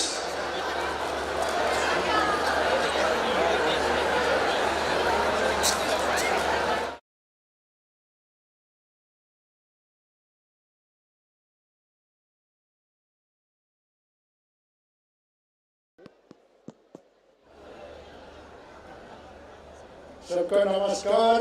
सबसे पहले honourable chief executive member Bodoland territorial council Shri Pramod Boro ji, honourable warrior actor and humanist to Sonu Sood ji, and honorable MLAs present here and executive members of the Bodoland Territorial Council present here, respected former President of the Bodo Sahitya Sabha, Sri Thoren Moro, Honorable Union Minister who is not here now, but he will be coming back, Rameshwar Teliji, Professor Dr. Madam Dr. the Honorable Vice Chancellor of the Bodoland University, Registered Bodoland University, and other distinguished guests present here, and all the distinguished gathering from different parts of the Bodoland Territorial Council. सबसे पहले मैं I would like to congratulate Mr. Pramod Boro, the Chief of the Bodoland Territorial Council, and his energetic team for having organized the International Knowledge Festival at Bodoland University for the first time in a very successful manner. आप लोग सब एक तालियां बजाएं प्रमोद बोरो जी और उनके team के लिए। इन्होंने इतना अच्छा कार्यक्रम बोडोलैंड यूनिवर्सिटी में आयोजन किया है, और ये सिर्फ बोडोलैंड के लिए ही नहीं है, सारे भारतवर्ष में शायद नॉलेज के नाम पे इतना बड़ा इंटरनेशनल फेस्टिवल नहीं हुआ होगा, लेकिन पहली बार बोडोलैंड एरिया में इसको आयोजन किया गया है। आज शाम बहुत खुशी है, शायद इतने सारे कार्यक्रम देखा जिंदगी में, नाच गान की कल्चरल फेस्टिवल देखा, लेकिन नॉलेज फेस्टिवल में जिस उत्साह, जिस उद्दीपना लेके लोग यहाँ आए हैं और जिस तरह की खुशियाँ जाहिर की है, इस तरह की खुशियाँ बोडोलैंड के लोगों में हमने नहीं देखा। तो ये पहले बार देखा कि हर एक व्यक्ति के मन में नई आशा, नई उमंग जागे है, ये हम लोग नई दिशा में जाने के लिए हर कोई और हर व्यक्ति यहाँ तैयार हुआ है, ऐसा लगता है। सोनू सूद जी, मैं आपके उपस्थिति में एक बात बोलना चाहूँगा। मौका तो नहीं मिला तब ऐसे आपको पर्सनली मिलने का, लेकिन टीवी में देखा, न्यूज़पेपर में देखा। कोविड के समय में आपने जो किया है, यहाँ जितना भी यंग जनरेशन है आपको प्रेरणा देते हैं, आप प्रेरित किया है यहाँ। अब अपने अपने प्रोफेशन में रहे के भी आप एक्टर है, लेकिन आपके अगर साहस है तो मानवता के लिए हर कोई काम कर सकता है। ये एग्जाम्पल आपने दिखाया, और जिस तरह से आपने आज आया और डांस ग्रुप के साथ आप मिल के वहाँ डांस भी किया, तो जिंदगी में कोई भी यहाँ जो लोग आया है देखा है भूलेगा नहीं आपको। आपको जरूर वापस आना पड़ेगा, क्योंकि आपका जो simplicity, the moment I met you first today, you entered into this dais, तो I have notice your simplicity. आप कैसे डाउन टू अर्थ आदमी है। तो इस तरह का जो बैकवर्ड एरिया, इसमें आप जैसे लोगों को ही जरूरत होता है। आप ऐसे नहीं है, ऐसे प्रोग्राम में नहीं है, आप हर काम में आगे बढ़ाइए। आपको सहयोगिता हमको दे दीजिए, आपकी सहयोगिता से आप हमको आगे जाना है। नॉलेज फेस्टिवल तो क्या एक लोगों की धारणा को बदलने के लिए किया गया है। हर एक के मन में नॉलेज होता है, और नॉलेज होता वो नहीं होता। नॉलेज सबके मन में है, सब एरिया में है। There is nothing in the world as pure as the knowledge.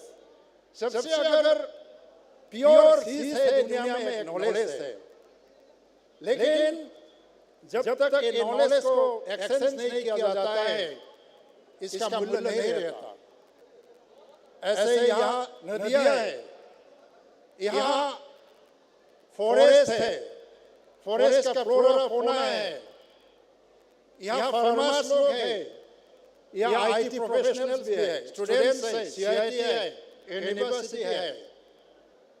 लेकिन यहाँ से निकलने वाले हर व्यक्ति को हम बाहरी दुनिया से कैसे संपर्क करें या संबंधित करें, ये बड़ा सवाल है।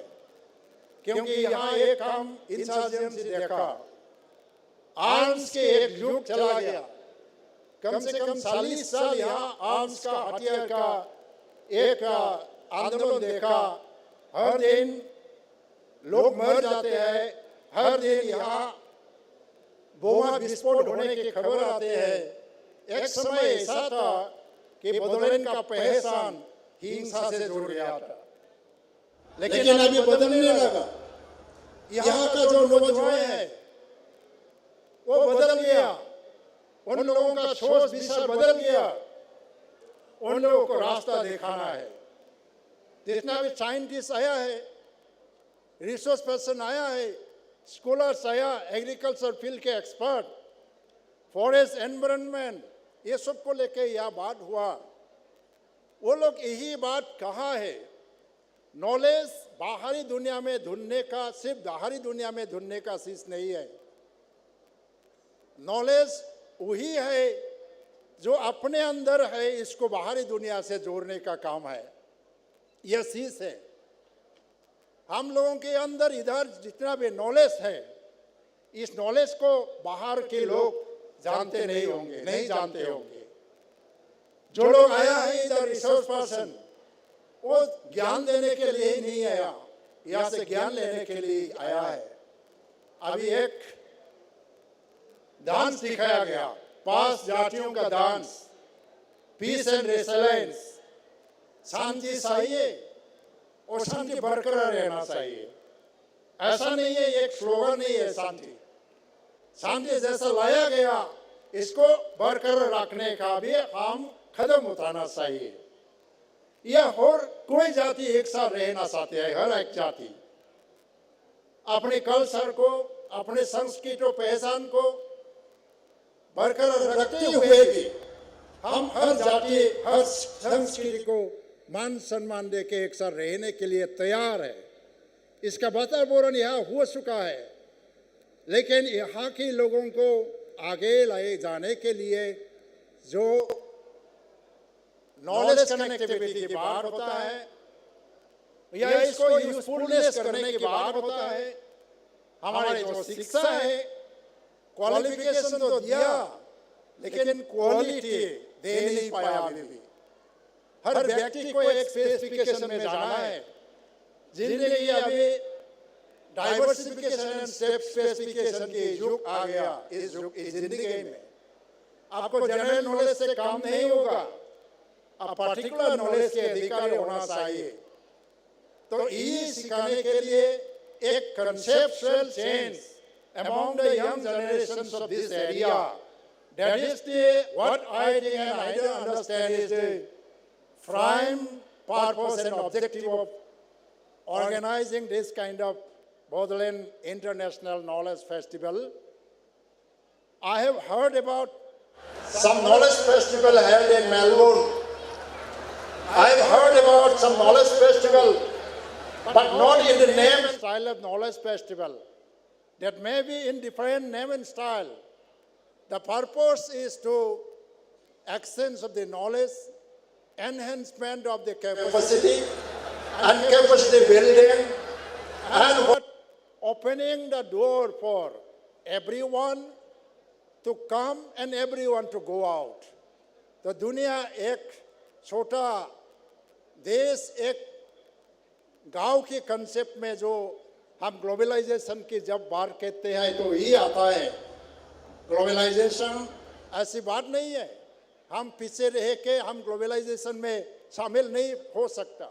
आगे बढ़ना है, शामिल होना है, अपने आप को ऐसा प्रतिष्ठा करना है कि we are also competent enough to stand amidst the elite and advanced society of the group. दुनिया के जितना भी आगे बढ़ते हुए ये बड़े हुए समाज जाति देश होंगे, उसी से मुकाबला करने का कॉम्पिटेंसी हमारा भी है। वही मकसद होना चाहिए। इन्फीरियरिटी कॉम्प्लेक्स से कुछ नहीं होने वाला। एक कॉम्प्लेक्सिटी से बाहर आना है। बहुत सारे लोग हैं आउट ऑफ बॉक्स सोचने का बात करता है, thinking about what new things, thinking out of box, taking the things out of box. हम लोग ये बात तो करते हैं, लेकिन यहाँ का उभरते हुए हर नौजवान अगर इस सोच विचार को लेके अपने काम में आगे जिंदगी में उसी रास्ते में अगर चल ना पाया तो ये कंसेप्ट कोई भी मूल्य नहीं रहेगा। तो मैं ज़्यादा नहीं कहूँगा, क्योंकि मुझे मालूम है यहाँ जो है बैठे हुए हैं, सोनू सूद जी कहाँ कब का बात करते हैं तभी इंतज़ार में है, इसी के इंतज़ार है। लेकिन आप लोग मत सोचिए, उस दिन भी विवेक ओबेरॉय जी आया था। कुछ लोगों ने सोशल मीडिया में ये बात कहा कि नॉलेज फेस्टिवल में बॉलीवुड एक्टर का क्या काम है। सोशल मीडिया ऐसा भी हम लोग रिमार्क्स मिला है। लेकिन बॉलीवुड तो एक ज्ञान की भांडार है। भारत को जानने के लिए मौका कौन दिया है हमको? बॉलीवुड ही दिया है। आप सिनेमा देखने के बाद वही मालूम पड़ जाता है।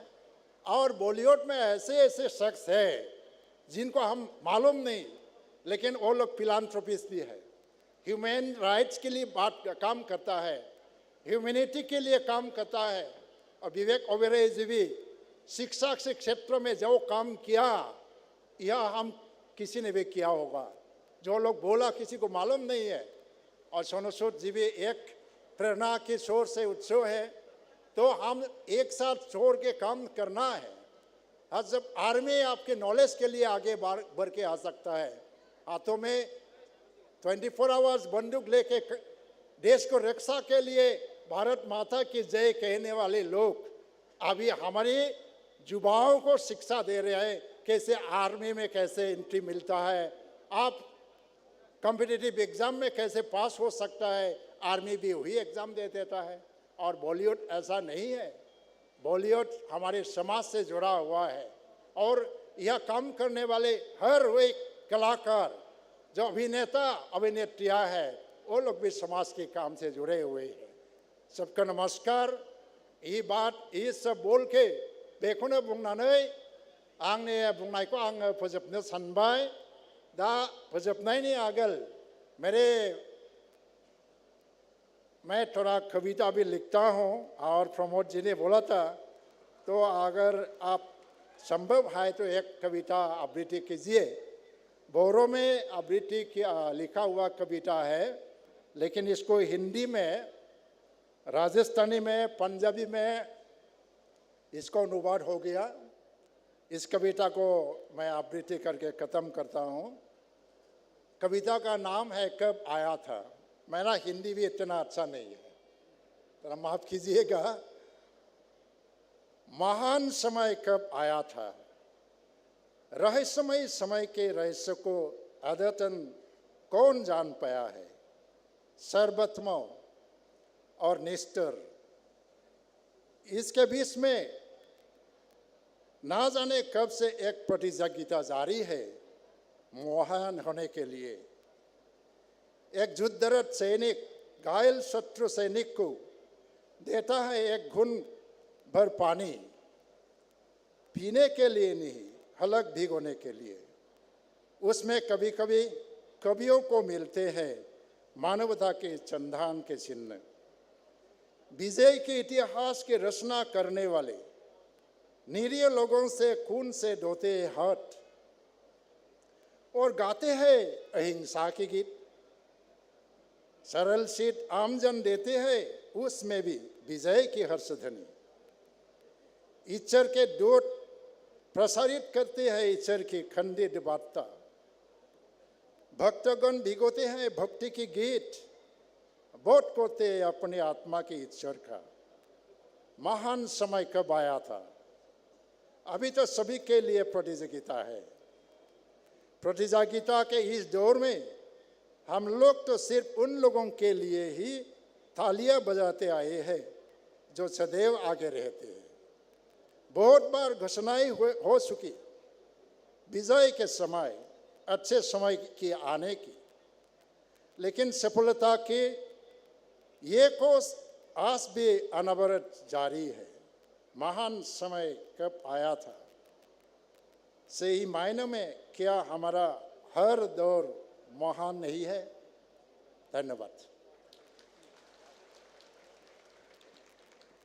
Gajanthang, thank you, Honorable Cabinet Minister of Assam, Mr. U.G. Brahmo, for your valuable speech. Now we have a declaration of first ever Bodoland International Knowledge Festival, and I would like to request Mr. Victor and his team to start the program.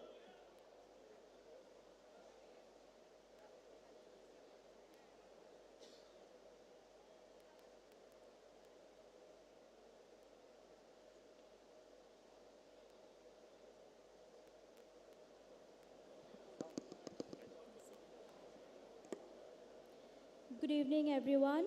Namaskar, Khulumbai. As we draw the curtains to the end of the very first ever Bodoland International Knowledge Festival, we now move forward to a very important segment. So I request everyone in the audience to please maintain silence and decorum as we move forward to this very crucial segment. Over the last 4 days, we have witnessed some of the most remarkable minds from around the world come together to share their knowledge, expertise, and experience. We have had some incredible keynote speeches, fascinating panel discussions, and interactive sessions that have provided us with the wealth of information and insights. The Bodoland International Knowledge Festival has truly been a celebration of knowledge, innovation, resilience, and collaboration. It has been a platform that has brought together the brightest minds from different fields, cultures, and backgrounds to exchange ideas and build relationships. The festival, which was organized with the motto, Knowledge for Peace, Knowledge for Innovation, and Knowledge for Resilience. So now, may I request Mr. Victor Narjari to please come upon and read to us the declaration. I, Sri Victor Narjari, gladly do read the Bodoland Knowledge Declaration 2023, adopted at the valedictory session of the first Bodoland International Knowledge Festival, 2nd of March 2023, Bodoland University, Kokrajhar, the City of Peace. Whereas the pursuit of knowledge has for millennia guided the march of human civilization to the third decade of the 21st century, it is imperative that a knowledge society is the primary means to address the manifold challenges that confront the world and its people. Whereas the values of modern society are enshrined in the ideas that have fostered many dimensions of human condition, while ensuring through practice, precedent, history, and experience that it is knowledge that endows the world with a collective voice, a voice that enables unity, sense of purpose, and a progressive march towards a brighter future. Whereas the checkered timeline of recent history for the Bodo people and the people living within the Bodoland territorial region has been marked by intermittent periods of struggle and strife. Today, after many decades, peace has dawned upon the soil of Bodoland. For peace to sustain, for progress to continue, unstinted by upheavals, and for people to prosper, knowledge is the foremost pathway. Whereas, in the consideration of the aforementioned perspective, the first Bodoland International Knowledge Festival found resonance with its clarion call with the motto, knowledge for peace, innovation, and resilience. Future of Bodoland through an inclusive prism of knowledge advocacy, practice, and systemic discourse. Now, the Honorable Chief of Bodoland Territorial Region, while representing all sections of people of BTR, and the Honorable Vice Chancellor of Bodoland University, while representing the foremost center of higher learning in the region, hereby proclaim the Bodoland Knowledge Declaration 2023 with its jurisdictional scope across Bodoland Territorial Region as the principal foundational document to guide the evolution of the region and its people to the next level of progress and prosperity, while underlining knowledge as the instrument to usher in a peaceful, smart, and green Bodoland, with the objectives laid on an article-wise basis as under Article 1. The Bodoland Knowledge Declaration 2023, in cognizance of the recommendations of the Technical Sessions Observer Committee of the first Bodoland International Knowledge Festival 2023, stipulates the establishment of the Bodoland International Knowledge Center with its headquarters stationed at Bodoland University to plan, regulate, commission, and implement multidimensional knowledge activities as a solution mechanism for addressing ground-level societal and developmental challenges across Bodoland Territorial Region with active support and guidance of the Bodoland Territorial Council. Article 2. The Bodoland Knowledge Declaration 2023, in cognizance of the recommendations of the Honorable Chief BTR and in consultation with the Technical Advisory Committee of the first Bodoland International Knowledge Festival, stipulates the establishment of a School of Peace and Happiness Studies in Bodoland Territorial Region, affiliated to Bodoland University and supported by the Bodoland Territorial Council. This will enhance the efforts to build bridges amongst many communities residing in BTR, espousing a new era of peace and harmony. Article 3. The Bodoland Knowledge Declaration 2023, in cognizance of the announcement of the Honorable Vice Chancellor of Tezpur University, made during the inaugural session of the first Bodoland International Knowledge Festival 2023, held on the 27th of February, wholeheartedly welcome the decision to establish a chair in the name of Bodofa Upendranath Brahmo in the esteemed university, while pledging all necessary cooperation and support to the endeavor. This singular initiative, in view of the Technical Advisory Committee, is a pioneering initiative to spread the message of non-violence and peaceful means for self-determination practiced by the revered Bodofa Upendranath Brahmo to the upcoming generations. Peace and harmony can invite investment and prosperity. Article 4. The Bodoland Knowledge Declaration 2023, in cognizance of the announcement of the Honorable Vice-Chancellor of Cotton University, made during the inaugural session of the first Bodoland International Knowledge Festival, held on 27th February 2023, wholeheartedly welcome the decision to name a new educational block in the name of Sri Pramod Chandra Brahma in the esteemed university. This initiative, in view of the Technical Advisory Committee, is a pioneering initiative to lend prosperity to the life of one of the pioneering Bodo literatures from Bodoland. Article 5. The Bodoland Knowledge Declaration 2023, in cognizance of the announcement of the Honorable Vice-Chancellor of Assam Agricultural University, made during the inaugural session of the first Bodoland International Knowledge Festival 2023, held on 27th of February, wholeheartedly welcome the decision to support the formulation of the new agricultural policy of Bodoland Territorial Region. This initiative, in view of the Technical Advisory Committee, will be a pioneering economic doctrine to positively enhance the agri-economy and livelihoods of the people of BTR. Article 6, the Bodoland Knowledge Declaration 2023, in cognizance of the vision of the Honorable Chief of BTR, stipulates the institution of 3 international scholarships, one each for humanities and liberal arts, royal sciences, and commerce, as a supplementary research grant to the meritorious scholars to further their studies in select leading universities of the world. This initiative, in the considered opinion of the Technical Advisory Committee of the first Bodoland International Knowledge Festival, will further the scope of the scholars at the global level. Article 7. The Bodoland Knowledge Declaration 2023, in cognizance of the advice of the Honorable Chief of BTR, the Technical Observer Committee of the first BIKF 2023 and other leading scholars during many deliberations which took place during the first Bodoland International Knowledge Festival, stipulates the establishment of a Center of Indigenous Knowledge Systems at Bodoland University.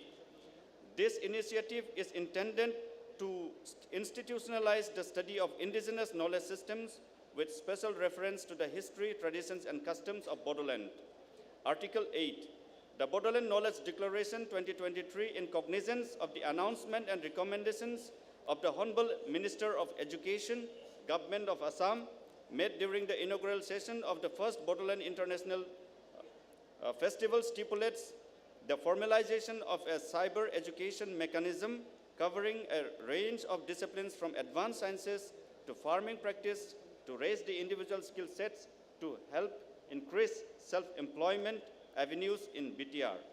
Article 9, the Bodoland Knowledge Declaration 2023, in pursuance of the objective of sustainable peace as reflected in the present peaceful scenario prevalent in the region, advocates the declaration of BTR as a gateway of peace to the northeastern region. In view of the same, necessary representations for statutory to concerned authorities as deemed fit by the government of BTR. Article 10, the Bodoland Knowledge Declaration 2023, in pursuance of the advice of Honorable Chief of BTR and the Technical Advisory Committee, several thematic deliberations of the first Bodoland International Knowledge Festival and recommendations thereof stipulates the advocacy of the right to knowledge in accordance with the provisions of the Constitution of India in the near future. In view of the aforementioned articles stipulated for adoption in the presence of the august gathering of distinguished guests, luminaries, experts, students, members of the media fraternity, well-wishers, and the general public, I, Sri Pramod Boro, Honorable Chief of BTR, and I, Professor Laisram Laddu Singh, Vice-Chancellor on behalf of the people of BTR and Bodoland University, respectively pledge our commitment to the declaration as unanimously adopted by the Assembly of Valedictory Session of the first Bodoland International Knowledge Festival 2023 at Bodoland University, Kokrajhar, the City of Peace. Signed, Sri Pramod Boro, Chief Executive Member, Bodoland Territorial Region, Professor Laisram Laddu Singh, Vice Chancellor, Bodoland University, dated 2nd of March 2023, Kokrajhar, Assam, India. Thank you. Thank you, sir. Now may I request Secretary Education BTC, Mr. Amarjyoti Burman, and Registrar of Bodoland University, Dr. Subungji, to please take the declaration to the Chief of BTC and Vice Chancellor, Bodoland University, to be signed and adopted. जोंनि रायजो राजा नोंथांमोनखौ आखाइ खबनानै खावलायहरनाय जाबाय সকলোকে হাত চাপৰি দিবলৈ অনুৰোধ জনালো To show our unanimous support and solidarity, I request everyone to please rise and applaud. Please stand up and applaud. बयखौबो दान्दिसे गसंनानै आखाइ खबनानै दाय खावलायनाय जाबाय সকলোকে कन्टेक्ट समय थिय হৈ हात चापरि दिবলৈ অনুৰোধ জনাইছো जोंनि बे गिबि खेबनि खुंनाय बड'लेण्ड नलेज फेस्टिभेलनि बियो मोनसे मैखोम आगान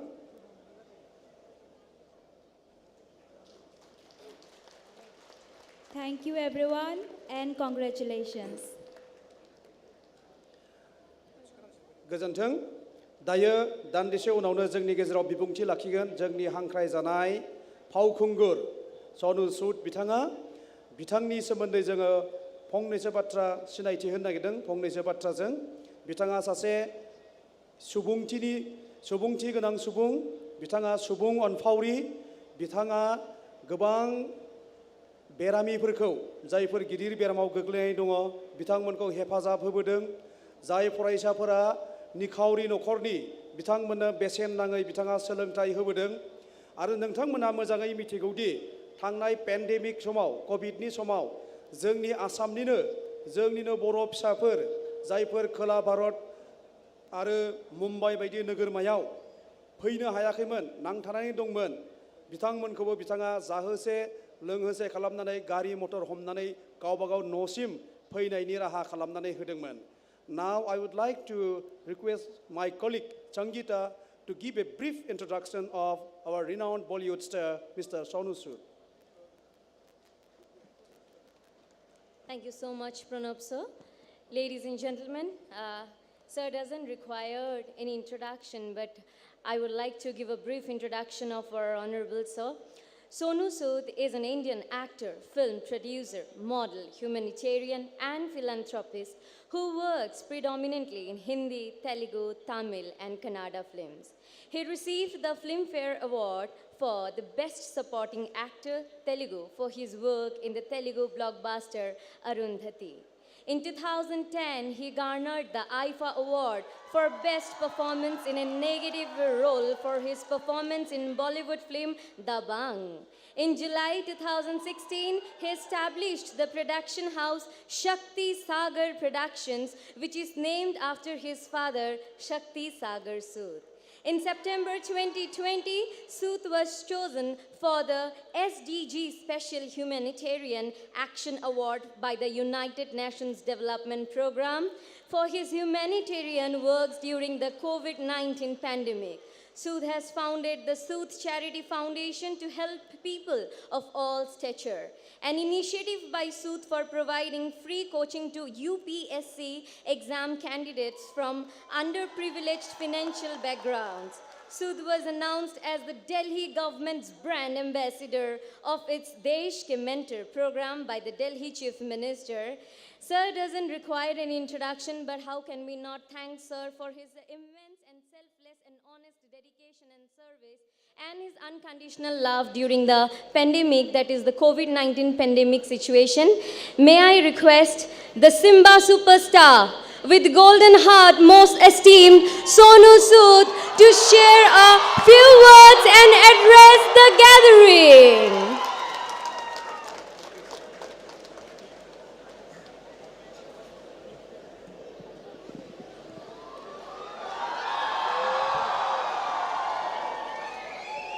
Kulumbai Nintang mana mozangna Ang nintang manako mozang man. I love you all. First of all, I would like to thank all of you that you made this evening so special. You know, Shri Rameshwar Teli sir, Shri Pramod Borosa, thank you so much for inviting me.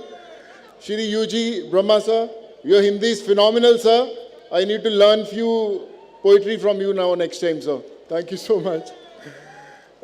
Shri Katiram Borosa, Professor Laisram sir, Padma Shri Arup K. Datta sir, and all executive members, all MLAs, former president of Bodo Sahitya Sabha, Shri Choran Boro sir, Arup Da, thank you so much for making this beautiful family for me. And मैं सबसे यही कहना चाहूँगा कि मेरा रिश्ता असम से, आप लोगों से, बोडोलैंड से आज का नहीं है, पहले से है. जब कोविड शुरू हुआ, आई रिमेंबर एक मुझे ट्वीट आया जिसमें बहुत सारे लोग, नॉर्थ ईस्ट के लोग फंस गए थे, उनके पास वापस जाने के नहीं था और मुंबई में बारिश बहुत हो रही थी और सब लोग एक ब्रिज के नीचे खड़े होकर उन्होंने ट्वीट किया कि सर हम असम से, नॉर्थ ईस्ट के बहुत सारे जो गांव हैं वहाँ से हमें घर जाना, वापस भेजिए. तो मैंने उनके लिए जब कोशिश करना शुरू किया वापस भेजने के लिए, क्योंकि डिस्टेंस बहुत था महाराष्ट्र और यहाँ में, तो बड़ा मुश्किल हो रहा था. सो मुझे याद है कि जो दूसरी फ़्लाइट मैंने चार्टर की थी, पहली उड़ीसा के लिए की थी, सेकेंड असम के लिए स्पेशल एक एयरक्राफ्ट बुक किया था उन सबको फ्लाई करने के लिए. और उसमें जो लोग गए वो जाते समय बोले कि सर अगर हम ठीक ठाक वापस पहुंच गए तो हम वापस आपसे मिलने मुंबई ज़रूर आएंगे. और वो लोग वापस मुंबई आए. उनमें से बहुत सारे लोग आज भी मेरे साथ काम कर रहे हैं और बहुत सारे लोग मेरे दोस्तों के साथ काम कर रहे हैं. तो ये मेरा रिश्ता आज से नहीं, बहुत टाइम पहले से है. मैं एक इंजीनियर हूँ और एक्टर बाद में बना, पहले इंजीनियर हूँ. तो कहीं ना कहीं मेरा रिश्ता जो है वो एजुकेशन के साथ है. और आज जब बोडोलैंड इंटरनेशनल नॉलेज फेस्टिवल की बात कर रहा हूँ तो कुछ ना कुछ नॉलेज ज़रूर है, इसलिए यहाँ पे खड़ा हूँ. मैं ये कहना चाहता हूँ कि जब भी कोई भी रेवोल्यूशन आता है, चाहे वो लोगों को हेल्प करने में हो, चाहे पीस लाने में हो, चाहे एम्प्लॉयमेंट जनरेट करने में हो, चाहे सोसाइटी को अपलिफ्ट करने में हो, तब कोई एक इंसान आगे आके खड़ा होता है और वो कहता है कि मैं बदलूंगा. और कई बार बहुत सारे लोग सोचते हैं यार मैं पहले सक्सेसफुल होऊंगा, मैं पहले पैसा बहुत बनाऊंगा, कामयाबी मिलेगी, उसके बाद I want to give back to the society. So मैं आपसे ये कहना चाहता हूँ कि लोगों की मदद करने के लिए, चेंज लाने के लिए पैसा होना, फेमस होना, बहुत सक्सेसफुल होना ज़रूरी नहीं है. मैं जब लोगों को घर भेज रहा था, मैं करीबन 7.5 लाख माइग्रेंट लोगों के साथ जुड़ा था उनको घर भेजने के लिए. और वो 7.5 लाख लोग, बहुत सारे लोग मेरे टच में हैं. आज भी मेरा फ़ोन नंबर वही है, आज भी लोग जुड़ते हैं. और जब सेकेंड वेव कोविड का आया, जब लोगों को मेडिकल हेल्प की ज़रूरत थी, इंजेक्शन्स भिजवाने थे, ऑक्सीजन भिजवाना था, सो ये वो लोग जो 100 रुपये की डेली वेजेस पे थे, 200 रुपीज़ की डेली वेजेस पे, कईयों के पास काम भी नहीं था, वो बाईसाइकिल्स पर लेकर वो इंजेक्शन्स, वो ऑक्सीजन कॉन्सेंट्रेटर्स उन गाँव में गए लोगों की हेल्प करने के लिए. So they became the real saviours. So आज जब मैं बोडोलैंड के बारे में और जान रहा था तो मैं प्रमोद बोरो जी से बात कर रहा था कि किस तरह आप लोग के बहुत सारे लोग बड़ी मुश्किलों से गुजरे हैं, बहुत टफ समय देखा है, 25-30 इयर्स का एक मुश्किल समय देखा. और उसके बाद आप सबकी जो कोशिश रही, हमारे प्रमोद भाई की कोशिश रही, उसके कारण वापस एक नया सवेरा आया है इस जगह पर. लेकिन ये सवेरा असली रोशनी तब देखेगा जब उस सवेरे में आपकी रोशनी जुड़ेगी, तब वो चमकेगा पूरा का पूरा. ये जंग एक इंसान नहीं लड़ सकता, ये जंग सबको लड़नी है, आपकी आने वाली जनरेशन्स को लड़नी है. ताकि क्यों हम लोग सिर्फ अपना घर नहीं, अपनी गाड़ी नहीं, अपना मकान नहीं, अपना कमरा नहीं, हम अपनी स्टेट्स को अच्छा बनाएंगे, हम अपने देश को अच्छा बनाएंगे। जब हम लोग घर से बाहर निकल के मदद करने की कोशिश करते हैं तब वो रेवोल्यूशन आता है। वो मैंने पर्सनली एक्सपीरियंस किया। जैसे मैंने बोला कि मैं पंजाब से बिलोंग करता हूँ, इंजीनियर मैं बना नागपुर से, एक्टर बनने मैं मुंबई में आया, और मैं हमेशा सोचता था मेरी ज़िंदगी का एक मकसद है कि मैं फेमस हो जाऊं, लोग नाम से जानने लग जाएं, मेरे पेरेंट्स प्राउडली महसूस करें कि उनका बेटा नाम कमाया है मुंबई में। और मैं 18-20 साल उसी सोच में जी रहा था। करीबन 100 फिल्में की अलग अलग भाषाओं में, तमिल, तेलुगु, कन्नड़ा, अमराती, चाइनीस, इंग्लिश, हर भाषा में फिल्म की, नाम भी बहुत हुआ, सब कुछ मिली, कामयाबी भी मिली। लेकिन जब कोविड आया और मैं एक आम इंसान से जुड़ा जिसको मैं जानता नहीं था, जिसको मैं शायद कभी मिला भी नहीं था और शायद मैं कभी मिलूंगा भी नहीं, लेकिन जब आप उनकी ज़िंदगी के साथ जुड़े, उनकी दुआओं ने आपका साथ देना शुरू किया, आप जाने अनजाने में उनकी ज़िंदगी में वो खुशियाँ लेके आ पाए, तब मुझे पता चला कि ज़िंदगी की असली सफलता तो ये है। 18-20 साल तो मैं अंधेरे में फिल्मों के चक्कर में घूमता रहा यार कि वो कामयाबी मिलेगी, वो फिल्म हिट होगी। सो विश्वास मानिए, आप 500 करोड़ की फिल्म का हिस्सा बन जाएं, 100 करोड़ की, 1000 करोड़ की फिल्म का हिस्सा बन जाएं, वो बहुत छोटा लगता है जब आप किसी एक इंसान की ज़िंदगी बदल सकते हैं। वो बहुत बड़ा है। मैं हमेशा सोचता था कि मेरी लाइफ के अंदर एक बड़ा इंपॉर्टेंट रोल करना है मुझे। बड़ी बड़ी फिल्में मिली, दबंग मिली, सिम्बा मिली और अवार्ड्स मिले, बड़े सारे अवार्ड्स मिले, लेकिन मैं अपनी सबसे इंपॉर्टेंट किरदार निभाया पाया कोविड के दौरान, जहां तो ना लाइट थी, ना कैमरा था, सिर्फ एक्शन था और ऊपर वाला वो फिल्म डायरेक्ट कर रहा था। और आज भी मैं उनसे हर रोज़ यही प्रे करता हूं कि ऊपर वाला ये फिल्म डायरेक्ट करता रहे और मैं अपनी ज़िंदगी की आखिरी सांस तक ये किरदार निभाता रहूं, लोगों के साथ जुड़ता रहूं, अनजान लोगों की ज़िंदगी में वो खुशियां लाता रहूं। और मैं आपसे वादा करता हूं आज इस मंच पर कि आज से जब मैंने नया नया लोगों को कोविड के दौरान लोगों को मदद करनी शुरू की, तो लोगों ने कहा कि यार अचानक पता नहीं है क्यों, कहाँ से उठ के आ गया है सोनू सूद लोगों की मदद कर रहा, अभी देखना 1 हफ्ते 10 दिन में बंद हो जाएगा। फिर 1 महीना बीता, फिर 2 महीने बीते, फिर साल बीता, 2 साल बीते, और आज भी घर के सामने लोग इसलिए आते हैं क्योंकि लोगों को उम्मीद है कि शायद मैं बदल पाऊंगा। मुझे पता नहीं मैं कैसा कर पाता हूं, मुझे पता नहीं कि मैं कब तक कर पाऊंगा, लेकिन कोशिश ज़रूर करता रहूंगा। और आज जब मैं आप लोगों के साथ, सब लोगों के साथ जुड़ा हूं, तो मैं आपसे एक चीज़ का वादा करता हूं कि मैं प्रमोद बोरा सर को भी बोला कि मैं आज बोडोलैंड, असम, नॉर्थ ईस्ट, जहाँ जहाँ पे जो भी लोग तकलीफ़दायक में होंगे, चाहे वो मेडिकल उनको तकलीफ़ हो, चाहे वो एजुकेशन की तकलीफ़ हो, आप याद रखिए कि सोनू सूद आपके परिवार का हिस्सा है, हमेशा खड़ा मिलेगा आपको। और मैं कुछ भी कर पाऊँ यहाँ पर, मैं बात कर रहा था कि कुछ यहाँ पर ज़रूरतमंद लोगों के लिए कुछ हम लोग ओल्ड एज होम खोल पाएँ या कुछ स्कूल खोल पाएँ, कुछ ऐसी चीज़ कर पाएँ जो मुझे शायद नहीं पता कि यहाँ पर क्या ज़रूरत होगी, लेकिन आप विश्वास मानिए, हो सकता है जब मैं अगली बार इस मंच पर आऊँ, यहाँ पर कुछ ना कुछ ऐसा हो जो हमारा अपना हो, आप सबका हो, और हम लोग मिलकर वो चीज़ बदल पाएँ।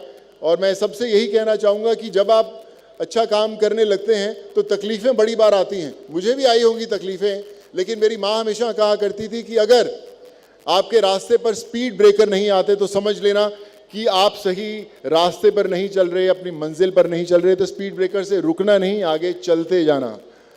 और आज मैं हमेशा एक लाइन हर मंच पर ये कहता हूँ कि कई बार बहुत सारे लोग जल्दी कामयाब हो जाते हैं, कई लोगों को वक्त लगता है कामयाब होने में। तो लोग कहते हैं यार वो तो जल्दी में से पहले कामयाब हो गया, मुझे तो वक्त लगे, मैं तो उससे ज़्यादा टैलेंटेड हूँ, मैं तो उससे ज़्यादा मेहनत करता हूँ, तो मुझे वो कामयाबी क्यों नहीं मिली। तो मैं उन लोगों के लिए हमेशा एक लाइन याद दिलाता हूँ कि हौसला रख, हौसला रख, एक समय ऐसा आएगा, हौसला रख, एक समय ऐसा आएगा जब घड़ी दूसरे की होगी और समय तेरा बताएगा। मेरी माँ हमेशा कहा करती थी कि सोनू कभी अपनी मुट्ठी खोल कर तो देख, शायद तेरी हाथ की लकीरों में किसी की जान बचाना लिखा हो। सो आप अपनी मुट्ठी खोलना ज़रूर, शायद आपकी हाथ में वो ताकत हो जो शायद आपको अभी तक पता ही ना हो। सो क्यों ना आज जब मैं यहाँ पर आया हूँ इतनी दूर, हम सब एक दूसरे से वादा करें कि ये जो शाम है ये यहाँ पे ख़त्म ना हो, यहाँ से शुरू हो, यहाँ से शुरू हो कि जो सब लोग करते हैं इस मंच पर, इतने ऑनररी लोग बैठे हैं जिन्होंने वो बदलाव, वो चेंज लेकर आए हैं। सो हम लोग इनके साथ जुड़कर वो चेंज लेकर आएँ, वो बेहतर समय लेकर आएँ। और मैं बस आपसे यही कहना चाहूँगा कि हमेशा याद रखिए, जो मुश्किल में साथ में खड़ा वही सबसे बड़ा।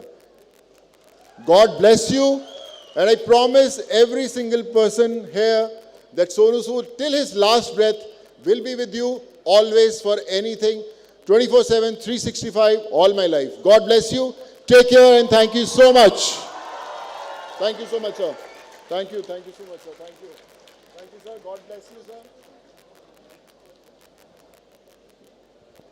1,000 thanks will be less to thank our sir for his valuable words, for his valuable time and his immense contribution during the COVID-19 pandemic situation.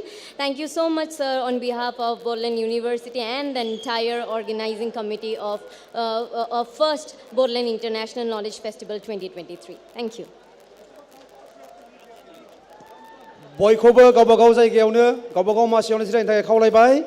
जोंहा मानाव गेदेर बिटिआरनि चिफ सार दङ। बयखौबो जोङो जोंनि सायनासालि सिङावनो जिरायनो थाखाय खावलायबाय।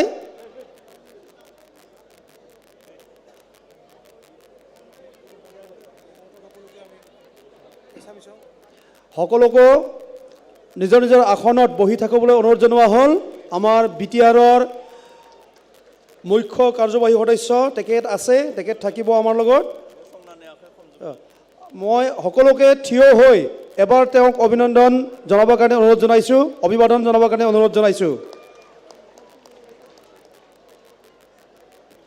गासैखौबो गसंनानै बिथांनिसिम मोनसे सिबिनाय बावहरनो थाखाय खावलायनाय जाबाय।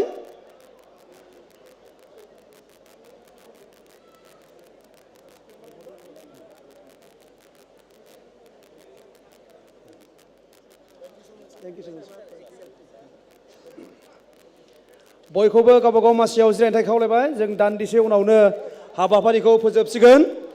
अन्नानै बयबो गावबा गाव मासियाव जिराय। जोंहा जौसाङाव बिटिआरनि गाहाय मावफुं सोद्रोमा बिथाङा दङ। बयखौबो सिरिबाङै जिरायनो थाखाय खावलायनाय जाबाय। जोंनि बे हाबाफारिनि उनावनो जोंनि जौसाङाव फैगोन सुलेखा बसुमतारी आरो मुंदांखा मेथाइ खनगिरि पुर्णिमा बरुवा, बिग्राय ब्रह्म बिथांमोना दिनै जोंनि हाबाफारियाव बाहागो लागोन। बेनिखायनो नोंथांमोन बयखौबो दान्दिसे सम जिरायथ'नो थाखाय खावलायनाय जाबाय।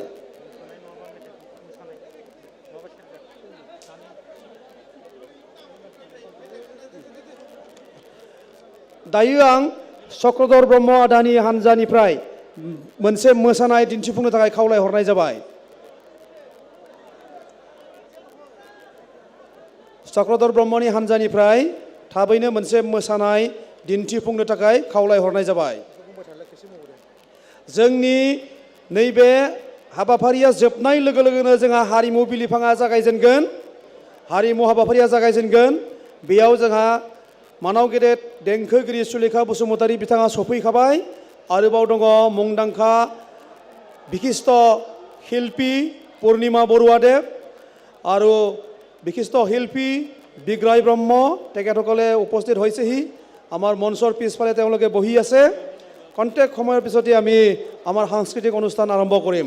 সেয়েহে আপোনালোক সকলোকে আমাৰ মূল পেণ্ডেলত নিজৰ নিজৰ আসনত বহি থাকিবলৈ অনুৰোধ জনাইছোঁ। আমাৰ বড়ো ফিল্ম জগতৰ অভিনেত্ৰী হেলিনা दैमारी আৰু পুঁজি বসুমতাৰীয়েও আজিৰ আমাৰ মঞ্চত তেওঁলোকৰ পৰিৱেশন কৰিব।